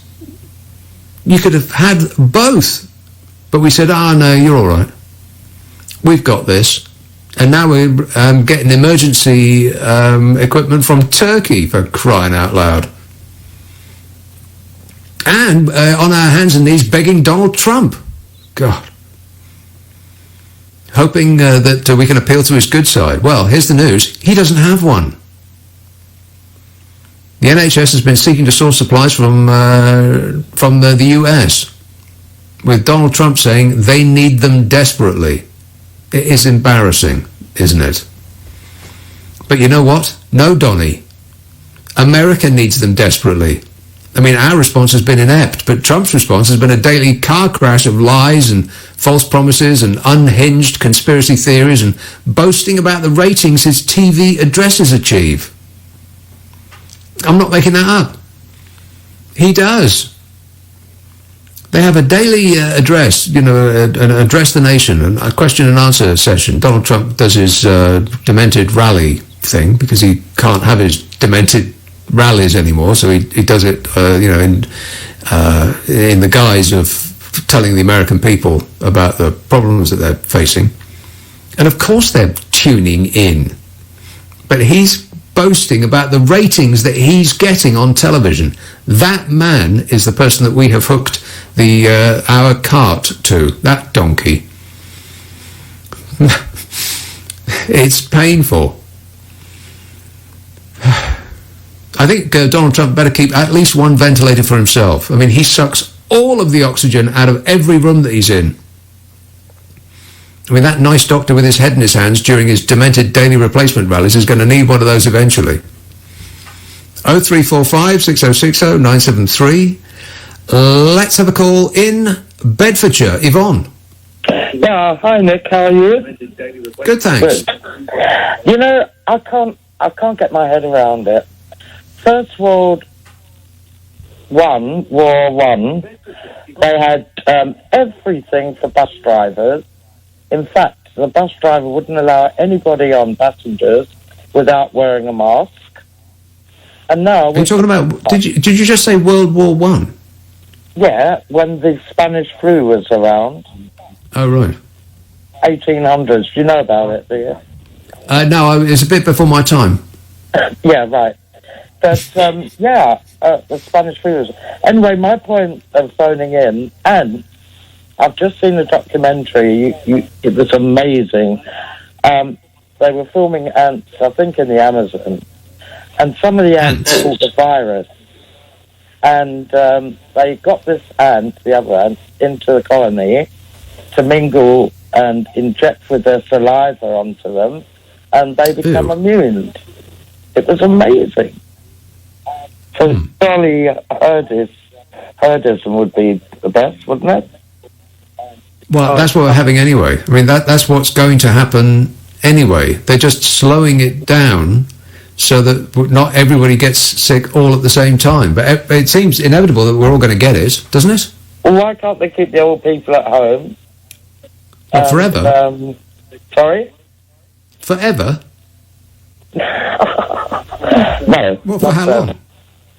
Well, isolate them while the others go out herding, they catch whatever it is, and they become immune. Yeah, they become immune, that's right, and then you let all the old people out and they're all going to get it. It's not going to go away, this thing, is it? I'll be one of them, so... all right. Yeah, but it's unbelievable. In the First World War, we've got no money, and yet everybody on the buses and people had masks. Yeah. Well, everybody had a mask in the Second World War. Never mind about the First World War. In the Second World War, you had to go out with a mask, didn't you? If the government had just bought us all respirators, not masks, but respirators.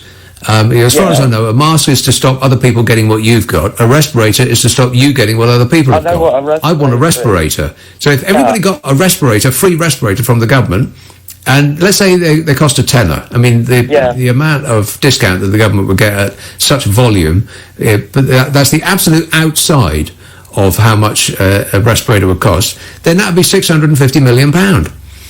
Big deal compared to the amount of money that we're spending at the moment keeping everybody in. Yeah, but all we do now is print more like Idi Amin. I don't know. I think it beggars belief, really. I can't believe what's happening. Yeah, I know. It's doesn't seem right. It's like How living in a have film. Money then, and we haven't got money now. It doesn't make sense, really. I think all the politicians nothing. Short-term. Nothing makes sense. Nothing makes sense anymore, Yvonne. It's the new way of the world. Get used to it. This text says, it will get much worse when 6G comes. Oh, blimey, don't talk to me about 6G. It's like 5G, but one louder.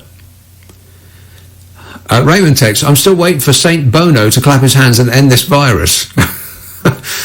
Maybe Lily Allen could have a wash while in isolation. Anyway, best death ever? Lemmy, as he was killed by death. Well, that is true, yeah. Killed by death. No sleep till Hammersmith. Still sleeping.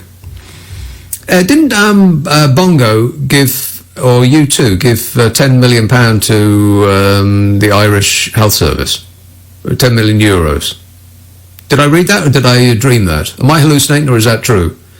If that's true, then I dislike you less, Bongo, if that's any help.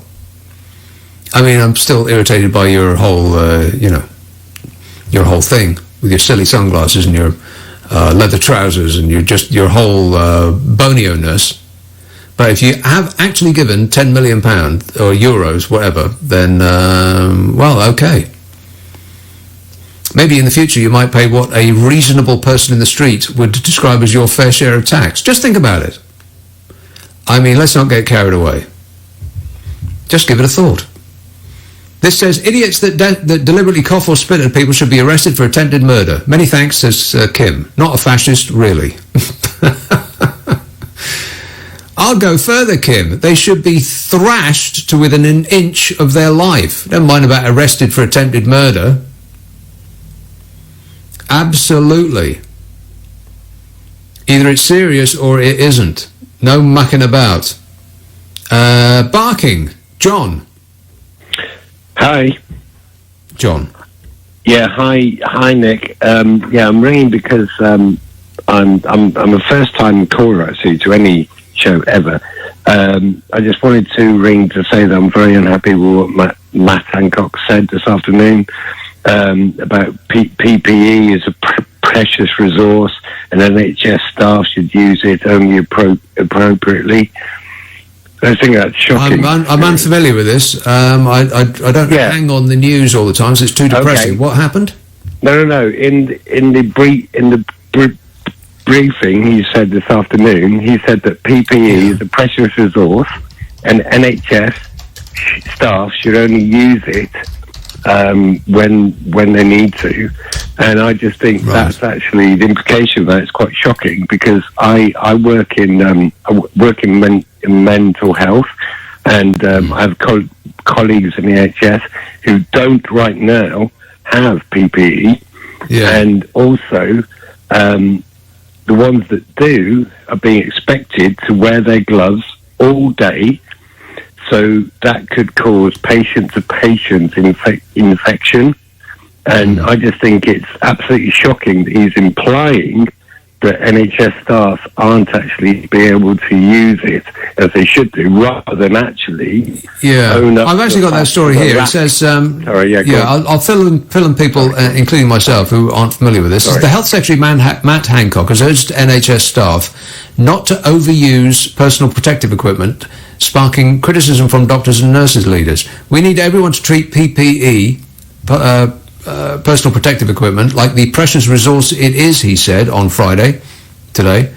Everyone should use the equipment they clinically need in line with the guidelines, no more, no less. Well, what does he think they're doing with it? Having parties? I know.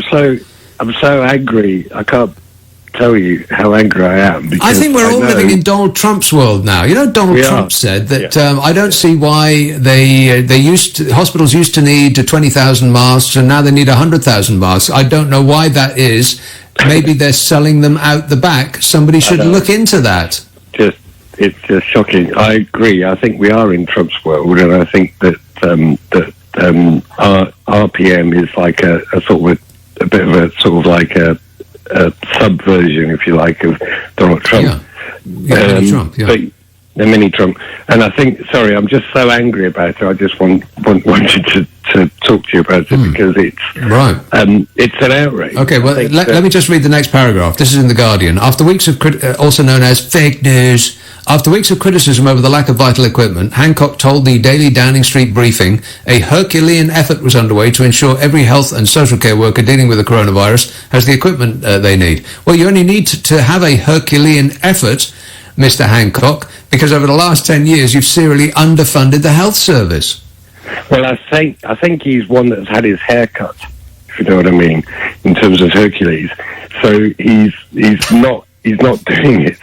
I'm sorry. There are staff because I work in mental health, social care, and there are many staff, including AMPs, who have to go out and do have to do mental health act assessments that don't have the equipment they need. But also my colleagues in NHS, there are staff right now that don't have the PPE, and then there are staff that do have PPE, as I said, and aren't able to have new PPE, if that makes sense. Yeah.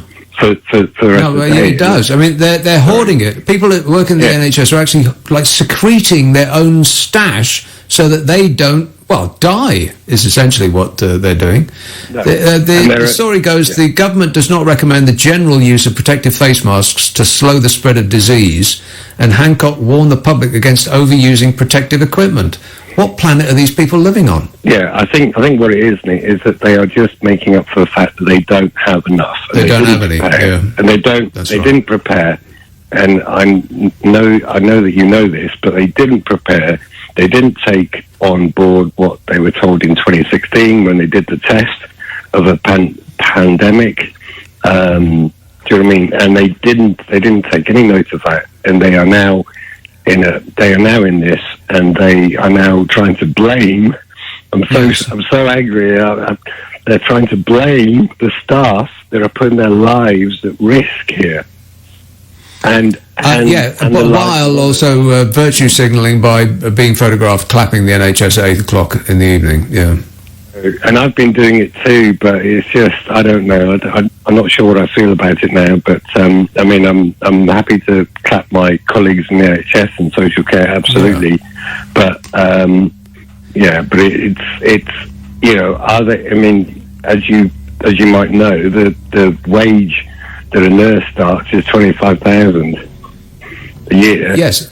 And this clapping at 8 o'clock, it's very nice, and it makes us feel good about ourselves, as though we are giving them something. But and I'll say it again, when we are presented with a choice, and we were just presented with this choice, do you want to vote for a party that is going to tax you more and spread that wealth about? Or do you want to vote for a party that says, well, we won't tax you more. In fact, we're going to tax you less. And we just decide, well, we like the NHS and all, but we'd rather not pay for it, essentially. Yeah, and we'll tax you less, and we'll allow part of it to be sold off to the Virgin Care and others. Well, see, now that's not what was on offer. If you just stick to the "we will tax you less" part, that's the bit that people can understand and they relate to. They think that their life will be better if they're taxed less. They'll have a little bit more money to spend on, I don't know, a frothy coffee every day when they go to work. Like that's going to improve their life, or a new pair of socks, or a shirt that they've had their eye on. All these silly things that we obsess about that don't actually improve your life at all. We should be more Danish, pay more tax, and it gets spread around society more, with the result that people are happier. Isn't that what this life is supposed to be all about? And more secure and safer. Well, that's what I mean by happier. Better health. No, I agree. Yeah, absolutely. Yeah. Okay, good work. Thanks for that. 0345 6060 973. Well, that is pretty shocking, ain't it? I mean, it does make me think. Okay. All is forgiven. Come back, Boris, as soon as you possibly can, or maybe I'm going too far. Daryl emails, if the lockdown were eased for young people only, the virus would still spread rapidly among them, and then also spread to older people unless all of them were strongly shielded, which would be very difficult. I think the only way out, short of a vaccine, is to wait until there are hardly any new cases, combined with a lot more testing and contact tracing. Yeah, well, the testing and the contact tracing seems to be something that we are not able to do. That seems to be, Germany is doing it, and all of our competitor countries seem to be doing that quite successfully. But it's beyond the wit of the Brits, apparently. We can't. If we can do it, then I don't see any evidence of it so far. It's more like just crossing your fingers, hoping it's all going to blow over, and then back to normality. But that can't be allowed to happen, surely.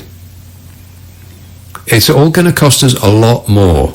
If you want a better health service, you're going to have to pay for it, which means you're going to have to vote for somebody who is not going to promise you less in tax. They're going to say, and be real with you, you're going to have to pay more in tax. With the result that, just look at the countries that do have a high tax. Look at the countries that have a low tax, and look at the countries that have a high tax, and compare them to where those countries come in the happiness index. Now, I know in the current circumstance that happiness seems like an ephemeral, rather unimportant thing, but it is important how happy a person is or a population is throughout their lifetime. And you'll see, it's remarkable. The countries that have a very low rate of tax, it means zero in a lot of cases, well, not a lot, but a few cases, they are at the absolute bottom of the happiness index.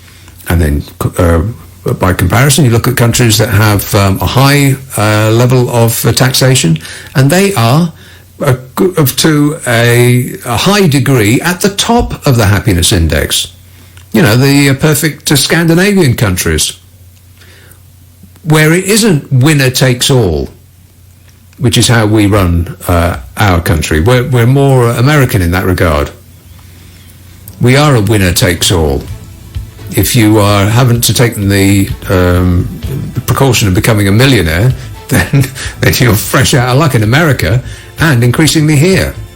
We're leaving the Scandi countries behind and facing towards America, which particularly in regards to the health service, has got to be the absolute worst decision we could ever make. Peter texts, what this terrible virus has shown us is that capitalism is no good in a crisis. Not sure about that.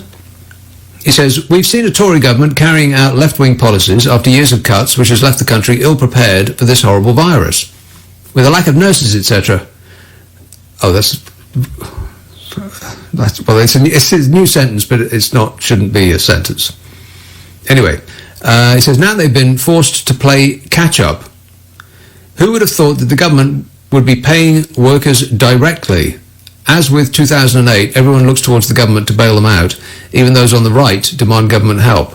Perhaps people will now realise that not everything can be left up to the market and that government is important. Yeah, like experts, like I was saying at the beginning of the show. Isn't it curious how we're all hanging on the word of experts now? Yeah, well, capitalism is good in a crisis, in that if somebody comes up with a cure for this, or a prevention for it, can you imagine how much money they'd make? I mean, that would propel people to redouble their efforts, you'd think. Other countries are also capitalist, but have a better health service than we do. Like Germany, for instance, who's doing considerably better than this than we are. And, Denmark is run on capitalist lines. They just have a bigger social security net than we do, because their people pay more in tax and it's spread around more. But they've all their economies are all based on capitalism. There's capitalism throughout health services. Of course there are. That's where they get all the machines that go bing. They're all made by capitalist companies. Pills are made by companies that are run along capitalist lines. Bob says, can you tell me why people who are wearing masks aren't being advised to wash their faces when they come home? Surely if the mask is contaminated, then so is your face. Yeah, don't put your hands on your face, and don't put your face on your hands. And finally, for the moment, Lorna emails Nick, my husband, who has absolutely no interest in politics tonight, uttered a suggestion that perhaps Jacob Rees-Mogg should step up to the plate in Boris's absence. I immediately took his temperature. I'd put him in isolation if I were you, Lorna. Forever. Borough, Danielle. Oh, hi, Nick. How are you? I am great, mate. Good. I've got a question for you. It's about essential items. I'm a bit confused about, there's so much confusion about, what travelling is essential, what's not. But what's one person's potato is another person's avocado. So I'm not sure that's true. Yeah, no, I think it is in London, maybe. But, what about the essential items and the key workers as well? There's so much controversy out there about key workers because, me myself, I'm classified as a key worker. I'm in a HR payroll function, but I can work. You're in a what now? I'm in a HR function. HR. Do you mean H? HR. Sorry. H, not H. Oh, I'm sorry, that just gets my goat every time I hear it. I can't let that alone. It's a fault of mine, and I take full responsibility, but I just cannot abide somebody saying H. It's weird, isn't it, that the only letter of the English language that is absolutely, totally, and not to be pronounced with an H is H. HR. Yeah, it's not H, not H. H. A-I-T-C-H. Not H-I-A-T-C-H. That's all right. Sorry, Nick. That's okay. Yeah, no, That's just my thing. Sorry about that. Is that really an essential... are you really an essential person in HR? Yeah, if you're paying people, payroll is an essential function, yeah. All about the money, honey. Yeah, well, yeah. But what about me? I'm working from home and suddenly construction workers are working in my building and they're classified as key workers, but suddenly they're drilling and, causing all sorts of noise while I'm trying to work from home, which is fine. I have so much respect for everyone that's on the front line working, and suddenly we have construction workers that have appeared as frontline key workers, which it just doesn't make any sense to me. Well, what are they constructing? Offices downstairs in my building. It's bizarre. Yeah, I don't know what your thoughts are on it. Well, how are they distancing themselves from each other? Are they all wearing respirators? No, not at all. I can see them from my building. There's some probably about 6 stories below me, and then I can see some opposite me. They're wearing no respirators. They're standing beside each other. I'm more worried about them. It's not about, the fact that they're working. I'm worried about their welfare, and it's horrible to see. Yeah, plus the noise. Don't forget the noise. The noise is annoying. Can I ask you a question about this, Danielle? Sure, be honest. When you said that you were being prevented from, concentrating at your fullest, from performing at your maximum level by all of that racket going on, were you actually working, or were you just wandering about, staring at the walls, watching a bit of TV, having some toast? Do you know what, Nick? I've been working so hard, really hard, actually. Yeah, it's really upset me that you've said that, because I've been working really hard. No, it's not funny. It's not. I know you're laughing, but I've been working really hard. Yeah, over the last. Well, what does an HR paid person do? I mean, don't you just click a button on the computer and everyone gets paid? The end. No, actually, I don't work in payroll. Have a cigar. No, I've been reporting on absence. I've been checking in, making sure our people that have had suspected symptoms are okay. Making sure everyone's still getting paid and not worried about it. So, yeah, it's an unsettling time for everyone and all our employees. So it's not as menial as you think it is. No, I didn't think it was menial. I just I genuinely have no idea what you do. No, I didn't. Not menial. No, I was just wondering whether you were actually working at all. I wasn't describing the type of work you do. Right. I'm doing about 8 till 10 at night, so yeah, I'm definitely still working. So just 2 hours, just the 2 hours then. 8 a.m. till 10 p.m. Okay, well you keep on keeping on, Danielle. Thanks for that. You too, Nick. Thank you. Are you Ta-ra. a key worker? I am absolutely a key worker. Are you kidding? Yes, right. I'm bringing. I'm bringing joy to the world, or, at least the small number of people that are actually listening. Hello? Is this thing on? 0345 6060 973. This text says, I can't believe it. I've missed most of your show. The days are all melting into one. I'm losing track. Have you mentioned the tall, thin man with the posh voice and the nanny? He's making big bucks, I hear, on the back of this virus. Yeah, it's an excellent time to cash in. Talk about tone deaf. On the other hand, it probably is an excellent time to cash in when the economy has been chucked up in the air, like it's been tossed like a salad. Then there's always the vultures about, ready to pick off some easy pickings. Two uses of the word pick in the same sentence. I'm very bad at my job. Yeah, on the other hand, if there is money to be made, then, it's probably a good thing eventually. Overall, that money should be made. I mean, losses pile on losses, and that's not a good thing.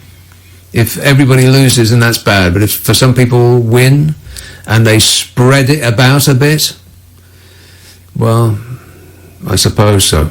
Just not him, that's all. That's just, it's my personal feelings on the matter. But I know what you mean about what day is it. Every day's like Sunday. Get Morrissey on the phone, he'll explain that to us. Every day is like Sunday. And the last couple of days have been, this last week is, I understand how it must be awful for people who've got no outside space at all. But if you've got a bit of a garden, if you've got a balcony even, then the last few days have been just glorious. And we forget that this isn't summer yet. Every year at the same time, nature shows us summer and then takes it away again. And it's done the exact same thing. But I think it is good that the weather's changing, because next week it's going to be, it's going to feel actually quite cold. I think it's going to be 55 degrees on Monday, something like that. 75 on Sunday, 55 on Monday. A short, sharp shock. So, I think it would probably be good for the nation if it just rained continuously for the next month, and then we wouldn't feel so bad about being in, eh? 0345 6060 973. I'll take one text and then I'll do a break, then I'll come back and take Tony. Patrick texts, now that everyone's at home, what are all those poor burglars going to do for money?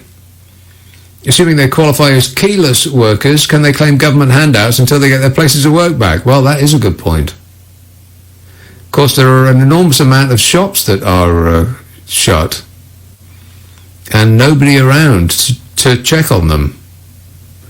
I think overall, you have to admit that considering the circumstances, considering how stressful this all is, and what a complete and utter change in all our lives has been visited upon us, that actually we've taken it quite well.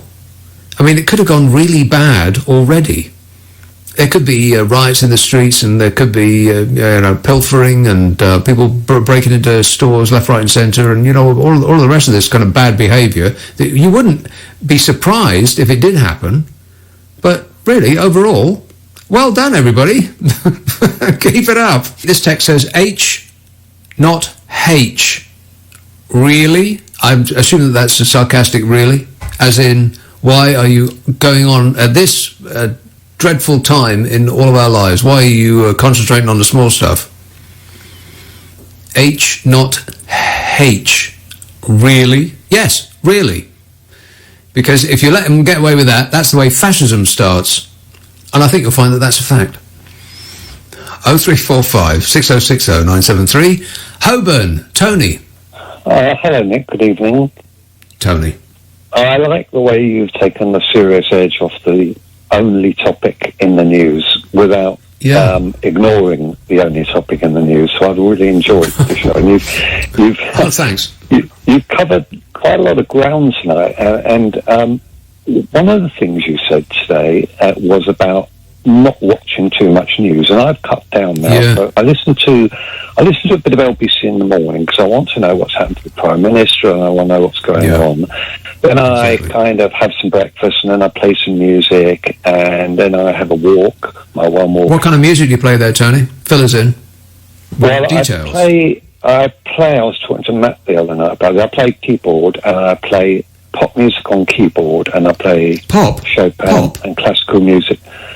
Well, what we used to call pop music. I'm an old boy. I'm not that young. So I play. But what kind of pop music? Pop music. What kind of pop music?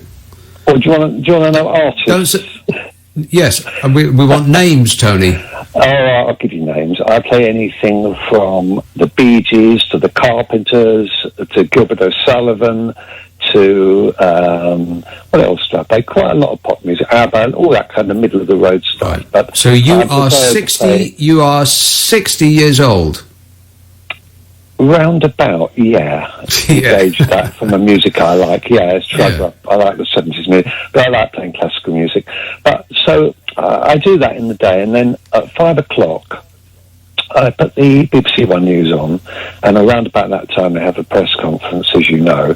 And today we had Hancock's half hour at 5 o'clock. and Yes. I'm sitting Fewer around laughs, the settee. but yes. Yeah, I'm sitting on the settee watching it, and he says, I know you all want to go to the beach. And I thought, no, I don't. Who's he talking to? Is he talking to me? And he said, I know you all want to go to the park. And it's just not true. I don't. The reason I don't want to is I'm afraid, scared, troubled, whatever word you want to use, of catching it. Yeah. That's why I don't want to go to the beach and I don't want to go to the park. But I mean, I'm not a scientist and I'm not an expert, but it just blows my mind that you could catch this at the beach. I mean, The beach is a windy place. It's open air. Of course it is. How can you catch it if you can catch it at the beach, then everyone's going to get it.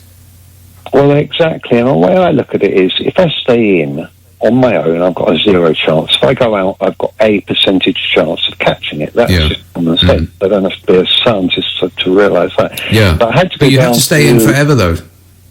Well, that's what I was going to come to. But I went down to the supermarket a couple of weeks ago, and I've been getting up every morning and putting on my online shopping. I've got a thing that says wait 20 minutes. I can't get a delivery date, but I got up at 5 o'clock on Thursday morning. I woke up at 5. Don't ask me why. My body clock's out. And I put it on, and it said there's a delivery for this Saturday, tomorrow morning. Wow. So, oh my yeah, goodness, like and it was for my 6th choice of supermarket. It's one beginning with M and ending in N. But my niece told me, she said, don't worry, Tony. Sixth choice? They do, yeah, my 6th one, yeah. But my niece told me that they do really nice food, so I'm looking forward to it. I got nearly everything I wanted. It's going to be arriving tomorrow between 8 and 9 o'clock. And well, shall I tell you what you're going to be doing? Shall I tell you what you're going to be doing between 9 and 10 o'clock? Yeah. Washing everything that just got delivered. Absolutely right. I will be. And the thing is, I haven't got a thing left to eat. I've got no milk. I've got no bread. I've got no meat. I've got nothing here. So I'm desperately hoping that it will arrive at 8 o'clock. But it was so difficult to get an online delivery. Yeah, it's impossible. Yeah, I've been looking for 2 months. I found one place that did a delivery, just one in all that time, and I got a click and collect today, and those are the only 2 successes I've had. Everything else that I bought over the past couple of months has come from tiny corner shops that I ordinarily would have just driven by, like everybody else. I would have driven by the corner shop and gone straight to the Mega Mart, but now they're the only places. I hear that supermarkets are restocked now, like the panic has dissipated. But for a while they were the only places where you could actually buy milk and bread, and then they were all fully stocked, and they were open 24 hours a day, some of them. So, thanks to the corner shop people. Appreciate it. Can I briefly say one other thing, Nick? Yeah. Yeah, it was just you mentioned earlier, masks. Now, I'm not a scientist. I've got no knowledge in that field whatsoever. But surely, I could be wrong here, but surely if you put a mask on, you limit to whatever percentage it will be the chance of catching anything, or am I wrong? Well, it makes perfect sense to me. I mean, if they say, well, it's not going to give you complete protection, but it'll only give you like 1 or 2% protection. Well, okay, I'll take it. Exactly. That's exactly how I feel. And thank you very much for your show tonight. All right. Well, thank you, Tony. What a nice bloke. 0345 6060 973. This text says the pronunciation of H as H rather than H in Northern Ireland is distinguished by religion. Really? Historically, H is the way Catholic schools teach the letter H, and Protestant schools were H. Very weird, really, says that texter. Yeah, well, you could put religion under that category as well. Very weird, really. Karen emails. This is Karen from Monmouth. That's how she starts. I've always been a saver and am now a 65-year-old widow who is completely self-sufficient. I try to keep active and make sure I eat for nutritive value most of the time, i.e., I choose not to eat cakes and sweets because they have no value. If I feel unwell, I work out what my body is deficient in so that it can fix itself. I would only go to the doctor if I broke something. So when you talk about taxing people more than ever to pay for the NHS to treat people who abuse themselves non-stop, I feel that's so unfair that I, and others like me, should be penalised because most people eat themselves into hospital because they're so spoiled. Well, that's fine for you to say that when you're healthy, Karen, but just wait till you become unhealthy through no fault of your own, which is, well, not bound to happen, but it's likely to happen, you being 65 years old. See, that's the problem with people's idea of being taxed more to spread the wealth around. They think that their life is going to be better if they get to keep more of the money that they make. But it's actually a very small amount more that most people will keep, rather than the enormous amount that would be accrued by most people paying more in tax. I mean, what you can do with, I don't know, an extra $1,000 a year, say. If you have a frothy coffee a day and a muffin every now and again, that's $1,000 a year. It's ridiculous how much it adds up. And is that going to make you a happier person and make you a fatter person? Is it going to make you happy? Is it going to actually change your life? Will you feel more fulfilled? Will you feel safer in your position? Of course not. $1,000 a year, I mean, what's that? That's 10 pairs of trainers, for crying out loud. That's not going to make you happy either. But if everybody in the country spent, well, you know, if the average earner, no, not the average earner, people earning twice the average wage, of which there are a lot, if they all chipped in an extra $1,000 a year in tax, and they denied themselves a frothy coffee, and instead they, when they got to work, they just had instant, still a blooming coffee. You know, most companies give away instant coffee when you get to work. What's wrong with that? If you just don't treat yourself to all this silly stuff that we become addicted to, and that money was collected by a kindly and considerate government and spread about for the benefit of all, then everybody would be happier. This isn't me just making it up. That very policy is being enacted in Denmark, Sweden, Finland, Iceland, places like that. And those people are so happy there, they can barely count. That's Pink Floyd lyric.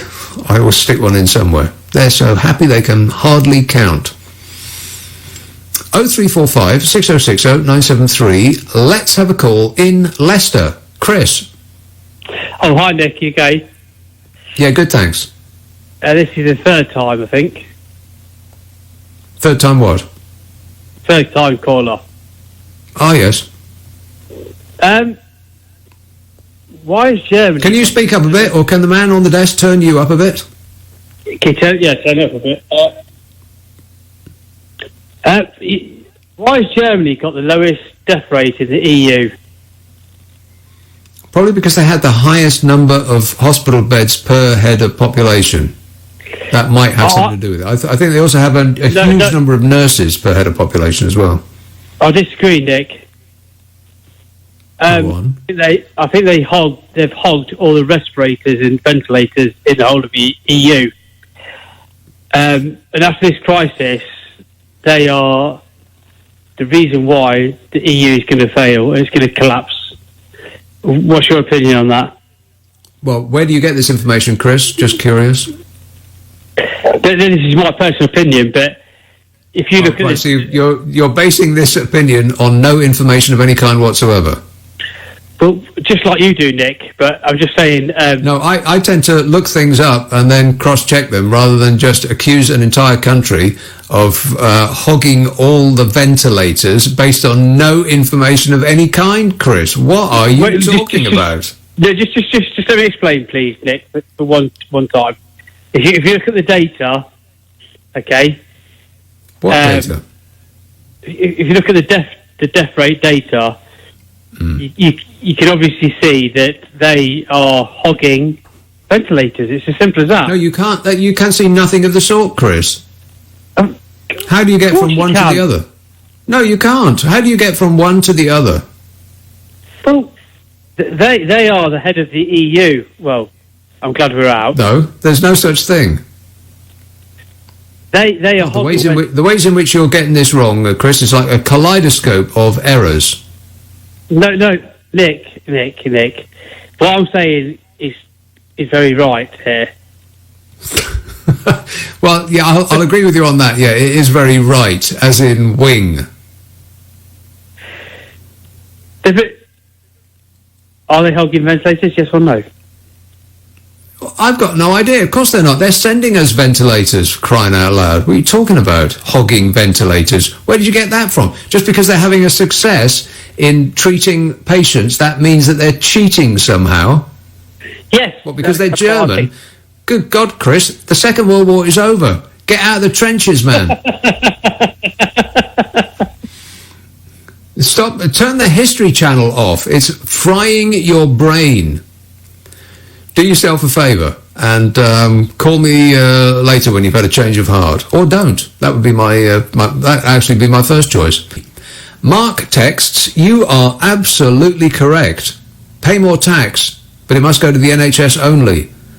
I work for the NHS," says Mark, "and I've done so for 22 years. I pay it in an instant." Well, yes, NHS, but health in general. I mean, it would be better to treat people in their, outside of hospital, which other countries do more successfully than we do. I think the care budget in this country is abysmally low compared to our, competitor countries. We should be more like Germany, less like America, which is where we're going, and more like Europe, for instance. Like ew. I know we've made that decision, but it just happened to be the wrong one, that's all. And when was the last time you even thought about Brexit, eh? Yeah, pay more tax, but it must go to the health in general, and the NHS in particular.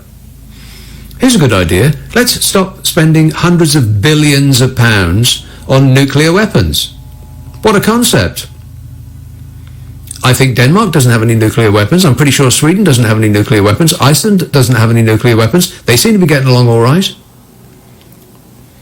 I think it's probably less that they have a giant chip on their shoulder because they didn't used to run the world. We do. And there's this sense that we haven't actually given up on that yet. Like we can reclaim that lost ground. Well, we can't. It's gone. It's not here anymore. We're not that people anymore. The world's changed. We're going to have to get used to it. We kind of refuse to get used to it, but it's there's no denying it. We do not rule the waves no more.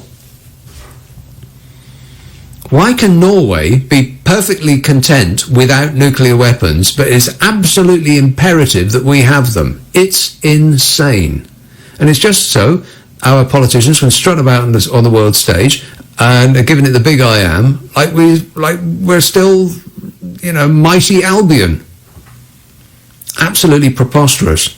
Hundreds of billions of pounds on a weapon we'll never use at all, ever. You know, the World War III is not going to be fought like World War II and World War I. It's going to be somebody in China or Russia flicking a switch and our electricity will go out. They're not going to mount an invasion, and they're not going to send over nuclear weapons. It's insane. But I bet we still go and buy them anyway, because we've done a deal with Donny. You know, all of this, the sort of superficial refusal to toe Donald Trump's line about Huawei and, not allowing him access to the NHS and on and on. Meanwhile, under cover of the night, they made a deal to buy a new nuclear weapon system from America, I believe, or is certainly in concert with America. Hundreds of billions of pounds on what? Complete waste of money. Ridiculous. Why has it got to be us? What's it got to do with us? I mean, Germany is doing fantastically well. They ain't got no nuclear weapons. Anyway, 0345 6060 973. I mean, that would be a good start, wouldn't it? Just cancel the nuclear weapons, put those, get those poor blokes off those submarines, make the submarines into museums, and pause and think about what we've done. All that money that we've spent. Ridiculous. Let's have a call in Vancouver. Nick. Oh, hi there, Nick. I sit here eternally grateful for the fact that I moved to Canada when I did. I am struggling to understand why the UK has cacked this up as badly as it has. We've got about 500 deaths here in Canada. We've got half the population of Britain. We got the virus a week before you guys did. Really? And, and people here are all keeping 6 foot apart from each other. If you go into the grocery stores, without even being asked by the government, the grocery store owners have jury-rigged plastic plexiglass shields to keep their staff safe, so that every grocery clerk has a mask and a plexiglass shield they stand behind. It's a little impersonal, but, God love them, they're not getting much money, so at least they should have some protection. Yeah. And I talked to my friends in Britain, and none of that's happening. That it's just a complete shambles there, as it always is with everything else Britain seems to touch. And why? Oh, I think that we successive governments seem ill-inclined to actually prepare for something that hasn't happened yet, because why bother? You're not going to get any points for preparing for something that hasn't happened yet. You do nothing, cross your fingers, and hope it doesn't all go bad on your watch. I think that's what they do. But, there's no more political gain for... I'm a foster parent. I've already been told that my foster kids, who are 18 and a half, coming up to 19, that will be leaving care in a few months' time, well, that's been put on hold. Now, I've got friends in Britain who are in the youth system that are saying, oh, no one's given any indication. It's like no one in the British government is planning for anything, ever, at all.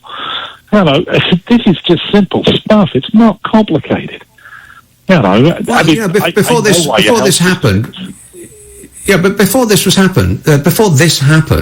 we were also concerned that the lights were going to go out, because for decades, successive governments had not actually planned the infrastructure that is required for the electricity to keep squirting out the wall.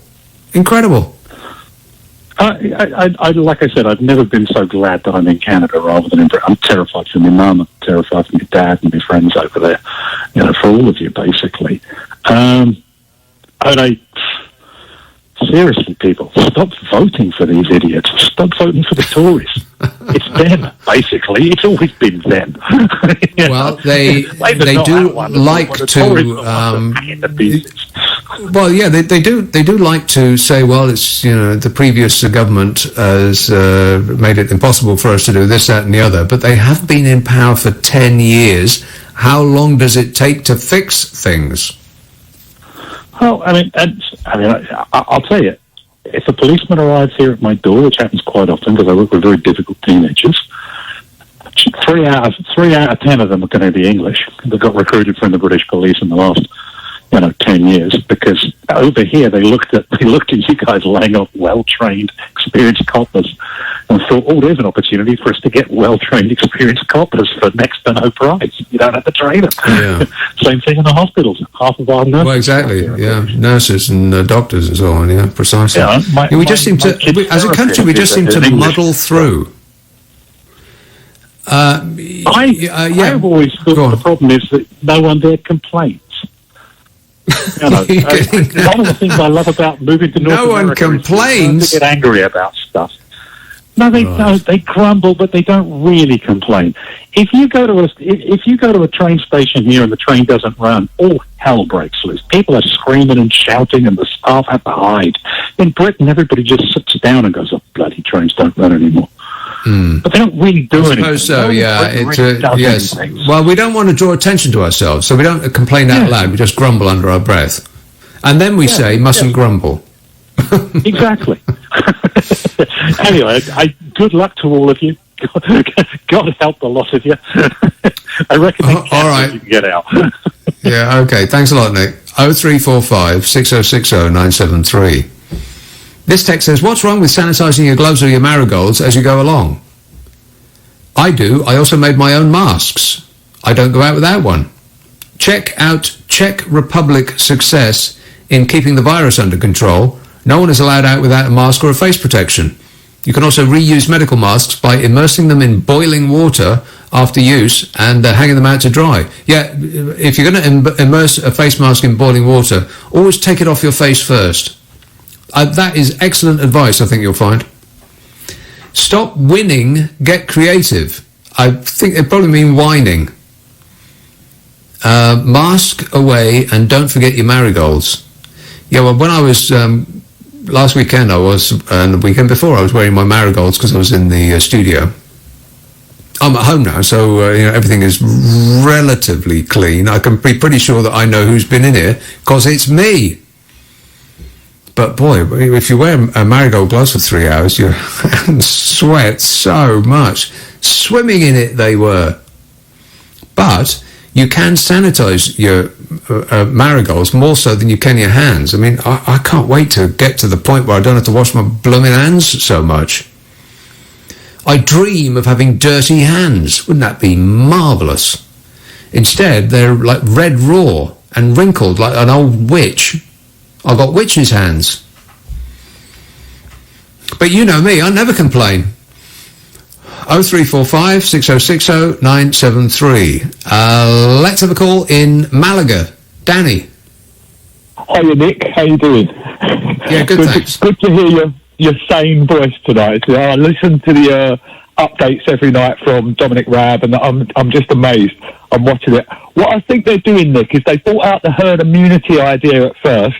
The whole world and the public completely said that's completely the wrong idea. So what they've done, they've backtracked, and they're slowly implementing the herd immunity. It's like, I'm watching it from Spain and saying, oh my God, they're literally trying to kill people.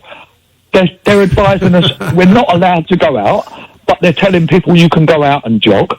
They're saying don't wear masks. Boris Johnson, 4 weeks ago, was telling people he's walking around shaking people's hands that have got the virus. And I'm looking at it saying, do you know what it looks like? And then I look at other things that they're doing. There's no PPE for the health staff, and yet they're standing up every day saying there is. And I'm watching it, and I'm just in disbelief. I'm in Spain. I've got family. I've got children. My mum's in a care home in the UK, and every day I phone her, and I'm just like, I cannot believe it. I can't believe what's going on. But, like I say, I think they are implementing the herd immunity. They know what's coming.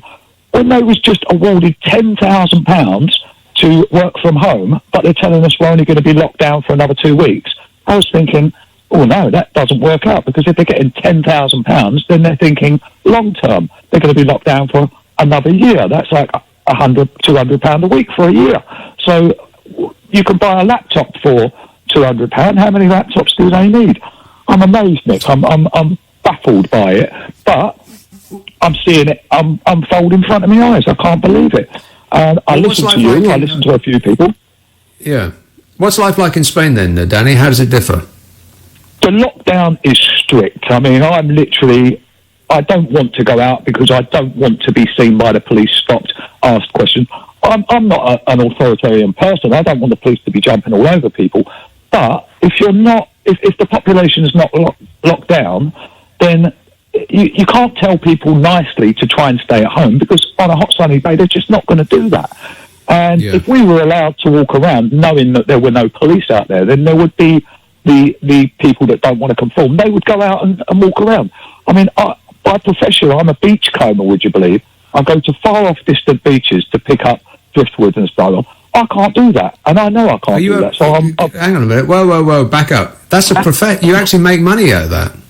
I do very well at it, Nick. Yeah, my artwork sells for quite a lot of money. So okay. Yeah. So you're not a beachcomber, you're an artist.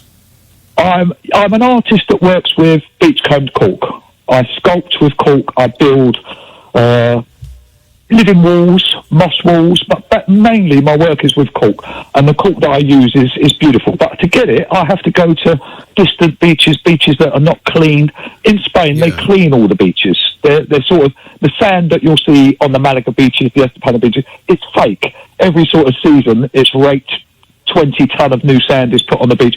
If they left the beaches alone, you wouldn't be able to go on them, Nick. They're full of rubbish and plastic, and it's quite unbelievable what you see on the. Well, where do they get their sand from?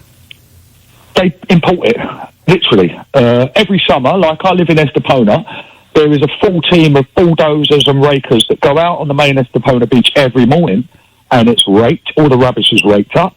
If there's a storm, like I love the storms. If there's a storm, I'm straight out to the distant beaches, and I dig through the plastic and the nappies and the crap, and I find the good stuff that I'm looking for.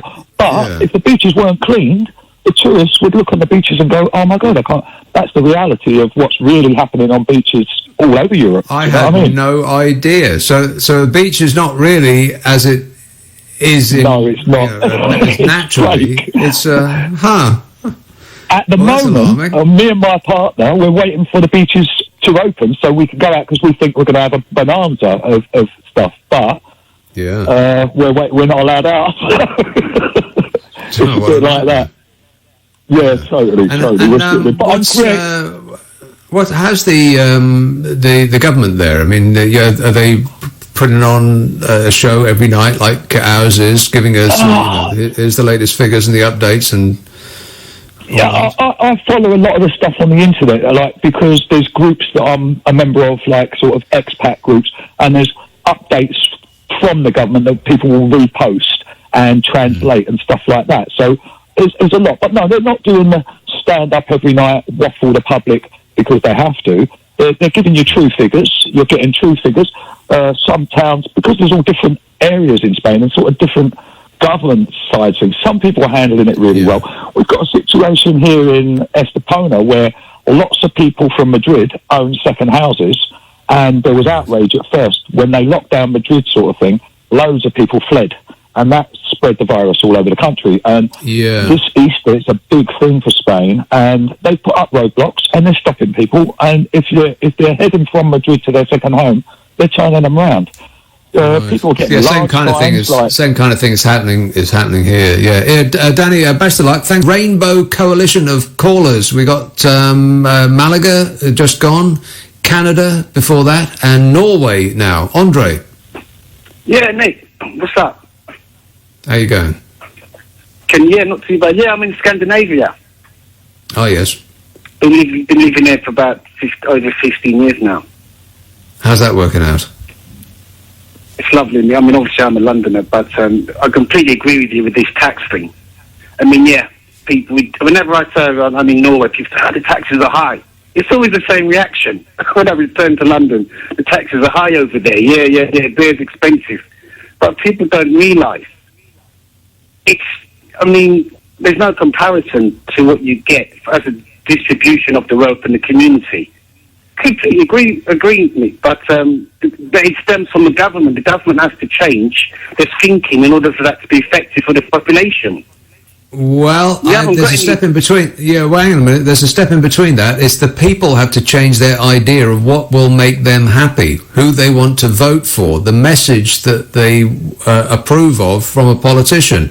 And every time they will say, you have a choice. There's this a lot over here who are going to tax you to death and bring you socialism, or there's us who are going to let you keep more of your money. And the upshot is that the ones that let you keep more of your money are actually running a winner-takes-all country, just like they do in America. And we should absolutely not be following America's lead, particularly on the social care and health. That way leads to disaster. Completely agree. I mean, we have some wealthy people, some very wealthy people in Norway, believe you me. And one of our richest men in Norway actually lives in Chelsea. And basically, the attitude over here is that if you don't like to pay your taxes, then you just leave. Then you have to go somewhere else. Like, we don't have any Russian oligarchs or the property market like it is in London, like investing. It's just, in inverted commas, no black money in Norway because basically it's nearly cashless over here. So the money is controlled, money coming in. I mean, we have corruption, we have obviously crime and such like that. It's fraud and such like. I mean, it's very difficult. I mean, over here it's, for instance, example, working hospitality industry. Obviously now everything's closed down. I applied for unemployment benefit. I registered 2 weeks ago, last Friday actually, sent in my papers, and then you know what happened when I registered? You're going to love this. On the Saturday when I was sending my registration, it actually came up, do you want to apply for an advance? before you actually receive your full payment. They were offering me an advance to apply for an advance to tie me over. Can you believe that? This is on the computer. This is the reason, well, without you even asking for it, this is the reason that people claim to be happier in countries like Norway and Denmark and Sweden. It's not. They really are. They really are. It's not coincidence. It's because they pay more in tax, and the government then, by extension, takes care of them more. There is a bigger safety net. People feel more comfortable in their lives and less on the edge of catastrophe every minute of the day, like they do in a winner-takes-all environment that we have got going for us in this country, and they do in America.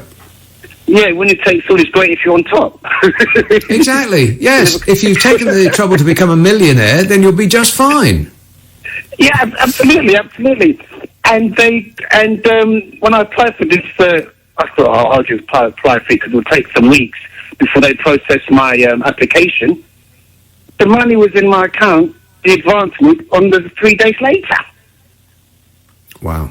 I mean, I really couldn't believe it. It was in the account 3 days later. And obviously, what happens is once they calculate everything, if they've given me too much, and they will take that back. There's no corruption, no fraud, because they have systems in place to prevent fraud. Obviously, because some people are going to try and do some fraud and such. Yeah. But basically, I mean, no one's saying it's a perfect country. But it's, you have fraud in capitalism anyway, yeah. So basically what I'm saying is that, no problem. The money was in my account within 3 days. And that was the advance, mate. That wasn't the money that I'm guaranteed. The time to pay my rent for the next 2-3 months, or a month's rent in advance at least. A full wage. I got a full wage in the course of 2 to 3 days once applying for the advance. This is an advance. Fantastic. Right, Norway, eh? Okay, well, pick me up at the airport, Andre. I'll be on the first plane out. No problem, bro. Thanks a lot, mate. Problem. All right.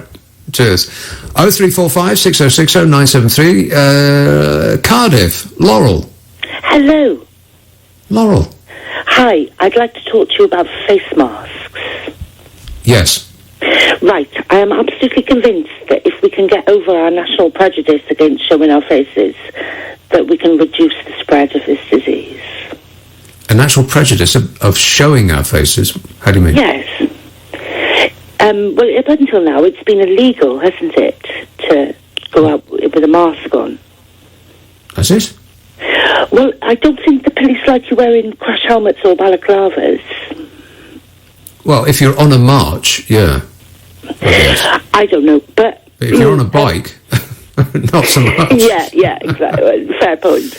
Yeah. But I saw a broadcast from Eastern Europe a couple of weeks ago, and the lady who was making the broadcast said that face masks in her country had become the norm, and that the rate that the virus was spreading seems to be reduced quite drastically by face masks becoming a norm. Yeah. Well, face masks, I'll say this again, I don't know much about it, but I did read up extensively about face masks, and masks are to stop other people getting what you've got. Respirators, which are a much bigger construction, are to stop you getting what other people have got. So if everybody did wear a mask of some sort, then it might stop you infecting other people. Well, I'm no statistician or scientist, right? But I am. Well, then I don't wish to speak to you. I wish you'd said that at the beginning, Laurel. We only are interested in the opinion of experts on this show. Go ahead. Well, sorry about that, but I am an expert crafter. And I did look online for patterns, knitting and crochet patterns for face masks. Oh, yeah. And through one of, I know this is fascinating stuff. Through one of these sites, I read an article about different fabrics and how they block the transmission of germs. Yes. Now, if you wear an ordinary scarf, a woolen scarf, that's not going to do anything for you, right? Same with the cotton. So what will? We're running out of time here, so what will? The best fabric to use is tea towels. And that will block about 70% of things. Okay, well, I'm sold. In fact, I would look fantastic with a tea towel over my face. Thanks for the good advice. I don't wish to add to your already heightened sense of alarm, but the human race appears to have angered somebody upstairs. I can't think of what we have done to be in her bad books, but God seems mightily miffed about something, because the Krakatoa volcano has erupted off the coast of Indonesia, spewing plumes of ash 500 metres into the air. That's in new money. Anybody over the age of, let's say, 60, 500 metres is about 7'6". Krakatoa, practically a byword for disaster. And what is it when it's at home? Well, history lesson alert. Krakatoa towers above the tropical Sunda Strait in Indonesia, wherever that is. And in 1883, with an explosive force 13,000 times the power of the atomic bomb that annihilated Hiroshima, it erupted and killed more than 36,000 people and altered global weather and temperatures for years afterwards. This is all coming from that tome of record of the Daily Mail. The eruption was so violent and catastrophic that no active volcano in modern times has come close to rivaling it, not even Mount St. Helens in the US in 1980. Official records at the time show that the eruption, together with an enormous tsunami, destroyed 165 villages and towns, which at the time was all of them. Seriously damaged a further 132, and so not all of them, as a matter of fact. I should have just read ahead, just a little bit. Why can't I do my research? And it also killed 36,417 people, which at the time was all of them. And it's now erupting again. 2 eruptions were recorded by the country's Volcanology Centre on Friday night, which has nothing to do with Star Trek. And the eruptions continue into today, apparently. Residents of the capital city, this should be a pop quiz. Capital city? Jakarta. If you said Jakarta, you win a major prize. Major prize is not available. Jakarta is 150 kilometres away. It's about 3 miles. And it reported hearing people there reported hearing loud rumbles shortly after the eruptions. Well, that'll be the eruptions then, I expect. The first one lasted 1 minute and 12 seconds. The second one lasted for 38 minutes. Actually, it said 38 minutes and 4 seconds, which seems weirdly precise. I mean, if the sky is falling down, you really are going to be bothered by the extra 4 seconds? Satellite images detected a large magmatic eruption, which is apparently what they're called. A magmatic eruption. Ash and plume shooting 15 kilometres into the air. People took to... That was my phone, by the way. I'd silenced it, and it ignored my request. How does it do that? People took to Twitter to report sounds of an eruption thousands of kilometres away. Keep that racket down. The volcano is not alone. See, this just gets worse. Just last December, there was an eruption of Huikari, or the White Island volcano in New Zealand, which killed 21 people. That was last December. Meanwhile, in the land of Bajork and other natural wonders, escalating volcanic activity in the Icelandic... Oh, blimey. Here come a blizzard of words I have no idea how to even think about pronouncing. I'll just take a run-up at it. Escalating volcanic activity in the Icelandic Reykjanes Peninsula has the potential to cause disruption for 300 years, scientists have warned. The peninsula, which is southwest of Reykjavik, which is about the only place in Iceland I know more or less how to pronounce, and that volcano there has not erupted for 800 years. But since the 21st of January, it has seen more than 8,000 earthquakes, and the land has lifted 10 centimetres. That's due to underground magma intrusions. It will be the large magmatic eruption, I expect. This is according to the Icelandic Meteorological Office, suggesting that the area is becoming active once more. The last time the peninsula erupted, you remember that, don't you? 800 years ago, during the 10th century, and it continued to erupt for, guess how long? That's right, 300 years. 300 years it erupted. Now, there's a fella called, Sigríður Magnia Óskarsdóttir, which looks like the world's largest and most complicated spelling mistake, but is in fact an expert in natural hazards. And he or she, sexist, said there were eruptions in the Reykjanes Peninsula 800 years ago, but in our lifetime, what we are experiencing is very unusual. Well, you can say that again, Mr. Óskarsdóttir. Unusual is the new usual. I mean, you remember that we've seen Iceland spew magma before. In 2010. God, was it really that long ago? With the eruption of the, I've got no idea. Eyjafjallajökull. You remember the Eyjafjallajökull, which covered much of Europe in ash clouds and caused newsreaders to have sleepless nights because they knew they'd have to try and pronounce it when they got to work. And while that Eyjafjallajökull volcano calmed down, when the Reykjanes Peninsula, which is the one that's going off at the moment, sees volcanic activity, it can produce eruptions for centuries and creates fissures of up to 8 kilometres in length, which also spew lava. Well, I mean, it's exploding from both ends. The Eyjafjallajökull spewed giant ash clouds across most of Europe, causing massive global travel disruption, but it only lasted for 3 months, a fraction of what's being predicted if the Reykjanes Peninsula comes to life again. So there's that. And then there's this. A second wave of locusts, fueled by rains that made for prime breeding grounds, is swarming into parts of Africa, bringing billions more of the voracious insects into some regions which are already plagued by the worst outbreak of locusts in 70 years. You think we've got it bad.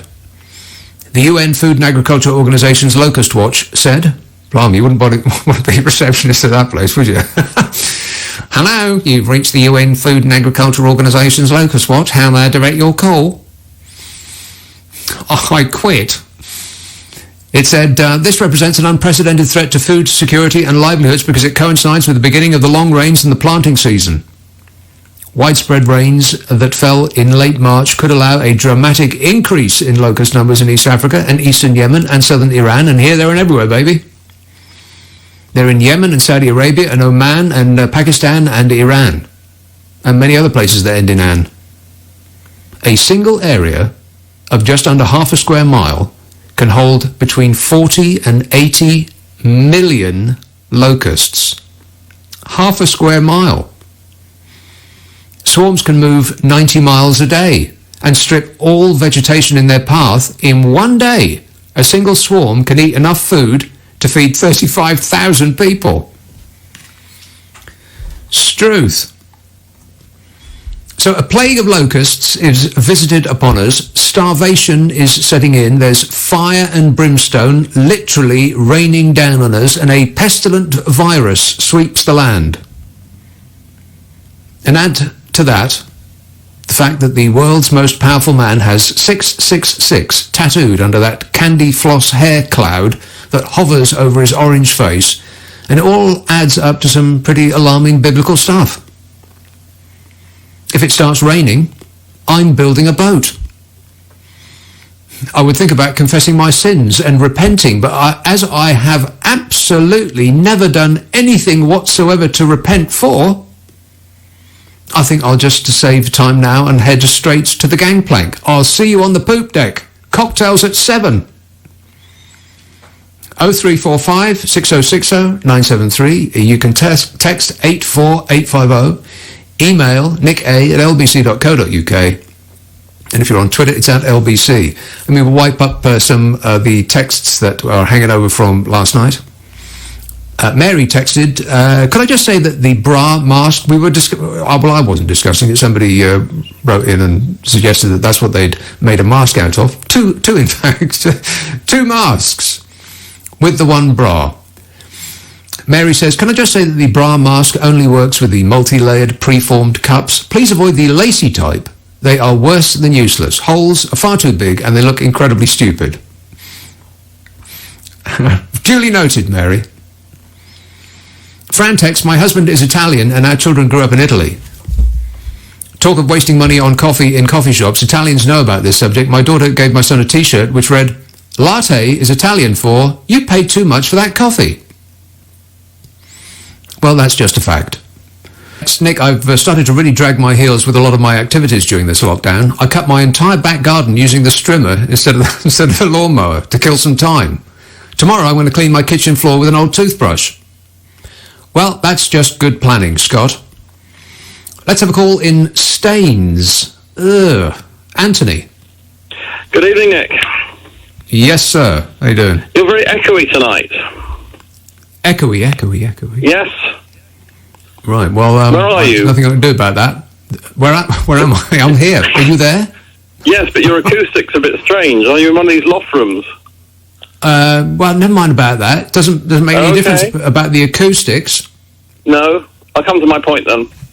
Oh, please. There's a point. Yes. Well, it's Boris.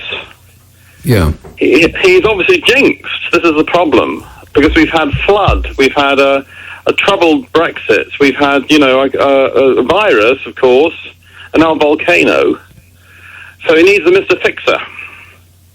Well, maybe we should strap him to a ducking stool. Well, yes, that might be one solution. See how that goes. Yeah. Yes. Well, I've first of all thought of Zach Baggins. I don't know if you know Zach Baggins, who does the ghost hunting. No, I don't. Who's that? No. Oh, well, Google that one. Because he wears a mask. No, I won't. I will not Google it. I don't want to, and you can't make me.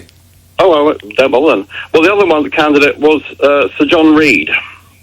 I think he's now Lord Reed. I think he's still with us. But he was Lord Tony Reed. Blair's Mr. Fixer. Yeah.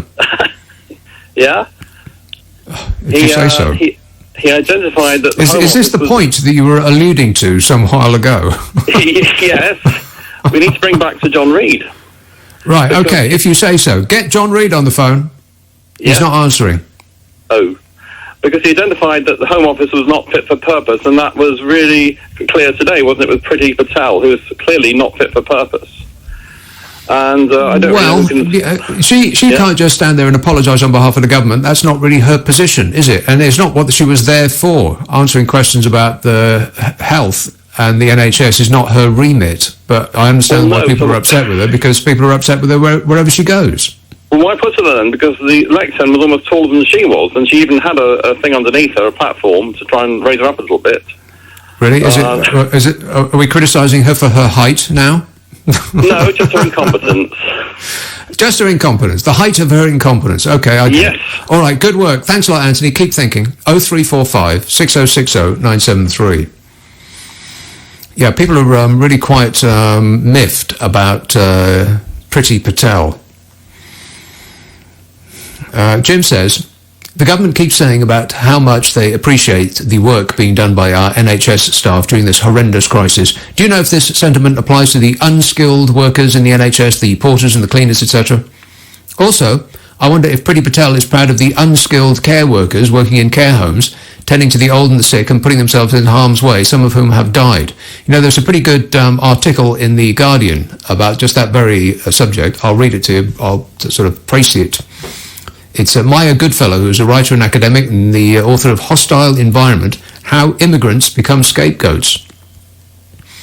She says, this crisis has revealed how arbitrary the phrase low-skilled is. How we value people, their rights, what they're paid and the conditions that they work in is all wrong. For all its warm words about key workers, the government should be reminded of this. The day Dominic Raab encouraged us all to clap for workers who are risking their lives to keep society going, the government restated that some of those same people won't be allowed in the country come January of next year. While Priti Patel is conspicuously absent, notably on immigration issues, the department she oversees decided now was the time to reiterate that as part of its new immigration rules, low-skilled, in inverted commas, low-skilled people would not be able to apply for a UK work visa. Millions of key workers in the UK are migrants. 23% of all hospital staff, 29% of doctors, 18% of nurses, 20% of agricultural workers, more than 40% of food production workers, and 18% of care workers, rising to 59% in London. These are the human beings who, for decades, politicians have blamed for holding down wages, ruining British culture, and overburdening public services. If the government forges ahead with its plans, recognising them as key workers will be just a momentary suspension of the norm. Many of them were dismissed as low-skilled before the crisis, but it seems they will be once again when it's over. The government's post-Brexit immigration plans are a mix of salary thresholds and a clear determination to stop people it deems to be low-skilled coming to the UK. It seems that it plans to change the system in some ways, while expanding an already unfair discriminatory system for non-EU migrants to include their EU counterparts. Swept up into this category will likely be some of the people it's praising now. The migrant care workers, hospital porters, bus drivers and cleaners who are keeping us safe and keeping society functioning. And you could add to that the people that are in corner shops. I've been to a lot of corner shops lately. They're pretty much the only shops that had anything on their shelves for a couple of weeks there. And not one single one of them was run by a person that you would describe as British. Low-skilled workers. This country turns around on the sweat of low-skilled workers is what greases this country's cogs. We'll miss them when they're gone. Noah tweets, how are you driving the desk while wearing marigolds? Well, I'm not driving the desk, somebody else is driving the desk. We had an expert to drive the desk now, which is why it will probably sound much, much better than ordinarily. If only we had an expert on the air. Paul says, putting the clocks forward 1 hour for daylight saving is a fad. I'll give it 6 months. These are the jokes, folks. Good grief. Let's have a call in Sunderland. Dave. Hi there. Thanks for taking the call. Thanks for making your call. I just had to say about the virus. Yeah.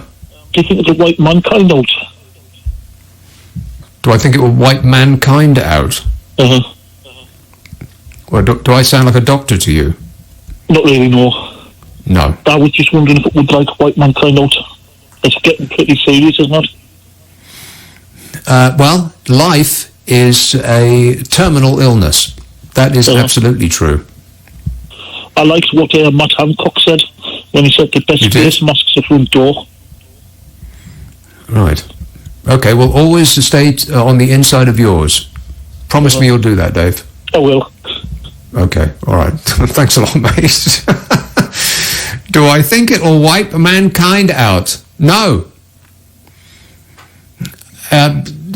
Individuals, yes, but mankind in general, no. I think we will probably fashion some way of wiping ourselves out. I don't think nature needs to intervene. We've got that covered. I expect, as I keep saying over and over again, short-termism is what will do for mankind, not some invisible bug with a funny name. Just leave it to us. 0345 6060 973. Julian texts, the original Krakatoa eruption caused a mega sound wave which was heard over 5,000 miles away. Huh. How'd you know? Kath says, Nick, when you try to pronounce the name of that volcano, you sound like you got a very hot chip in your mouth. The Ijafahara. Yeah, that does actually, that is exactly what it sounds like. God, wouldn't it be marvellous if I had a very hot chip in my mouth?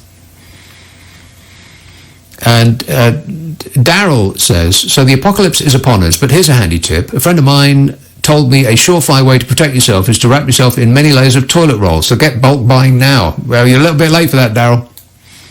The shelves have been stripped. Here's Colville. Martin. Hi, Nick. How are you? Good, thanks. Oh, good. Lovely to speak to you, by the way. I'm listening to your show quite a lot. I'm just sort of wondering if this frying pan in China sort of has sort of gone all the way to this country. Sort of this weekend stopped me seeing my 3-week-old granddaughter, and going on forward, wreck the economy. And if this was sort of in England now, and it was a warehouse, for example, whereby you can imagine if some kind of like canteen had a virus and killed all the staff, or maybe doing that the HSC would be in, and there'd be someone to be accountable. Do you think we'll be accountable with China? Do I think we will be accountable with China? Not me and you, Nick. No, I meant as in like this country, maybe. Do you mean we should hold China accountable? Is that what you're saying? Yeah. At the end of the day, it's come from a faraway place, and our economy's struggling now. Our lives have been changed, and I don't seem to see anything coming sort of back the other way. Back the other way? Well, you want them to give us money or something? Not particularly, no. But well, what is it? What is it that you're after? Are you saying that we should blame China? Let's take this step by step. Yeah, let's go for it. It's come that way to Europe. China's economy now is growing, and is it? That's what I'm reading on social media, or should I just ignore it? Oh, social media. Oh, well, you should have said. you read it on Twitter. Well, it must be true. Yeah. Well, it may be growing now compared to what it was a couple of weeks ago, but I very much doubt that it's growing compared to where it was last year. But anyway, it doesn't really make no difference. No, it doesn't. No, and I agree with that. But do you think somewhere along the line that the world will make this a balancing place and someone will be accountable? Do we know really where this has started? Well, no. If you read social media, then it started as a bioweapon in Russia, or it started in You've read social media then, haven't you? A lab in China, or it was visited upon us by God in space because of, I don't know, lesbians. I've got no idea. Could be any of the above. Yeah. But okay, good point. Do you think this will all sort of come out in the open exactly what has happened, or no? Impossible. No, how could you? It's not Hollywood. You can't trace it back to that woman from the Goop. What's the name of that? I keep forgetting what her name is. The one with the Goop website. She was in that film about exactly this. Gwyneth Paltrow. Yeah, it's not Gwyneth. You can't trace it back to Gwyneth Paltrow's fault. No. Yeah, thanks a lot, Gwyneth. You couldn't have gone to McDonald's. You had to have bat soup. Cheers, my dear. Yeah. Okay. So final point. Forgive me now. Final question. A final question. It's not a question now, but yeah. I mean, there's a lot of people now that sort of like are staying at home. They've missed Easter, and you're sort of losing 3 days of young children's lives, families, etc., etc. Where do you think the balance will come? Whereby, well, not you. I know you can't sort of answer this, but where do you think possibly the government will get to the point whereby they're going to say, actually, enough's enough. People need to get out. People need to have their life back. Yes, well, there's a giant experiment going on, isn't there? Because we are not. There hasn't been a decision in every country in the world to treat this virus in the same way. I mean, there's a country that's quite near us that is similar-ish that has gone completely the other way. Huh? Oh, sorry. Wales. Wales? No, not Wales. Oh, sorry. Sweden. But I'll come to that in a minute, because Sweden are conducting an experiment. Well, we all are, I guess, and we won't know who wins until all the points have been tallied at the end. So, isn't it exciting? So Sweden just came up, and there seems to be one country in the developed world that's not doing a lockdown, and that is Sweden. And Sweden's daily death toll and its number of new coronavirus cases both fell today. I mean, I checked how they're doing compared with Denmark.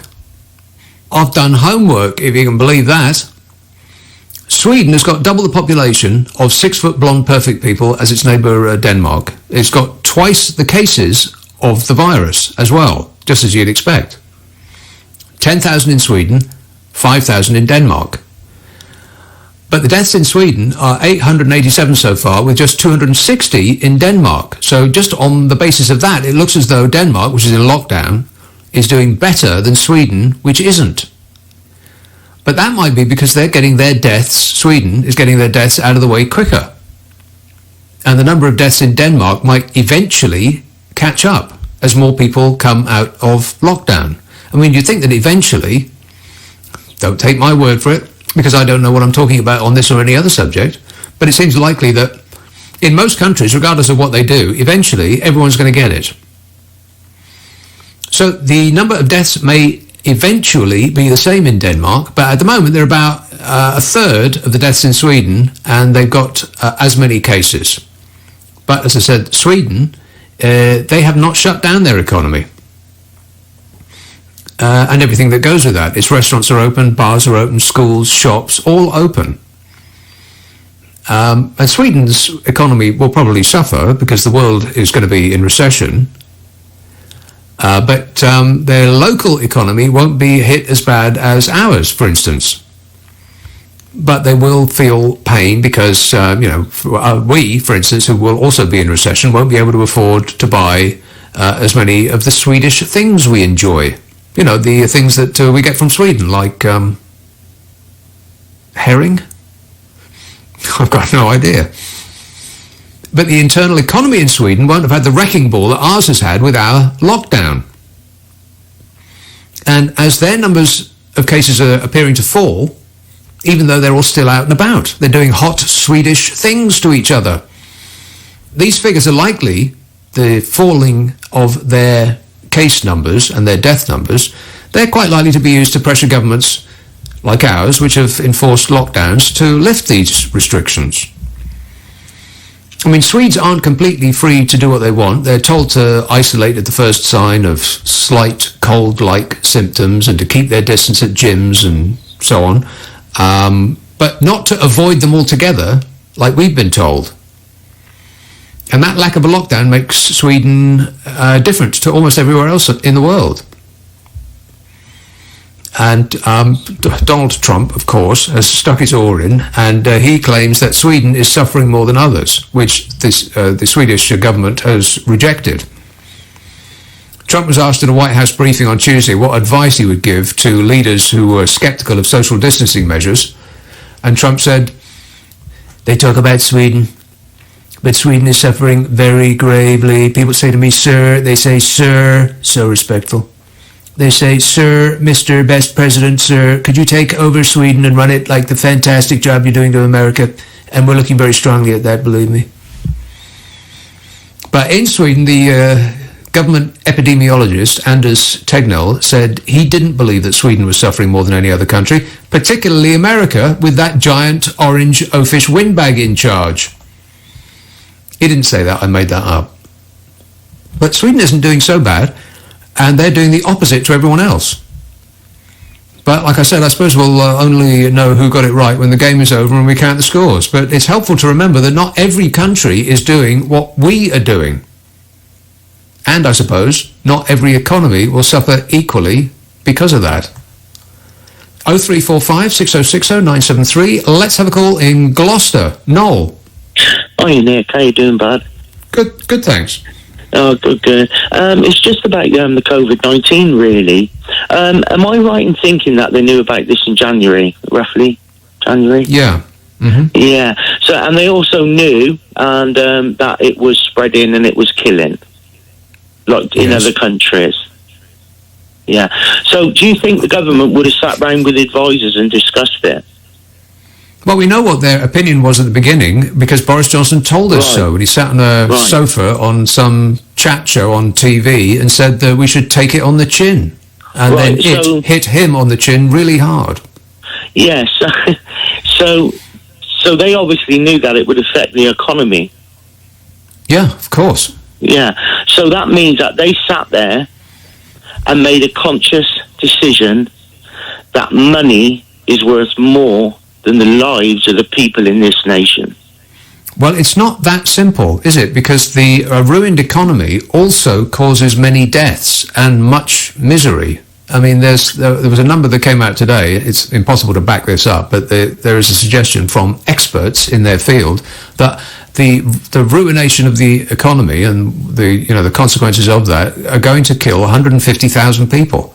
Now, the virus itself might not actually kill 150,000 people, but trying to cure the virus, the consequences of that might kill 150,000 people. So it's not. So why would the economy it's not a straight choice. Huh? So why would the economy kill 150,000 people if you're going to feed them and you're going to look after them? Well, who says that they're going to feed them and look after us? Well, there you go. Businesses will go bust. People will, undoubtedly commit suicide at greater numbers than they already are. Health will deteriorate. There's all sorts of things that goes with a recession.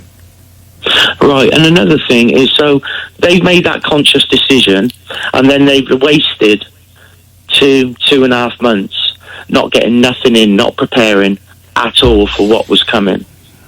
Yeah, that part is unforgivable. But it's not just since January that they have underfunded the health system. They've been doing it for the last 10 years. If only over the last 10 years this country had not been run by the Labour Party and the catastrophic premiership of Jeremy Corbyn. Oh, no, wait a minute, that's right, it wasn't. Yeah. I mean, in all honesty, it's almost like the perfect storm because the constant underfunding of the NHS. And I remember when they voted down a pay rise for nurses, and the whole of the Conservative Party laughed in Parliament. Well, they applauded. They applauded the result of that vote. They were giddy. They virtually hugged themselves. They were so happy. Yeah. Yeah, and now they're telling we should clap for them. They're our heroes. They don't, and then you've got people like Keir Starmer, give him a medal. What's he like? Muttley, off dastardly a Muttley. They need a pay rise, not a medal. Yes, unfortunately, Noel, when we, the people, are asked if we would prefer to pay more tax, which is how the NHS gets funded, we say no thanks and vote for the party that promises not to tax us more.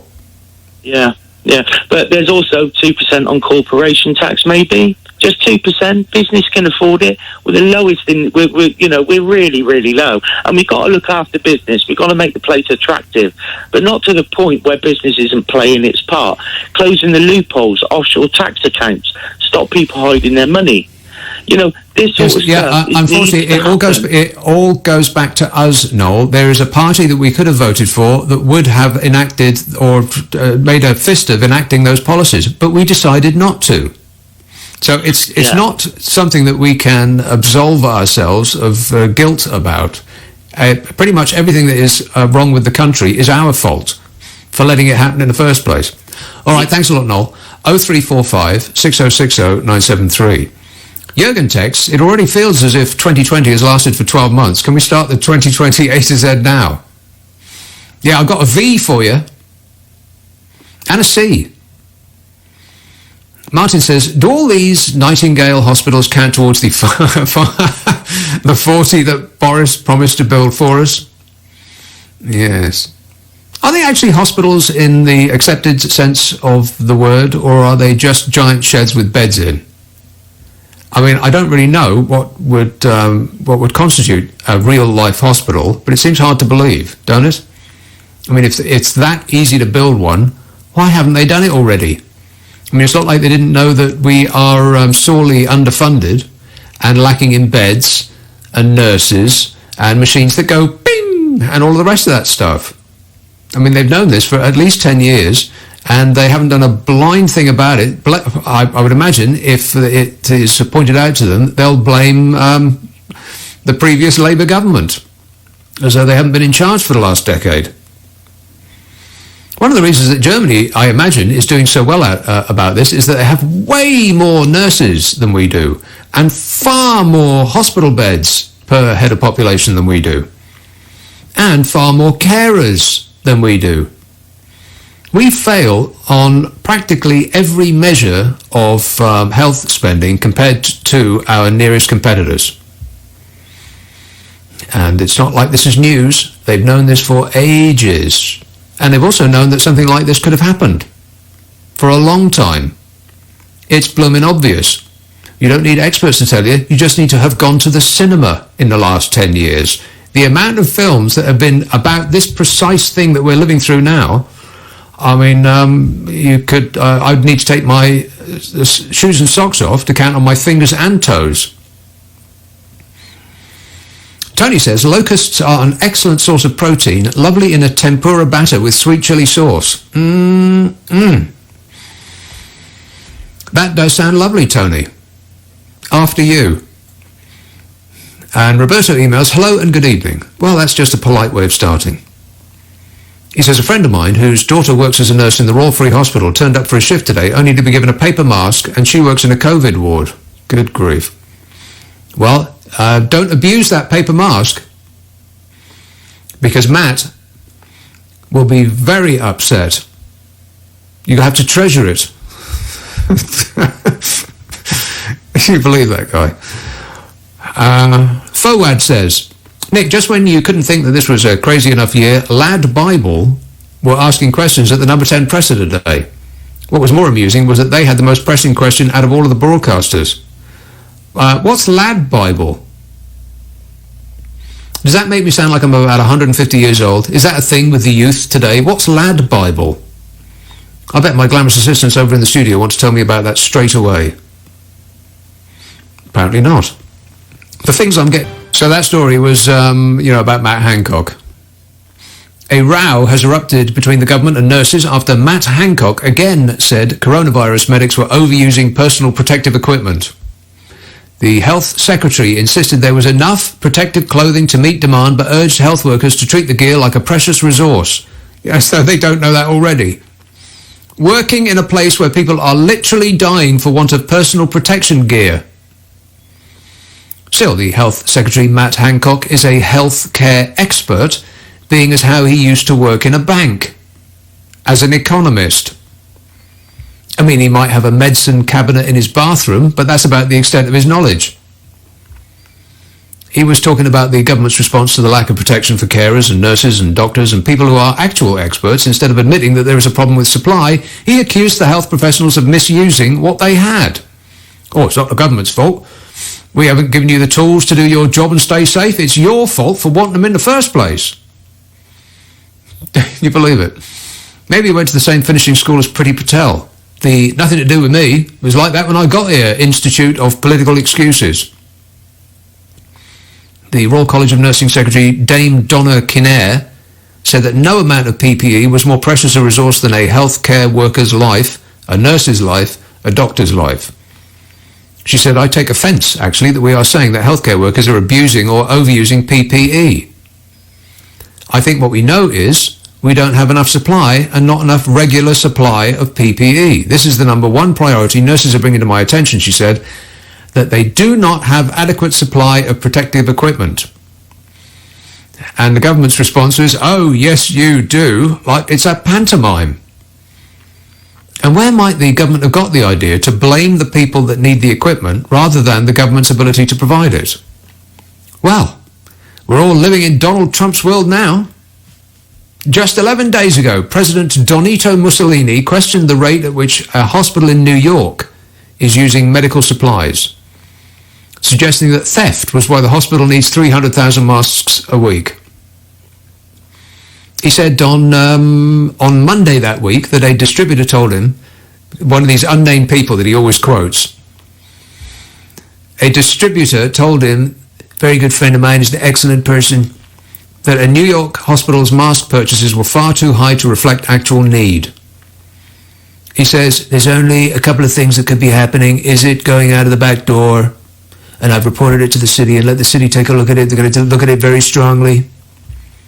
But when you go to 10,000 masks to 300,000 masks, there's something going on, said Trump. And people questioned him about that a couple of days later, and he reinforced his opinion. He doubled down. You know, when questioned, he just does the Trump double down. And he insists that he is right, despite all the evidence to the contrary. And he does it because he knows that his cult fans believe only the liar-in-chief and not the fake news media.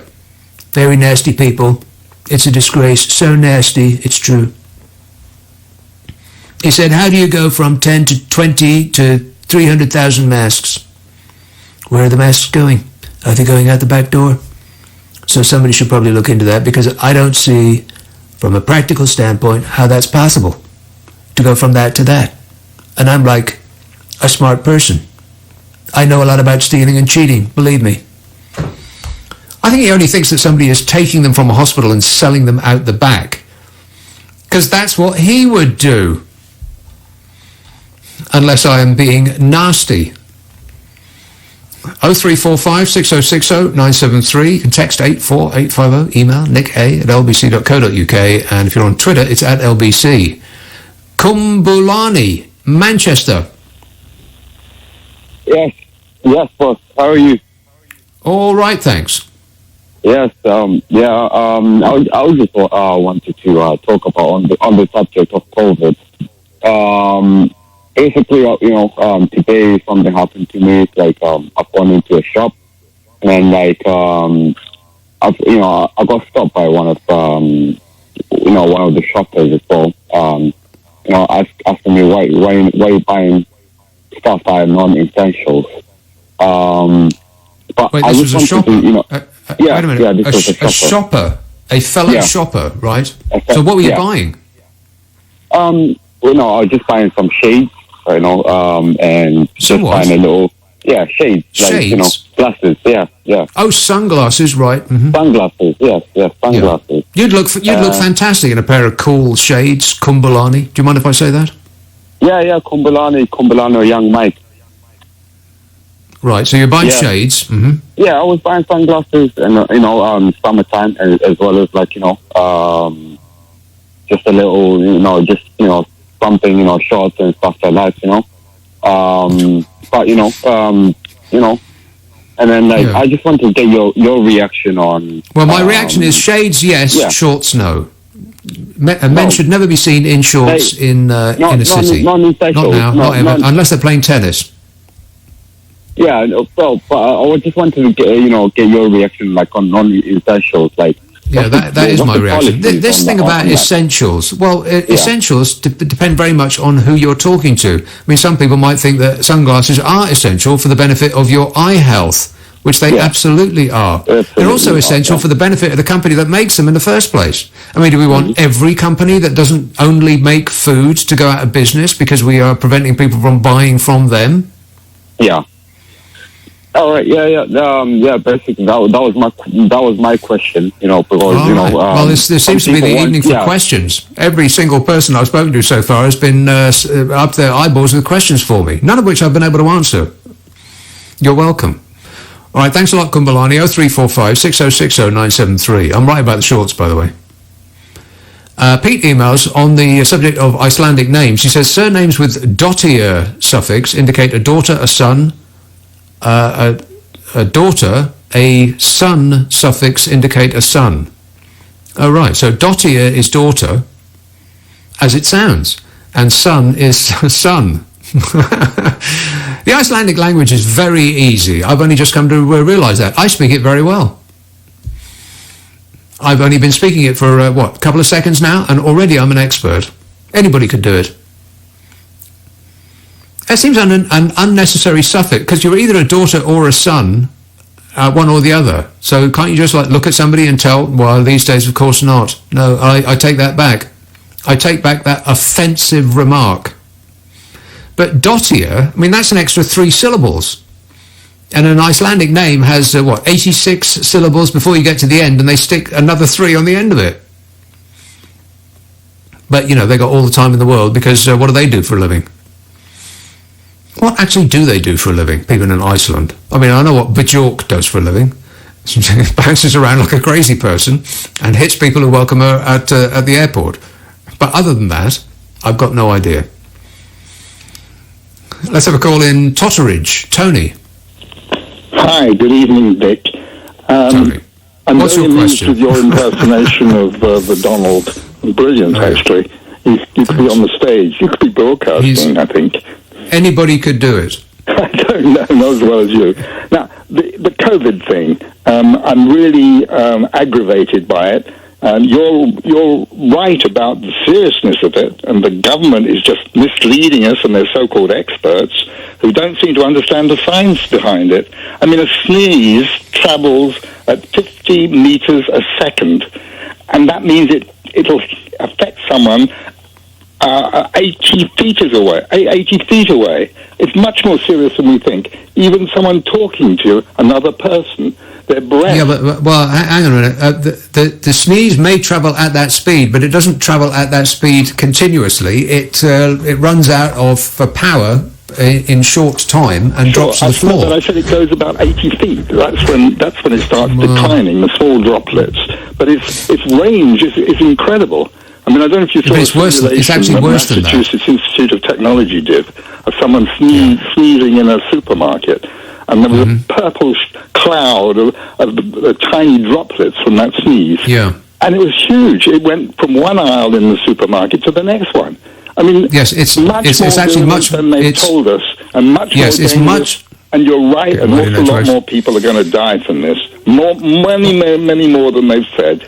I don't see how it's possible that they won't, because if it's as contractable as they say and as you outline, which seems likely, then everyone's going to get it eventually. What they're doing at the moment is, as we know, they're trying to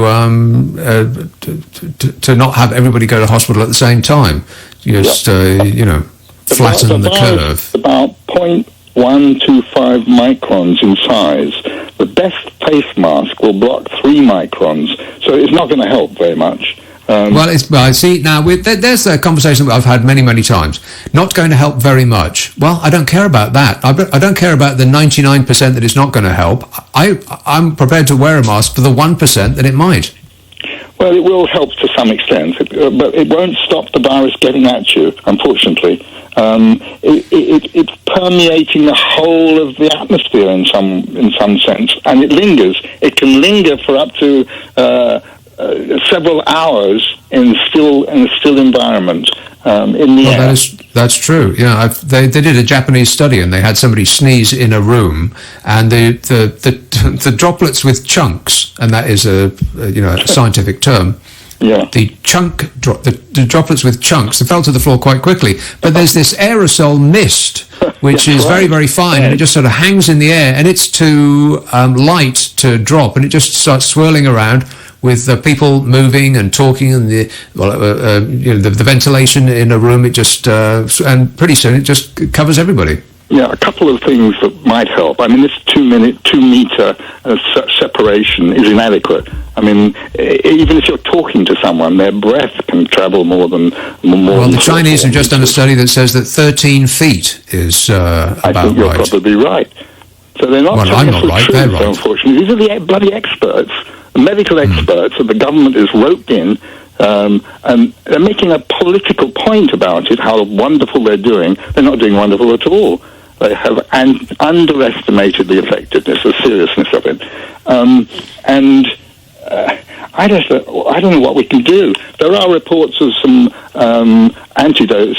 Israel has developed one that are going on trial. Yeah, we hear about that. I mean, every day something. But every day if you read the front page of the tabloids, previous to this virus, every day they come up with, we cured cancer and we cured heart disease and we cured blindness and all the rest of it. They're forever curing something, but we never actually see it. No. Two things we could do. I mean, they say wash your hands, keep 2 meters away, keep more than 2 meters away, and don't just wash your hands, wash your face, and have a bath from time to time. And that's useful to stop you smelling. Well, let's not get carried away. A bath? That's what my wife said. Why did you have more baths? I'll have my usual bath in the autumn. Thank you. Is that your birthday? Well, that's yes. I'll have a bath on my birthday. Yes. Yeah. And not before. All right. Thanks for the good advice. Yes. All right. Cheers, mate. 0345 6060 973. My text. So all 4 horsemen of the apocalypse are riding at the same time. There have been signs such as the blood moon, yet still the media dismiss all those who believe in things like this as conspiracists. Perhaps it is the media who are being naive. And Alan says, Home Secretary Priti Patel has announced 300,034 975. Yeah, I read that. Priceless. But, she was very, very nervous. Give her a break. Oh, no, that's right. If Diane Abbott had said it, they'd be jumping all over her, which is pretty much what Alan says and almost everybody else who was commenting about this on Twitter. 300,034 974,000 tests carried out. Well, that's good news, Pretty. You sure you got those numbers right? We are in excellent hands. Priti Patel might want to revisit the way she pronounces the short version of personal private protection. What is it? Personal... I've suddenly forgotten what PPE stands for. PPE, protective equipment. Yeah, personal protective equipment. Because it's PPE. But if you say it enough, then you start to round off the edges. In much the same way as the fellow that used, or the people that used to sell the Evening Standard in London. They don't sell it anymore, they just give it away. But they used to sell it and draw attention to the fact by announcing Evening Standard, which they would shout out loud. But over the years, of course, if you just keep saying Evening Standard, then like waves across rocks, they turn into smooth pebbles and you knock the edges off your words. And so it would morph from Evening Standard to Evening Standard, and eventually it would just become yep. He used to stand there with a pile of newspapers going yep. That was what Evening Standard was broken down to. And in a similar manner, Priti Patel must be saying the acronym PPE over and over again. But now it comes out as PP. Do you want to rethink that, Priti? Just a suggestion. You're welcome. Simon texts, I agree that the government should be held to account, but I do find it strange that people are using the coronavirus to take cheap shots at members of the government, almost hoping they will fail. Sadly, their supposed failure is people's lives, and any government all over the world is basically thinking up how to deal with the virus on the hoof, as nobody actually knows the best way to deal with this pandemic. Well, you're right and you're wrong. Yes, they are dealing with it on the hoof. No, it is not justifiable to say they could not see this coming. All you had to do was go to the cinema.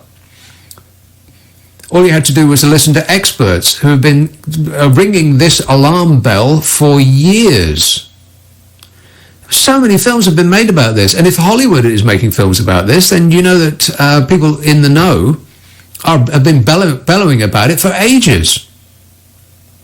I mean, Contagion was a film that was exactly what we're going through now. I mean, precisely, to the letter. It's amazing how prescient it was. But there's been plenty more films that have been based around a virus getting out of control and destroying life as we know it. I mean, 12 Monkeys, that was about this.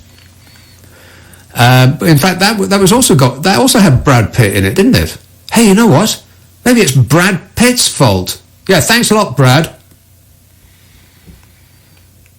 And the other part of that, Simon, is that people are taking cheap shots at members of the government, hoping they will fail. The hoping they will fail part is only true if you're a total, absolute, ocean-going numpty.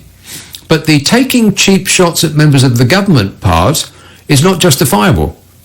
Because although there is a sense that we must all rally around the flag and give the benefit of the doubt to the government, it's in this most serious of times, it's absolutely essential that we question their every action and their motives and their whatever plan it is, if indeed such a thing exists, for the future. We can't just... this is not a war. I know that in times of war, people tend to, give the government the benefit of the doubt, and we all hug the flag, and the Sun will print a picture of the Union Jack on the front page, and we support our boys, and all of that. But this isn't like that. And because the government is obviously, as many governments all over the world are, muddling through, that doesn't mean to say that they get a free pass. The duty of the opposition is to hold them to account and to question what it is that they're doing. I mean, we can't just let get on with this. I mean, is Boris Johnson or Dominic Raab or Priti Patel, are they experts in dealing with a virus pandemic? Of course not. John says, Dottir at the end of an Icelandic name indicates that she is a daughter of an Icelandic male. The Dottir tacked onto the end of his first name, and so Dottirs are therefore female. What? Icelandic geezers have son. What the geezers do have son at the end of their name. However, non-Icelandic women who marry an Icelandic chappie take on his name ending in son. Clear as Icelandic ash, I guess. I have no idea what you're talking about, John. But it does fit right in. This is an educational programme, isn't it? Simon texts, I agree that the government should be... I don't know whether you've heard any of this before, but he says, I agree that the government should be held to account, but I do find it strange that people are using the coronavirus to take cheap shots at members of the government, almost hoping they will fail. Sadly, their supposed failure is people's lives, and any government all over the world is basically thinking up how to deal with the virus on the hoof, as nobody actually knows the best way to deal with this pandemic. So in brief, let me recap what I was saying to myself while you were listening to Nick Ferrari. Yes and no, in that order. Yes, governments are dealing with this on the hoof, but no, we should not just give them a free rein to do whatever they want just because we're in a period of great problem. It's very, very important that this, at this most delicate time, we have a fully functioning opposition to scrutinise what it is that the government is doing. I mean, we've seen them in action. They don't appear to be on top of things. So it's vital that they get other voices, surely. Simon says, what happened to the cool sound effects, Nick? And the answer to that, Simon, is that for the intervening period, or for this period that we're going through, we've parked them. We've switched them off and put them in a cupboard. Hopefully, when things improve, we will pull them back out again. 0345 6060 973. Let's have a call in Lambeth. Hector. Oh, hi, Nick. How are you? Hector, that was horrible. I am great, mate. Oh, Nick Ferrari suddenly came on. I was like, hold on, I'm so confused. What's going on? Yeah. You're confused. Imagine how I felt. Yeah. I've been listening to you since the early 90s when I was a teenager and I wasn't allowed out. Oh, thanks. You're brilliant. But anyway, I wanted to get on to the COVID thing, and I agree with you about the platitudes, that the government seem to be sort of making. I don't know, it just seems like they're not really that serious. I totally agree with you on that. No. I didn't say that they weren't serious. What do you mean that they're not serious? Well, not that they're not serious, but they don't seem to be taking the right steps as compared to all the other countries in the world. And I know that, we're all autonomous and stuff and sovereign nations, but it seems to me like there are a lot of... What would you have them do that they're not doing already? I think always power should be shared, really. Many voices of many different types of people that could be good in this sort of situation, perhaps coalition. of expertise. Well, I'm sure there are actually many voices all bellowing at each other at the same time, because they're trying to figure a way through this, and I'm sure there isn't just one person at the top in Boris's absence who is making decisions to the response of a silent room. I bet they're screaming at each other. Yeah, but can they actually say numbers correctly? Because I know Diane Abbott got a few figures wrong, but Priti Patel couldn't even get the thousands and hundreds of units to the right place. That's embarrassing. Well, yeah, I mean, we haven't seen her in a good long while, so she's probably not used to speaking. She just tripped over her own tongue, that's all. Let's give her the benefit of the doubt. She's winding up a bit more. Right. But yeah, you may be right. I think at this time it is worth having all manner of voices chip in, and let's hope that the people in charge will take the best advice that comes their way. I mean, they do keep saying we're being led by the science, as though the science is just one person telling them what is and is not true. But I think they're using those two scientist guys, as a bit of a shield and stepping back a bit. And I don't like the way that they're just saying that the PPE is just being wasted, essentially, when we've got 21 NHS workers ridiculous. Now on the front line. Yeah. It's really sad, and we shouldn't have to be clapping and then paying extra money for really what they've cut. What is it? 60,000 nurses. In 10 years, so that's how many, 50,000 nurses we're short. 40,000. It doesn't really matter. 40,000 nurses. A lot. Beds. Yeah. And they can't really carry on without, like you say, some form of opposition. And I don't know whether Keir Starmer's going to be up to it. Is he? What's he doing? What's he doing? he's only just got his knees under the table. He's fresh in the job. Let's give him the benefit of the doubt as well. 21 key workers have died, and like you said, the way that democracy works and the system we have here with our no constitution means that we do have to have a strong opposition. We do have to have the press don't work as that fourth pillar or whatever pillar it's supposed to be. So we need to have an effective voice critiquing, being, what would I say? If you haven't got anything useful to say, and come up with some sort of solution, be solution focused and look for the best.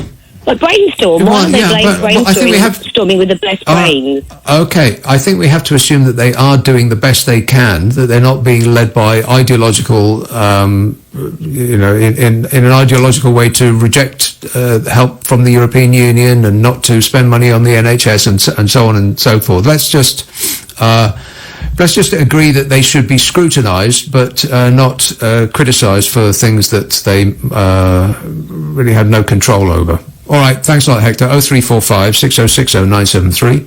You can text 84850. Email nicka@lbc.co.uk, and if you're on Twitter, it's @LBC. James texts, Donald Trump has told all Americans to wear face masks. We should all do the same in Britain, as Donald is never wrong. It does make sense to me. I mean, people do say that face masks aren't the answer, that they won't protect you fully from this virus because it's so microscopically small that it'll just go straight through the mask. But if it just gives you 1% protection, I'll take it. Wendy says, all politicians should do less talk, roll up their sleeves and help the NHS into the real world. Wipe hospital floors and do their bit in the Easter break. Do something useful for a change if they dare work with the people that lot in government has withheld PPE. Give something back instead of lies and misleading. Well, yeah, I'm not sure that we need politicians to wipe hospital floors. We do need them to come up with the equipment that the NHS is sorely lacking and not just pretend that it's not an issue. I mean, if people on the front line are telling the government that they don't have enough equipment, then it's not the government's right to say, no, you're wrong. That it's their duty to do something about it, not to just cover themselves from criticism. I mean, get this. NHS medics fighting on the front line are being forced to, so we are led to believe, to cut up plastic curtains and use them as gowns. Matt Hancock had previously said that 742 million pieces of personal protective equipment had been delivered during the outbreak, but staff at hospitals say that they have been left with inadequate resources. So who are you going to believe? Hospital staff up and down the country have been forced to raid supplies for old theatre scrubs, reusing them day after day. On Friday, London hospitals were told that they would not be expecting gown deliveries for the next few weeks. Matt Hancock said medics need to use the same PPE between patients. You know, none of this is good enough. It's supposed to be the 5th largest economy in the world, and we have underfunded the health service for the last, decades now.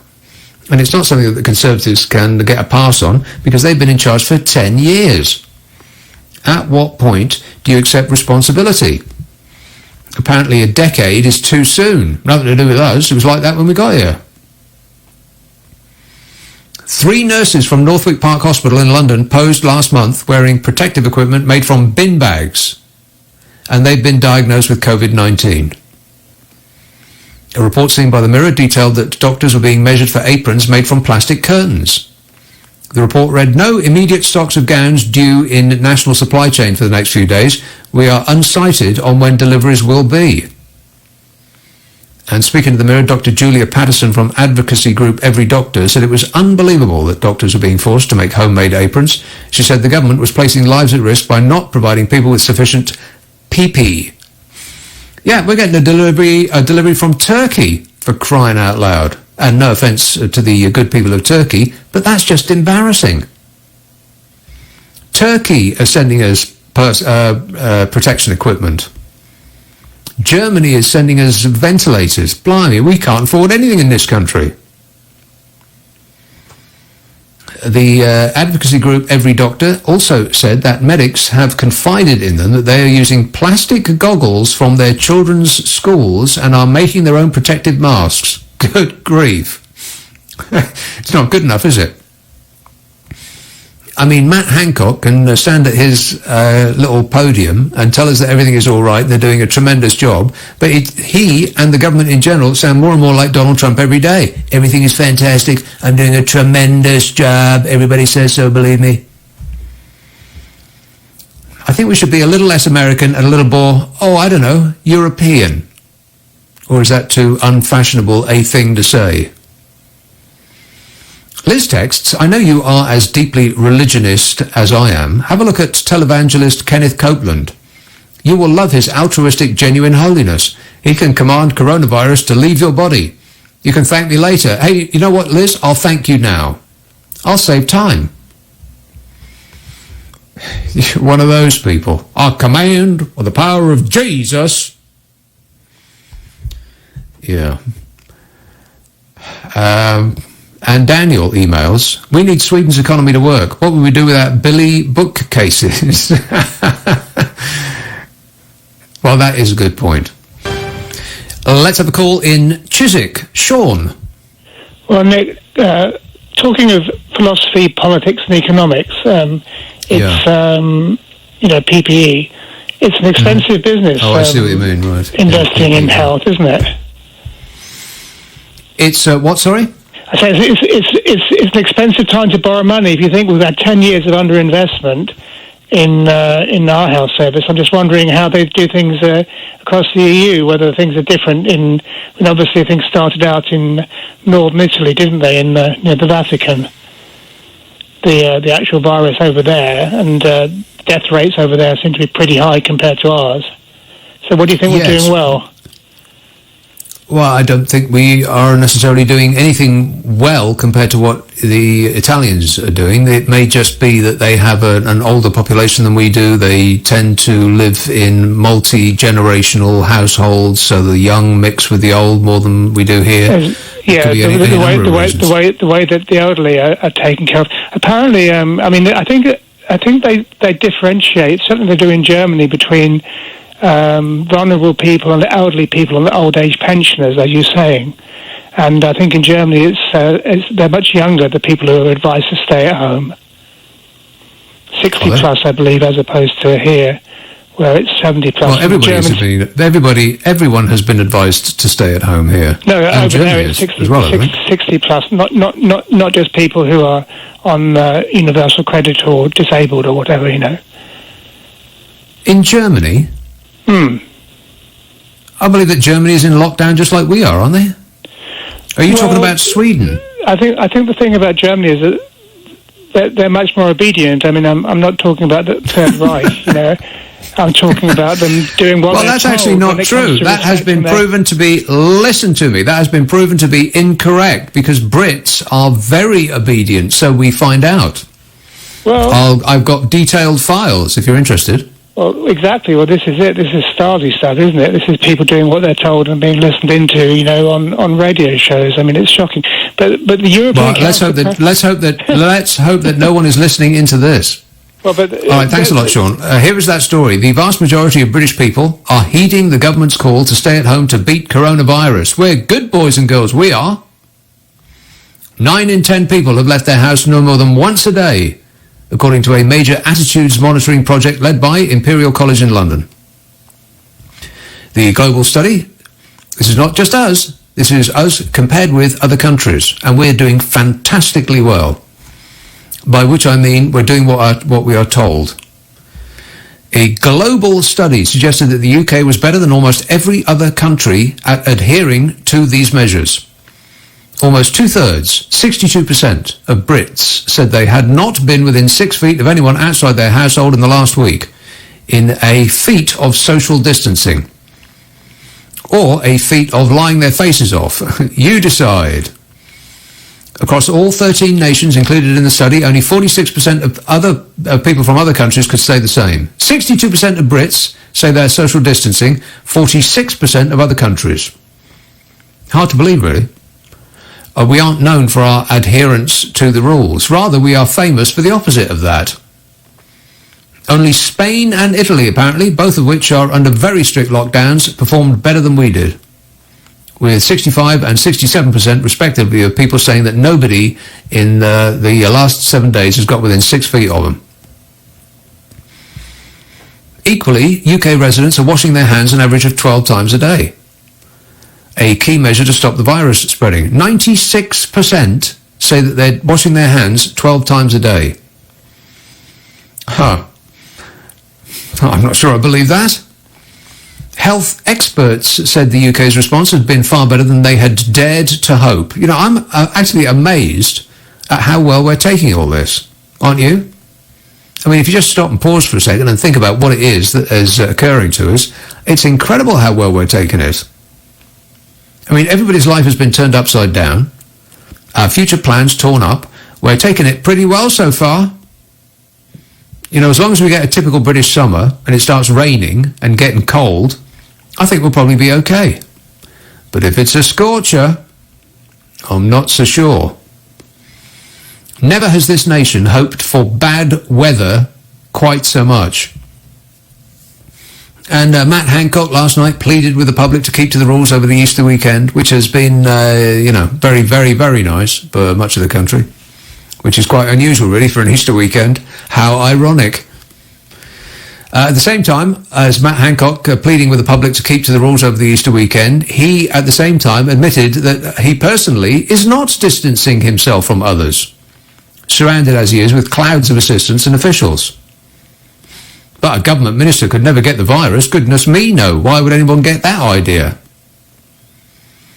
There's a surgeon and director of the Institute of Global Health Innovation at Imperial College London called Professor Lord Aradarzi, who is running this monitoring project with the firm YouGov.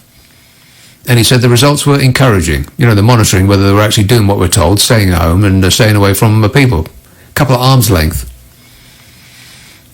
He stressed it was not the time for complacency.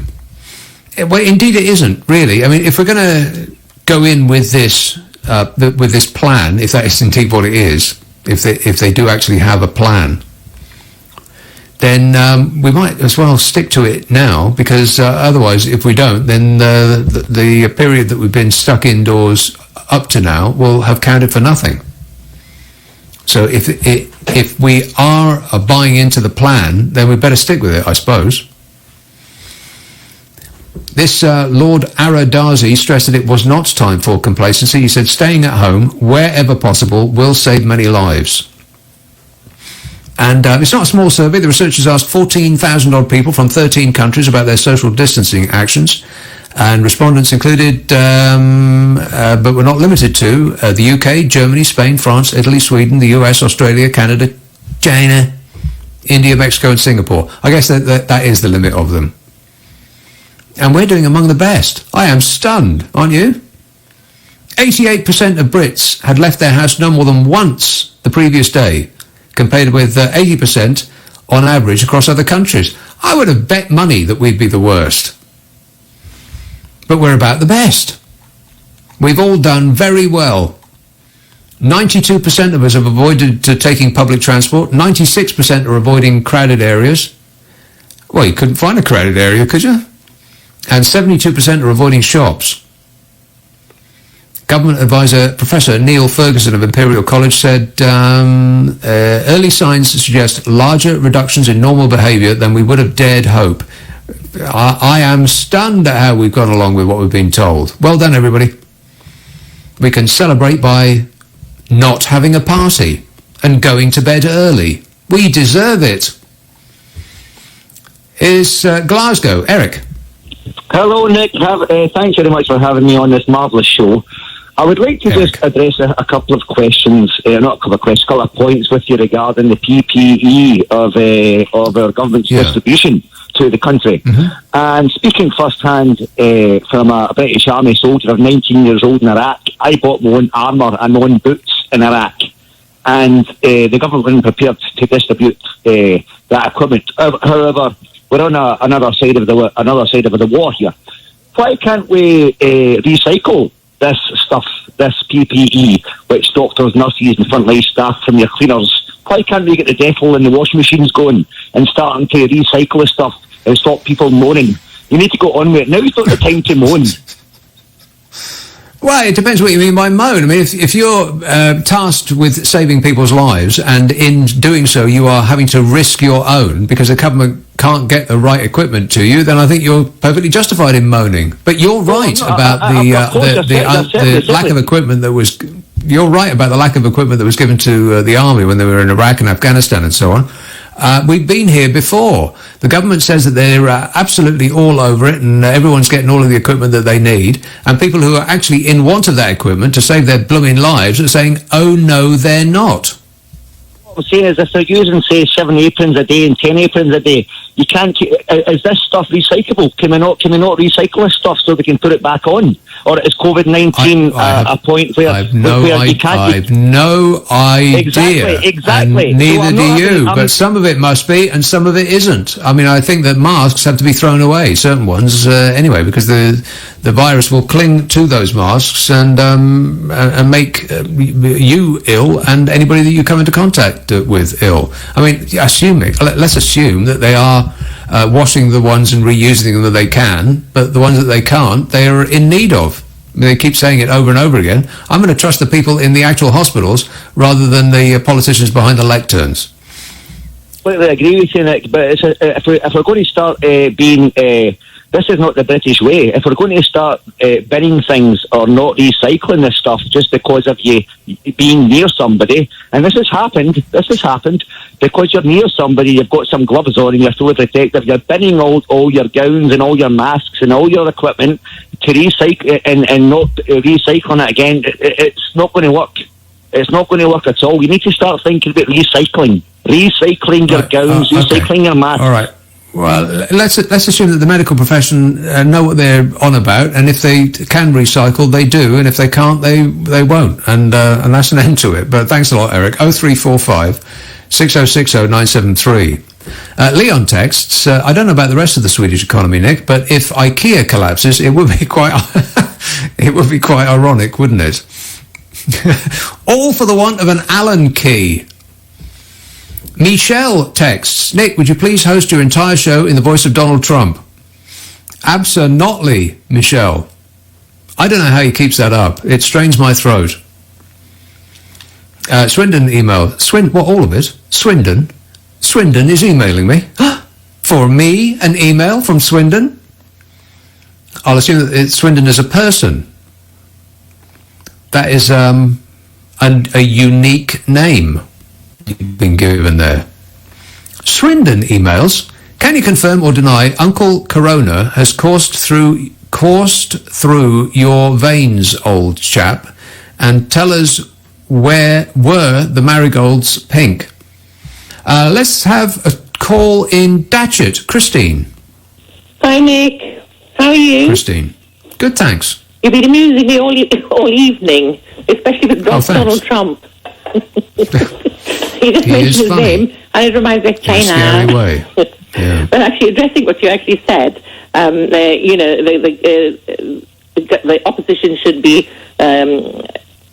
holding the actual government to account. But the problem is they're not there because Rees-Mogg sent them home early and used. I think that they should all be there and have a virtual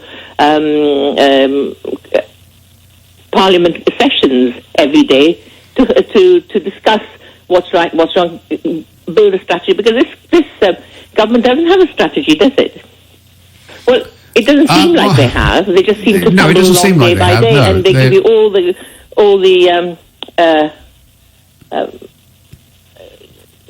they talk the talk, but they don't walk it. There are no solutions at the end of it. There's nothing that's certain, and when they actually questioned about the equipment that we require and that the doctors and nurses haven't got, they keep saying they keep giving us figures coming along, but they never come, and the doctors and nurses are crying out for PPE because it's indefensible. It's indefensible that's what's actually affecting the death. There's cross infection, and then we get what's his name, the health minister, saying, well, the nurse. I'm an ex-nurse myself, I just find it such a nerve to tell a nurse how to behave with her equipment. She's there to save lives, not to save money. People, the chap on the desk, can you turn me up to the volume of me up to the callers, because they can't hear me. Yes, it's indefensible for a government official to tell medical professionals how to do their job. Medical professionals aren't telling politicians how to do their job, and then, well, actually, it might be a good idea if they did. But politicians should definitely not be telling nurses and doctors and so on that they have the equipment when the nurses and doctors are saying, oh, no, we haven't. All right, thanks a lot, Christine. 0345 6060 973. You can text 84850, email nicka@lbc.co.uk, and if you're on Twitter, it's @LBC. Let's have Potter's Bar. Gwyneth. Hiya. Hi, Nick. It's Gwyneth speaking. How are you? Gwyneth, I'm great, mate. How are you? Yeah, I'm fine. I really like your show, and I like you. I like your sense of humour. I just like to thanks, say Gwyneth. that first. Yeah. Cheers. I work. Yeah, I'd just like to say I work for the NHS part time in the community with the elderly, healthcare assistant. Right. And yeah, I will say, PPE, it has been lacking. Now, I think with the government, it's either two things. They've caught short with this, and they've not got supplies, because over a year or so ago, this was talked about, something like this was coming, and the scientists probably knew a lot more about it, and the powers above did. So if that's the case, then the government should really be ashamed of themselves. I mean, when you look back how they've all carried on with Brexit and all the rest of it, it's been a joke, and now this. However, if they had been caught short, and, they are trying their best, being negative is not going to help. The guys on the front line, bless them, didn't deserve to die the way they did if it was lack of equipment. What do you mean by being negative? Do you mean being negative towards the government?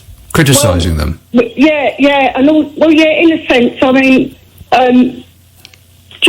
Boris, he was really ill in hospital, and he's made a quote that he said today, he thanks the NHS, the nurses and the doctors for saving his life. So I'm really pleased he's doing well, and everyone else that's got this awful disease, keep on fighting, you'll get there. But Well, You know, as in I one said way- yesterday, I surprised myself in that I was actually rooting for Boris Johnson. Every morning I would wake up during the course of this last week hoping that he was going to improve. I mean, he's a character. I mean, he's a kindled no spirit. doubt, I mean, yeah. you know, but, I mean, he's saying now that, you know, obviously thanks the nurses and the doctors, they basically saved his life. So maybe this will give him time to think and reflect when he's better to do more for our country. Because Right. he's had Well- he's had a little bit of it, hasn't he? But prior to that, I mean, you know, we've just got to get on with it and get the equipment out there. And as I say, it's either we've been caught short or it's, you know, they don't want to spend the money. And if that's the case, then we need to get rid of the government and get someone in who's going to run this Well, country it's properly. going to be a little while before we have the opportunity to do that, but thanks a lot, Gwyneth. It can't be a money problem, it just must be a lack of preparation, and there's no excuse really for a lack of preparation, because we saw this coming at least from January when they did precious little. We've heard from so many companies that either make ventilators or make masks and so on, that were ringing the government up saying, we're here, we'd love to help, we've got the stuff, how can we deliver it to you? And the government, for whatever reason, was unwilling to even answer the phone. They didn't return their calls, and so, you know, it's okay to say we must support the government in this our darkest hour, but I don't think it's justifiable to say that we can't criticise them for screwing up. And there have been screw-ups, and there will be screw-ups. There's no textbook, really, for any of this. But as I say, that doesn't excuse, or it doesn't mean that we should not look at what they're doing and tell them that they're wrong if that is the case. Pete emails, your comparison of the UK with Sweden doesn't consider the relative safety nets. Here we have a fend for yourself policy, whereas in Sweden they have FICA. I don't know what that means. FICA. I've got no idea what that is, but I know that. I was talking about this yesterday. The perfect Scandi countries, they pay more tax by and large, and the government takes it and spreads it about a bit. It's not the winner takes all credo that we have and America has. America has it more so than we do. But we appear to be going in their direction and away from the the European socialists, in inverted commas, kind of societies that produce happier people. I know I've said this over and over, but it's true. If you compare the World Happiness Index with a table of which countries pay the most in tax, you'll find, surprisingly perhaps, counterintuitively, that those that pay most tax also have the happiest people. But if you think about it, it's fairly obvious. It's because there is a safety net for people. They don't feel that if they fail in some way, if they are unlucky, or if their business folds, or if they don't make it in some way, that they're not looking at destitution. That there is, there is a mattress that will break their fall. Whereas in this country, much less so. And in America, absolutely none whatsoever.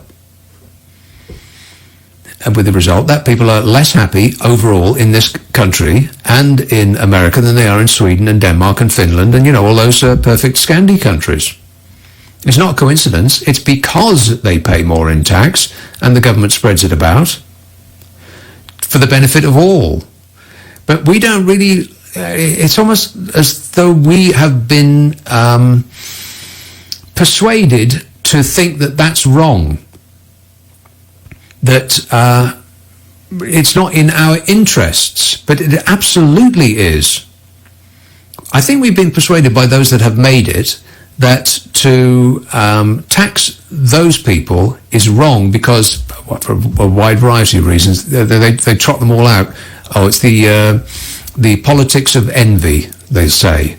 Or why should we tax the wealth creators? Or and we get this feeling that we don't want to be mean to the people who have the most, and tax them more because we think that we will become one of those people. You know, in America they call it the American dream. And the truth is that if you have not been born rich, you are vanishingly unlikely to become rich. I mean, there's always stories, of course, just like there's always stories of people who win the lottery. But it doesn't mean to say you're likely to do that. Paul emails, shouldn't you point out that actually not one COVID death had been attributed to lack of NHS nurses or beds, ICU or otherwise? What on earth do you mean by that? Not one COVID death had been attributed to lack of NHS nurses or beds.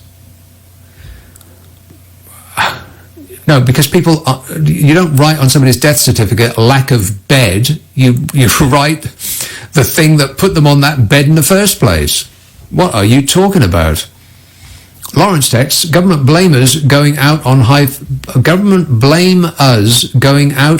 figures. What does that mean? I'll just read it as it's written. Government blamers going out on high figures. Not fact their lockdown was too slow and too vague. Now they blame nurses. A very blamey government. Maybe they should take responsibility for a change. You hear that, Boris and Matt and Pretty? Yeah, they hear it, Lawrence. They just don't understand it, that's all. And Andrew emails, the superior German medical system includes co-payments by patients. The nationalised NHS does not accept patient co-payments. The prospect of co-payments by UK patients appears to cause foaming at the mouth of a large proportion of the population. Yeah, Andrew, that's because because it's free at the point of use, people think it's free. It's not free. It's massively expensive. It's just that Germany spends more on their healthcare than we do, and most other countries on earth have some sort of co-payment. We just think that it's free because we don't get a bill at the hospital, but it's not free. We all pay. John texts, sunglasses are PPE, which is completely correct in every respect. Kelly emails, Germany's hospitals care better than ours? Question mark. Well, I didn't say they... well, it depends what you mean by care. They rate better on practically every issue that you would care to think of than ours do. It depends what you mean by care. Whether they care more is debatable, but they care for their patients better than ours do. Yeah. But anyway, that's the first sentence. The second is, could it be because they only pay a fraction of their bill to NATO, saves them billions? No, Kelly, it couldn't. Also, could it be that they don't give away 0.7% of their GDP to foreign aid? No, that's not true either. She says if the UK wasn't so honourable and generous, we'd have more money for ourselves. Oh, do me a favour. What are you talking about? I mean, if we didn't spend hundreds of billions of pounds on nuclear weapons, we might have more money to spend on the NHS, for example. Linda texts, Dear Nick, my mum fought cancer for over 10 years. God bless the NHS. Yeah, well, we hear this over and over again. Every time some criticism in ordinary times is made of the NHS, people usually flood the switchboard and say how marvellous the NHS has been for them. But they're only comparing it, being treated on the NHS, to not being treated at all. So, of course, we're grateful, but we don't have other countries' health services to compare with. The only comparison we make is sitting at home and being ill. Ronnie emails, Bajork is actually pronounced Biek, as in I in bird and Y in by. Beak. I in bird and Y in by. B-Y-E-K. I in... That makes no sense. Is this you trying to explain it to me, Ronnie? Also, dot ear is pronounced Dota.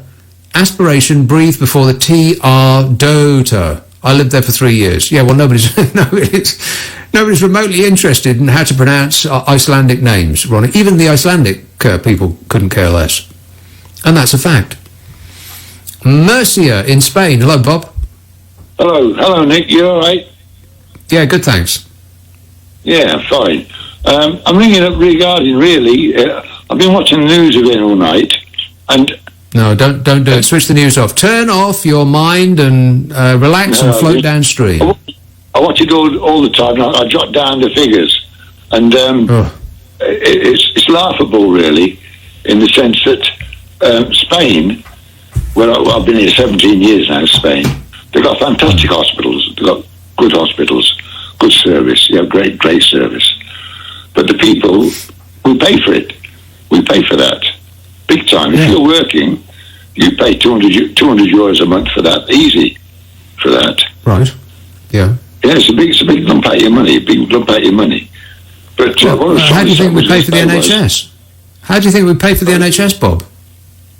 Pay what? Sorry. How do you think we pay for the NHS with money? Yeah, but you don't pay 25% of your wages out of it. Do me a favour. Nobody pays 25% of their wages for the health service. I really do. No, you don't, Bob. You may have lived in Spain for a good long while, but you've got no idea what you're talking about. The Spanish people are not charged 25% tax for their health service. I was paying 365 euros a month for my business. That was for my tax and the national. For your business? Yeah, I had a bar. I had to pack that up. But the point I'm trying to make is that we run down here. You can only have one in a car. You can't have two if you can't go in a car. You have to have one person in the car only. The police will stop you if you've got more than one in your car. You have to tell them where you're going, and there's 4 places you can go in where I live. You can go to the supermarket, the chemist, the cigarette shop, and the bank. The cigarette shop. 4 places. Yeah, you got to have the cigarette shop, haven't you? You got to have the cigarette shop. Yeah, you got to go to the bank to get your money, and then you go to the drug dealer to spend the money. Yeah, of course, makes sense. So you can't buy your cigarettes in shops. It's from a cigarette shop. And there's only one. Right. But what point are you making, Bob? Other than it's different in Spain. Different in Spain. It seems to be more. I've lost all of my English now. Oh well, thank goodness for that. Speak to us in Spanish. Okay, I'll speak to you in Spanish.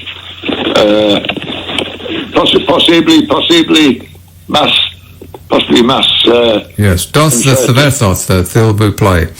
All right, thanks a lot, Bob. Time's up. 0345 6060 973. You can text 84850, email nick@lbc.co.uk, and if you're on Twitter, it's @lbc. What on earth was that last call about? Does anybody have any idea? I preferred it when he was speaking Spanish. At least I couldn't understand a blind word he was saying then.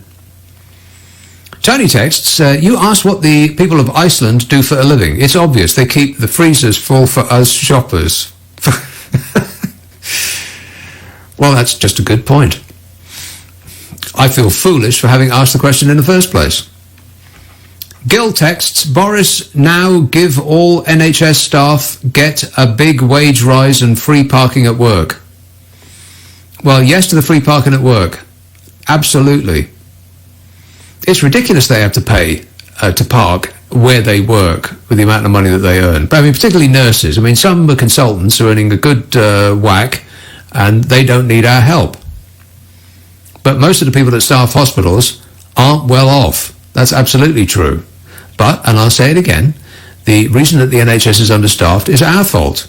When given the choice of 2 parties, one of which said, we're going to tax you more, and we're going to pour money all over the NHS, and the other said, you know what, we'll let you have more of your money. You can keep some of that tax money. We vote for the ones that say you can keep your tax money.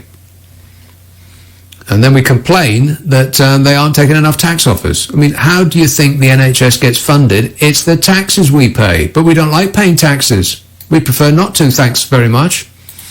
Even though all the evidence suggests that paying more tax leads to happier people, assuming that the government uses the tax money in an equitable and positive way. And they don't just spend it on nuclear weapons, as we do. That's the first thing that should have been cancelled straight away. Don't mind about HS2, although its necessity seems to be questionable at best. But what on earth are we doing replacing our fleet of submarines and our bristling armoury of nuclear weapons for? We can't afford face masks, for crying out loud. How can we afford hundreds of billions of pounds for a weapon that we'll never use? Ever, ever, ever, ever, ever. We'll never use it. Except to play the big I am and strut about on the world stage like a tough guy. That's what it's for. I mean, do you think that the next world war is going to be fought with nuclear weapons? Of course not. It's going to be somebody in China or Russia flicking a switch and turning our electricity off. How are you going to respond to that with nuclear weapons? You can't. It's impossible. Plus, and I've said this so many times, like I'm blue in the face saying it, what on earth do we think that it's our business to have nuclear weapons for? Why us? We're a small tax avoidance racket off the coast of Europe. Why do we need nuclear weapons, for crying out loud?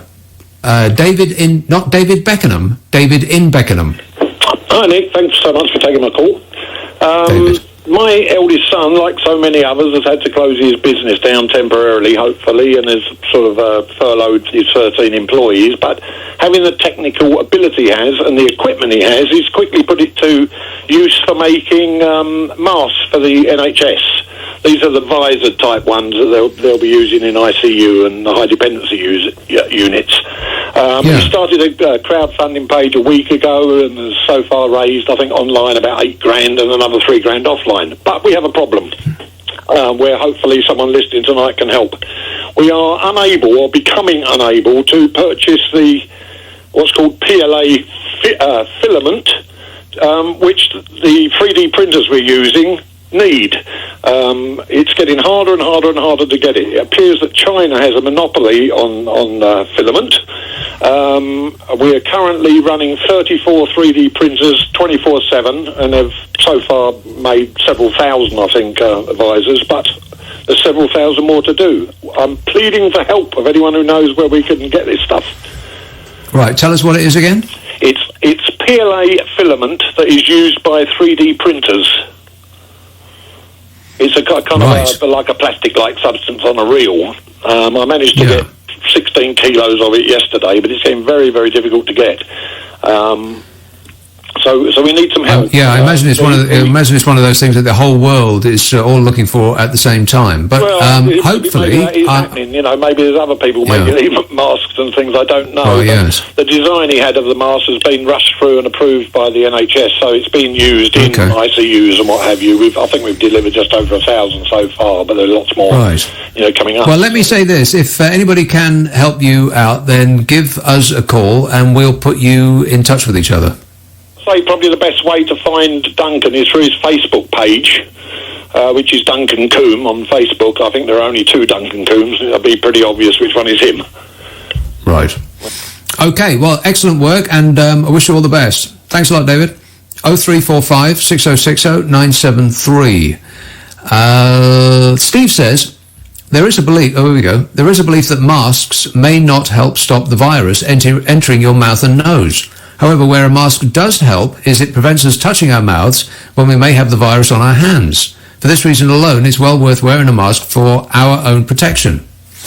Well, I'm no expert, but I did read up about this a lot, and I did mention this yesterday. As far as I'm aware, a mask does not stop you getting what someone else has got. A mask stops them getting what you've got. If you want to protect yourself, you need a respirator, which is a much bigger piece of kit entirely. And I've looked, there aren't any. I've looked a lot, and there aren't any respirators. But a mask would be good, because if you have it, and you might not necessarily know that you've got it, but if you went out in public with a mask, then you would be less likely to pass what you've got on to other people, thereby Gary texts, cut Priti Patel some slack. Apparently she's working 24/7, 3 days a week. That they're on holiday at the moment, it just blows my mind. How on earth can they justify going on holiday? It seems like if anything dramatic happens, they down tools and say, right, that's it. See you later. Paul says, lack of PPE is not about money. It's about availability. If it were money, how do you explain the £30 billion spend announced in the last month? Wouldn't they just buy some extra masks and aprons and tell them to get on with it? Well, yes and no, Paul. It's not about the money that it costs to buy masks for medical professionals. No, I'm fully prepared to believe that. But it is the reason that they haven't got them is because of a lack of foresight on behalf of the people that should have been buying them in the first place. I mean, it's not like this came as a surprise. We've known about this for months. And they did nothing about it, apparently. They missed the boat. I mean, there's people that make this kind of stuff in this country. And they were saying, we were calling up the government and we were saying, you probably need this stuff now. And they weren't even answering the phone. They were leaving messages, they weren't calling them back. So that's the problem. It's not the money that it costs to buy the masks in the first place. It's the lack of foresight to have bought them already. Because then these companies, I mean, if you've got a warehouse full of protection equipment and you've offered it to the government and they haven't taken it up from you, and every other country on earth is ringing your phone off, competing with each other to pay more and more for what you've got, well, you're just going to sell it to somebody else, aren't you? That's the problem. Feltham, Ian. Hello, Nick. I'm Ian. just calling after hearing that gentleman from Scotland, or the Scottish voice, talking about recycling of PPE. Now, Yeah. I'm a retired nurse, and I used to work in the area of infection control. Now, PPE, we talk about the aprons, the gloves, the masks, the overshoes, and the caps that we used to wear. They're paper thin, and they're meant to be single use, and they're meant to be incinerated after use. And they cost nearly nothing. You buy a whole load for a lot of money. The old idea of nurses wearing starched aprons, and that went out in the 50s, right? Right. The other thing is what you could do, which I had to do sometimes, when looking after a single patient and your gloves became contaminated, you could wash them like washing your hands, so you didn't change your gloves while you were looking after one patient. I hope that makes it clear to everybody. Well, I think that one of the reasons that people have this idea is that Donald Bloomin' Trump has said this, one of his demented excuses for a rally that he engages in every day. He said, people should be using liquid. They have some fantastic liquid. You can just clean it with liquid. He just makes this stuff up and he blurts it out, and his fans then repeat it as though it's true. This is rubbish. And our PPE we used to use for this particular purpose it's very similar to catering stuff. It's paper thin, single use, disposable. Yeah. And this idea that we can be scrupulous with it. If you want to infect everybody, yes, you can go round the whole wall, use the same pair of gloves, and spread it all around. If that's what they want, let's be honest about it. Right. Because it's not. Well, I don't think that's what I don't think that's what they want. But neither it appears that they want to somebody an expert telling them that they're getting it all wrong. Exactly. So thanks for filling that role. Cheers, Ian. 0345 6060 973. Bordeaux, Rehal. Hi there, Nick. Rehal. Hi, can you hear me? I can hear you. Oh, great. I'd also like to congratulate you on your fantastic Trump impression. In fact, it's so impressive, I was wondering if you had a soundboard and it wasn't really you. No, my soundboard has been switched off and put in a cupboard for the for this period. I think you could give Rory Bremner a run for his money. Honestly, it's very good. Oh well, thanks very much. Now, I'm sorry. I know that everybody keeps asking you questions about COVID-19, but I actually think you're really good at explaining it. You've explained explained things. I've listened to you, and you've explained things that I haven't understood. So I was wondering if I could also just talk through a couple of things with you, because I have found you very elucidating. You were talking about Germany, and you were talking about. That's really alarming that you find me educational. But go ahead, Real. Well, I think it just perhaps might be a reflection on the poor quality of the reporting, and of course your brilliance. But no, I find the newspaper reports absolutely baffling. And you were talking about Germany, and you were talking about healthcare there. So I believe they still have a much lower fatality rate than most other countries, and I have read that they have more intensive care units, beds per person, and that they have more ventilators than most other countries. So that I imagine has got a lot to do with it. But the other explanation that I keep hearing in connection with Germany's low fatality rate that I don't understand is the fact that they test. Now, why does that they test and isolate it from an early stage? Now, I don't really understand how that helps, and I just wonder if is there a state I keep missing? If you test someone so you know they've got it, and then you isolate them, do they stop spreading it to people after they've been isolated for a while? Just because I don't understand why isolating somebody is going to help, because you can't isolate them forever. I mean, I imagine they came back out of isolation. So once somebody's isolated for a while, do they stop infecting people with it? I just don't understand why the testing is so important. Well, it's important for that very reason. That, as far as I'm aware, is that if you find that somebody has actually got it, they might not know that they've got it themselves. I mean, it's this thing. It's like the Terminator. It's got so many ways to get us, and one of the ways it can get you is that you might have it and not know it, and be spreading it to people that it might be a very, very serious thing for them to have. So if we can find out who's got it and tell them to stay in for, let's say, 14 days, after which time they cease to be, hopefully they cease to be infectious, then by that method we can win. But if we don't test, then we don't know who's got it, and so we can't. Is that a fact? I've never seen that. After 14 days, do you stop infecting people then? I didn't know that.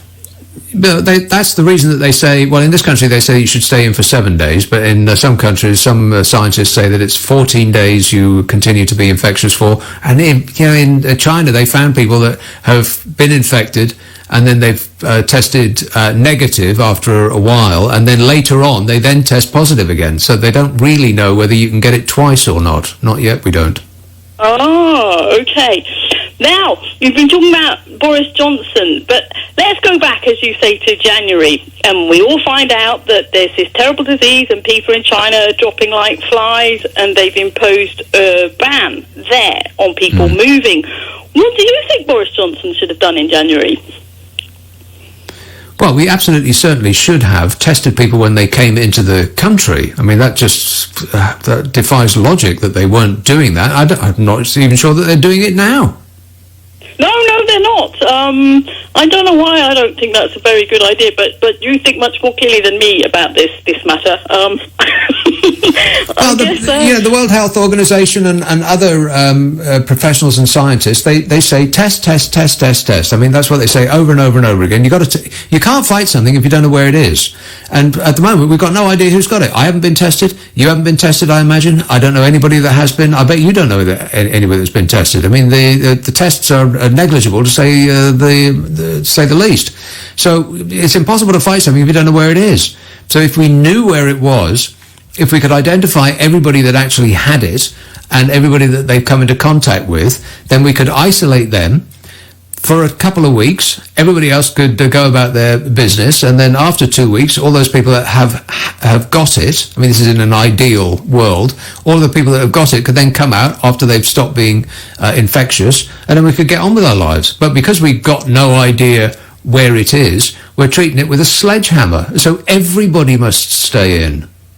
Okay, but it's probably too late now to test. Yeah. I mean, we can't test. Well, no, it isn't really. No, it's not. Not really. I mean, like people who work for the NHS. I mean, that's a particular example. But those people, if they feel a little bit of a cold or they've got somebody in their family that's got a cough, they've got to stay home. But they might not actually have it. They don't know because they haven't been tested. Yeah. If they don't have it, they can go back to work, see?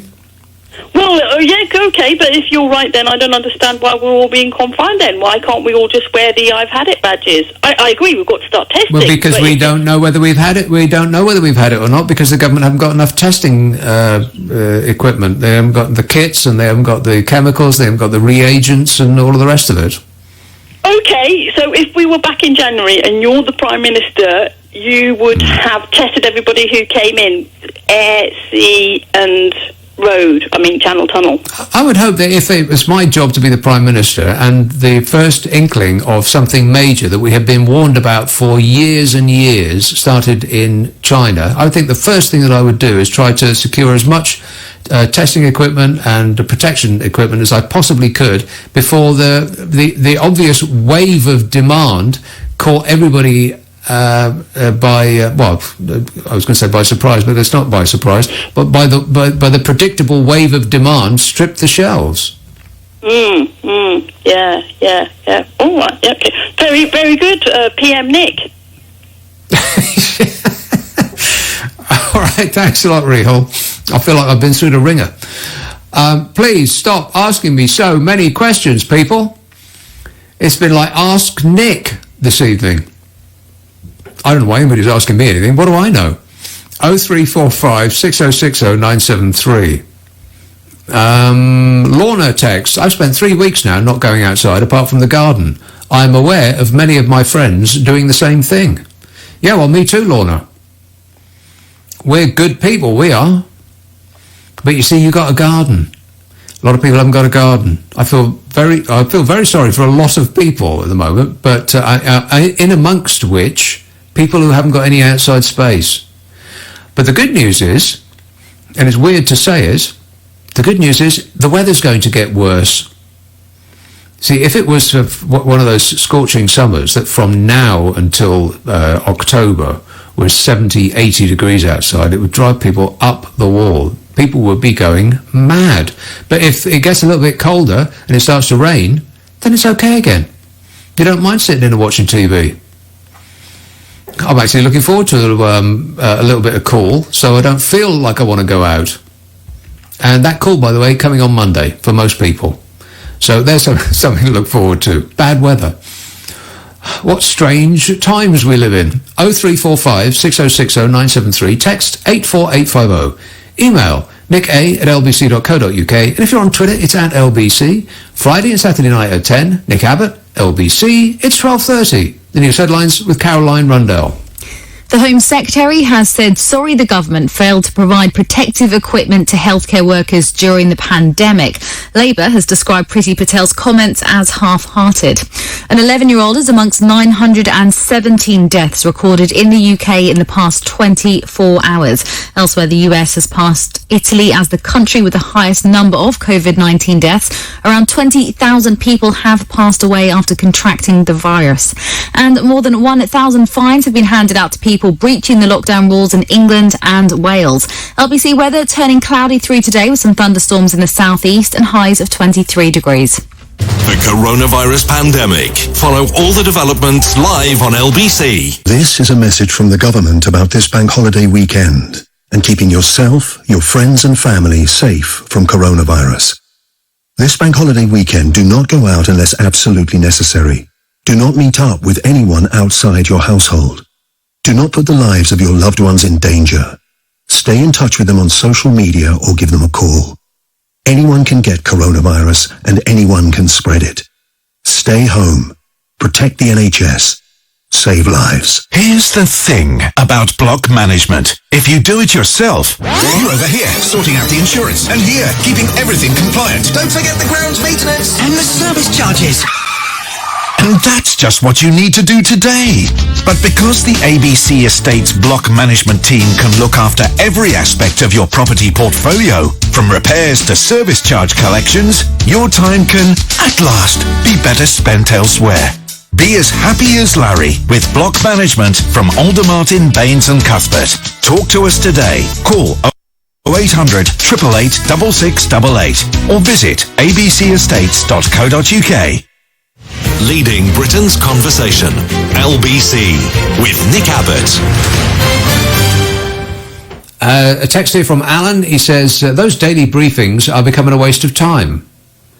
Apart from the lies about PPE, how do we even know that the figures they are bandying around are even accurate?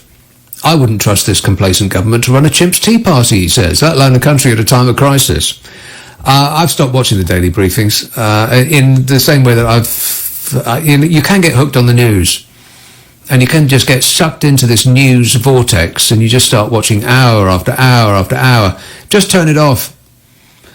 Like the Beatles sang, turn off your mind, relax and float downstream. I'll tell you what works for me, Classic FM. It is an oasis of loveliness.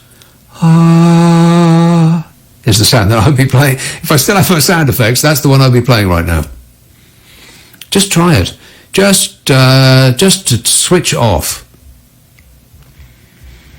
Turn the news off. Every now and again. Just give yourself a break. It's the same story over and over. Mark texts, if the NHS didn't waste billions of pounds every year, the doctors and nurses would have the protective clothing they need. Well, as long as you don't say anything controversial, Mark. Back under your bridge, troll. To be fair, any organisation as large as the NHS, and there aren't many, would have certainly some waste on their books. No doubt about it. But I don't think now's the time to start nitpicking about who spends what on which bits and bobs. The reason that they don't have the protective clothing that they need is that the respective officials did not put in an order for said protective clothing when it was available. Now everyone's competing for the same thing, and we're playing catch-up, like that bloke used to say on the daytime TV quiz show. William texts, Putin has ordered $1,000 a month bonus for all frontline health staff for 3 months initially, whilst they are dealing with virus conditions. What do we offer? A hand clap. Yeah.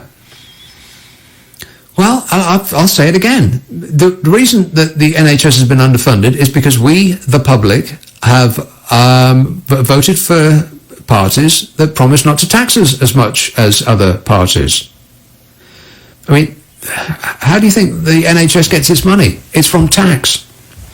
But we keep voting for a party that says we won't tax you as much as the other party. They're going to tax you to death. Don't vote for them. And we think, oh yeah, all right, then we won't. And we don't. Carnforth, hey up, Annie. Yep. I'll say it again. Carnforth, hey up, Annie. Oh, hey up, Nick. How you doing? I'm great, mate. How are you? Not too bad.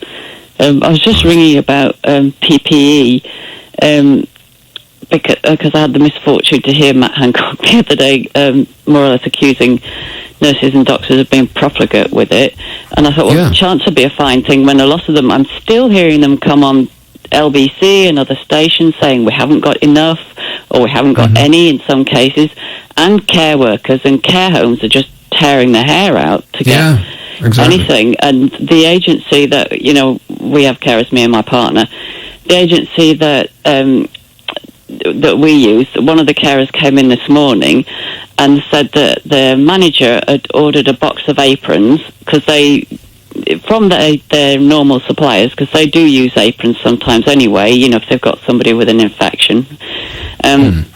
And normally they're £18 a box, and they're now £200 a box. So somebody is really profiteering on that, and that just should not be allowed. The government should be clamping down on that, and they should be... Well, to me, that's a jailable offence. That is treason. That is profiteering in a time of national crisis. There's absolutely no excuse for that. They should be in prison. Yes, definitely. And why aren't the government doing anything about it? Because apparently Trump in America has, sort of put quite strict controls on that kind of thing, that they're not allowing them to do that in America. But it's not the first time I've heard. It's the worst one, actually, I've heard of, you know, I mean, I don't know what the markup on that is. It's just phenomenal. And actually, when it arrived, it was really bad quality, and she sent it back and trying to get somewhere else. So it's just disgusting. And I mean, what carers have isn't adequate anyway. If they're going into people with symptoms, they've got flimsy little plastic aprons that don't cover their arms, don't even cover all of their front, actually, and little gloves that just, you know, come just past your wrist, and masks that are just like what surgeons wear, but they're not, you know, they're not going to keep any droplets out or I think I may be wrong about this, but don't surgeons wear masks in order that they don't infect their patients rather than the other way round? Yeah, that's right. What medical professionals need in this instance are respirators, not masks. Respirators will protect them from their patients. Masks will protect their patients from them. Yeah, that's exactly right. And so really, no people working in care homes or in care agencies have got the right PPE at all. No. And this is why, I mean, one of our carers went off on the 21st of March, and she thinks she's had it, and actually, we think we've both had it off her. Unfortunately, relatively mildly, although I've never had anything like it before and couldn't breathe properly. Well, how did it feel? Pardon? What was it? What was it like? How did it feel? Well, I had one day, she'd been with us for a long time on the Friday and the Saturday, and she went off sick with a high temperature on Saturday night. And on Tuesday, and I didn't know anything else about, you know, what any of her symptoms were or anything. But on Tuesday, I was incredibly hot and I was sweating all over. But it was the first day when we had, this was Tuesday a while ago, it was the first day when we had really hot weather. Do you know, when we had those first 2 days that was really hot? Yeah. And I said to my carer, I said, God, I'm so hot. And she said, oh, it's really hot outside. So I thought, oh, well, maybe it's just because it's really hot outside, and we still had the heating on full blast for sort of winter temperature. So it was very hot in here. It was over 23 degrees. So I thought, oh, you know, maybe it's just because I'm really hot. You know, it is really hot. So I thought, well, and I wasn't well, and I didn't get up till after 3 o'clock. And then I thought, well, I'll just see how, you know, I'll take my temperature if I don't cool down, because we opened the patio doors and the back door and everything. And by about 5 or 6 o'clock, I felt a lot cooler, so I didn't bother taking my temperature, which was really stupid, actually. Then the next day, I felt okay, but I was having night sweats. But then, being somebody of my age, having gone through the menopause, you do get night sweats sometimes, but I hadn't had them for years because I'm way past all that. So I thought, that's a bit odd, but I hadn't heard that was a symptom of this. And then by the Friday, I started coughing a bit, but I cough anyway, but I was coughing more than usual, but it was more like, I just felt like somebody had got a vice around my chest, and that there was something in my chest that I couldn't cough up. And so I wasn't coughing very much because I couldn't actually cough up anything, you know, much. But then I started to feel really breathless, which I've never ever had. Like I couldn't. Well, this all sounds. This is all right, ringing bells and ticking boxes, isn't it? Yeah, definitely. And so by the time Sunday got, I was a lot worse. I was so breathless, it was ridiculous. So then a friend of mine went on 111 online with me. By that time, I hadn't got a temperature, even if I'd had one in the beginning, which foolishly I didn't take. So you have this tick box thing, you see. So have you got a fever? No. Yeah, I went through that as well, yeah. Yes, and have you got a new persistent cough? Now, I think this is really misleading, because I thought what they meant by a persistent cough is, are you coughing a lot of the time, as in, you know, persistently? But actually, I've been told since then by my partner's physio, who heard it from a friend of hers who's a GP, it doesn't mean that. It means, have you got a cough that is new, which you've had for more than 4 hours? It doesn't mean to say, are you coughing all the time, which is what I thought it meant. So I ticked no to that as well. So then, and then it said, are you having any trouble breathing? So I put yes to that. So then it sent us off somewhere else completely, all to do with breathing, and didn't say anything more, you know, sort of more or less said, no, you haven't got COVID-19, but if your breathing gets any worse, contact us straight away and started asking loads of questions we'll about put you that. on So hold. it's quite misleading, that is. And eventually, I went through that exact same thing. Because like a couple of weeks ago, I took a day off because I felt like really funny, and I had tingly fingers, and I felt lightheaded, and I felt like, a real bad upset stomach, and I thought I'm going to be sick, and so I called in sick. And then about an hour later, I thought, hey, you know what? I'm not actually feeling that bad.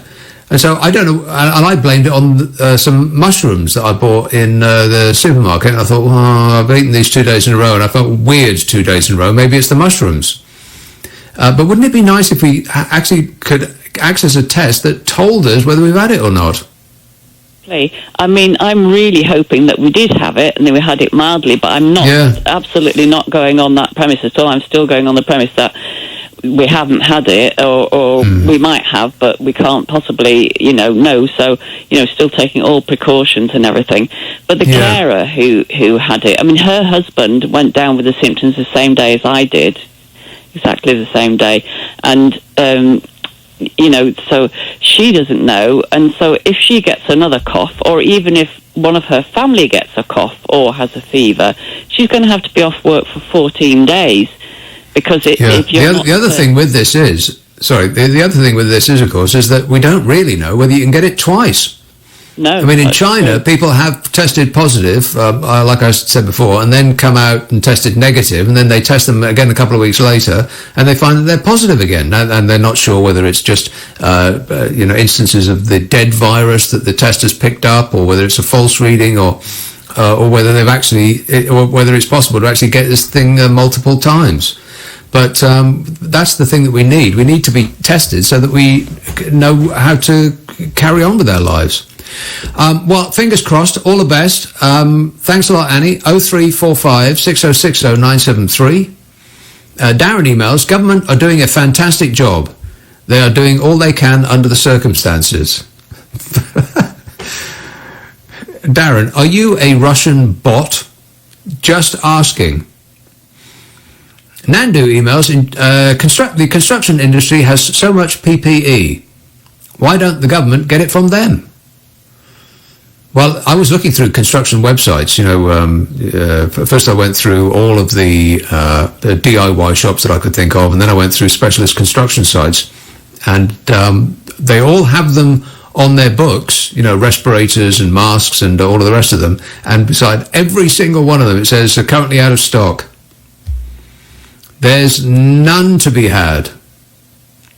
So I think everybody has thought of that already, Nando. Tim emails, do you think that Trump is now going to buy Sweden as well? Well, we're looking at this very strongly. A lot of people, they say, Mr. Trump, sir, you should buy Sweden. And we're looking at it very strongly, believe me. So a little while ago, I took a call from Spain from a bloke called Bob, who was banging on about something. I've got no idea what he was talking about, really. But at least he was verbose in English. And there's been quite a few people who have been commenting on that call. And amongst them, Ben texts, Bob's been in Spain for 17 years and he can't speak the language. Brilliant. Makes me proud to be British, says Ben. Are you listening to this, Bob? 0345 6060 973. I mean, make a bit of effort, please. Embarrassing. And regarding a text that I read some while ago about Sweden, it said, I can't remember what it said actually, like we've got, it mentioned FICA, F-I-K-A. We've got the NHS and Sweden has FICA, and I didn't know actually what that meant. And REC with 2 C's emails, FICA is Swedish for coffee and cake. It's a coffee and cake break. The email was being ironic, says Rec. At least I hope that's what F-I-K-A means in Swedish. Of course, it could mean something else entirely. And if I need to apologise for that, then I'm very, very sorry. It weren't me. I ain't done nothing. Alan texts, in World War II there was a huge national effort to manufacture armaments, so why the devil in the 21st century can't we have a huge national effort to manufacture personal and protective equipment? It isn't rocket science, for bleep's sake, is it? Says Alan. Yeah, well, I've got no idea. Depends what kind of protective equipment that you're talking about.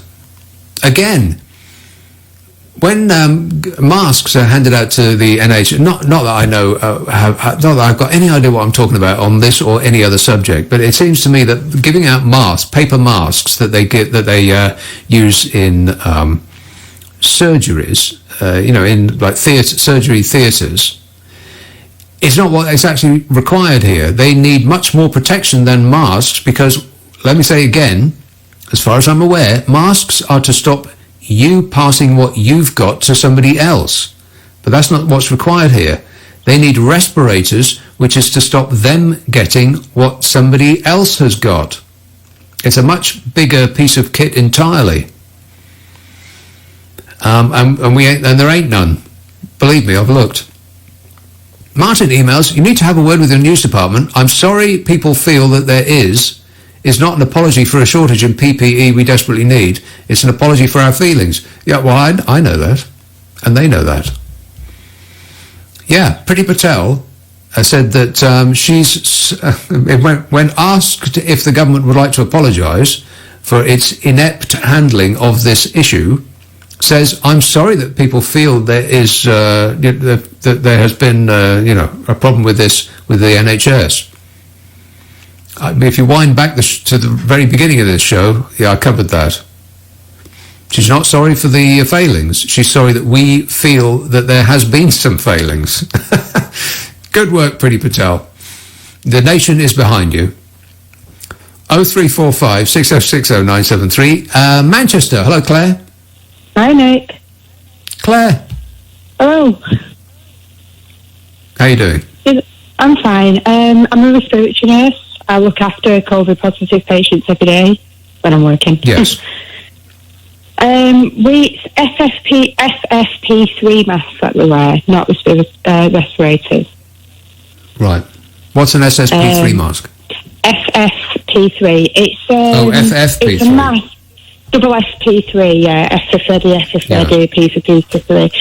Right. So we wear those when we're going looking after the patients. During the day, normally when we're on ward, we wear the normal surgical masks. And then whenever we need to go into the bay where the patients are, we wear the FFP3 mask, double glove, full apron that your arms are covered, and goggles. Right. So that's what our poor patients see us. They don't see us at all. They just see goggles, mask, and everything. Yes. Well, I'm sure they feel comforted by the fact that you have the equipment that perhaps that you need. And is this FFP3 mask sufficient for your requirements?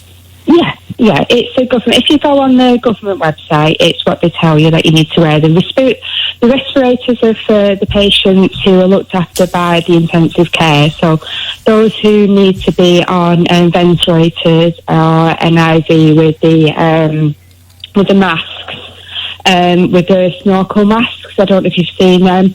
They've adapted the all-in-one snorkel masks to work with the NIV machines. That's when they wear the full big mask, but us on the wards who are just looking after people who are up to 12 litres of oxygen, we wear the FFP3 mask, but surely, which we've got plenty of, there's loads of them. Right, but surely if you're both dealing with patients who are infectious, then why in one... Yeah, because if a patient is on a ventilator, the ventilator is pushing out the secretions. So obviously, if you cough, you're like, it's going to come out. But if you cough on a ventilator, it's going to come out even more. It's going to really come out. So that's why the people on ICU need the really big masks. But us on the normal unit, we've got 4 COVID positive wards in my hospital. and they're on, the maximum they can go on is 20 litres. Now, as a respiratory nurse, I would normally put my patients on 30 litres of oxygen. We can't put them on any more than 12 litres of oxygen at the moment because of this issue. So because of what? Sorry to interrupt. Because of what issue? The power of the oxygen coming out would be too much for the FFP3 masks. But everyone, they're all doing really well. Everything's fine. But if anyone needs any more than 12 litres of oxygen, that's when they go up to ICU, and that's when they need the respirator masks, like you were saying. Well, that's all a bit too technical for. It's all a bit over my head, a little bit too technical for me. But I do wish you all the best, and thanks for your continued efforts. Cheers, Claire. 0345 6060 973. Let's have caller Catherine in Devon. Catherine. Hello, good morning. My first time on the radio talk show. Oh, welcome along. Right. Now, my partner, well, I'm in Devon, and he's up in the north. And he went up just to get everything for his mom, get her all settled with the food, and then he got the virus. And he didn't know he had the virus. He said, I'm all right. I've got a chesty cough, and I'm getting a headache. So I said, do you think you have the virus? He said, don't be silly. Anyway, to cut a long story short, 7 days, he was sweating, he was feeling feverish, and he had cold feet, very ice cold feet, and he said, I think I've got the virus. And he called the ambulance. Nobody wanted to know. I called 111, and they were very good. They helped me. They said, well, if he gets any worse after the 7th day, get the ambulance. And I called the ambulance through Devon. They said, sorry, you're in Devon, he's up north. So they passed through the ambulance in Yorkshire. Finally, paramedics went, they looked to him, and they said, oh, tick all the boxes, you're all right, take 2 paracetamol, and you should be okay. And they left. The next day, he felt worse, he can't breathe, he was breathless, and he said, I think I'm dying. Call the ambulance now. And I called them again. They said, we seen to him last night, and he seemed to be, tell him to take another 7 days and rest. I think they don't have the beds in the hospital. So anyway, I rang, and I got another friend. I said, well, you got a British voice, you ring, maybe you'll get through. He finally got through, and the ambulance came, took him there, and you know what happened? Yeah. They sent him home at midnight. 5 o'clock, he went into hospital. Next morning, the doctor from the hospital said, oh, I'm sorry, you've got coronavirus, and stay in for another 7 days. So isolate yourself for another 8 days and let us know how you feel. Well, this is the 15th day. He is now cleared of the virus, but it has taken a toll out of him. Seriously, he cannot. He said, I'm so weak, I can't walk, and I have no breath when I can't even talk. So what I did... Yeah, that's what they're saying is affecting Boris Johnson. He's breathless and he can't walk much, and it takes it out of you, that's right. But it was very painful, his chest, and they finally gave him the results again. The next day he said he had to go back to hospital, and they said, right, you've now damaged your lungs, and that's why you feel all the pain. We'll give you antibiotics, go home now, and rest for a few days, and if you're really that bad, call us. But what I did, I went through eBay, and I looked for an oxygen tank, one of those portable ones, and I tell you, that is a savior. It went straight to him. It's a guaranteed day delivery, and he got it, and he said, you know, that made a difference to my life. So you found an oxygen tank on eBay, an oxygen tent on eBay. I'm stunned that there was one still available. Well, thanks for that story. I wish you both all the best. Let me just point you in the direction of one thing that I don't know whether it would help or not, but it seems that there is some a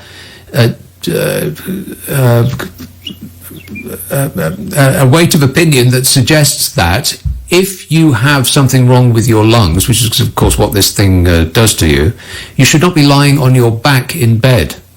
You should be lying on your front, because unbeknownst to me, I would have thought it would be the other way around, but apparently when you breathe in, the lungs inflate towards the rear of you more than they do towards your front.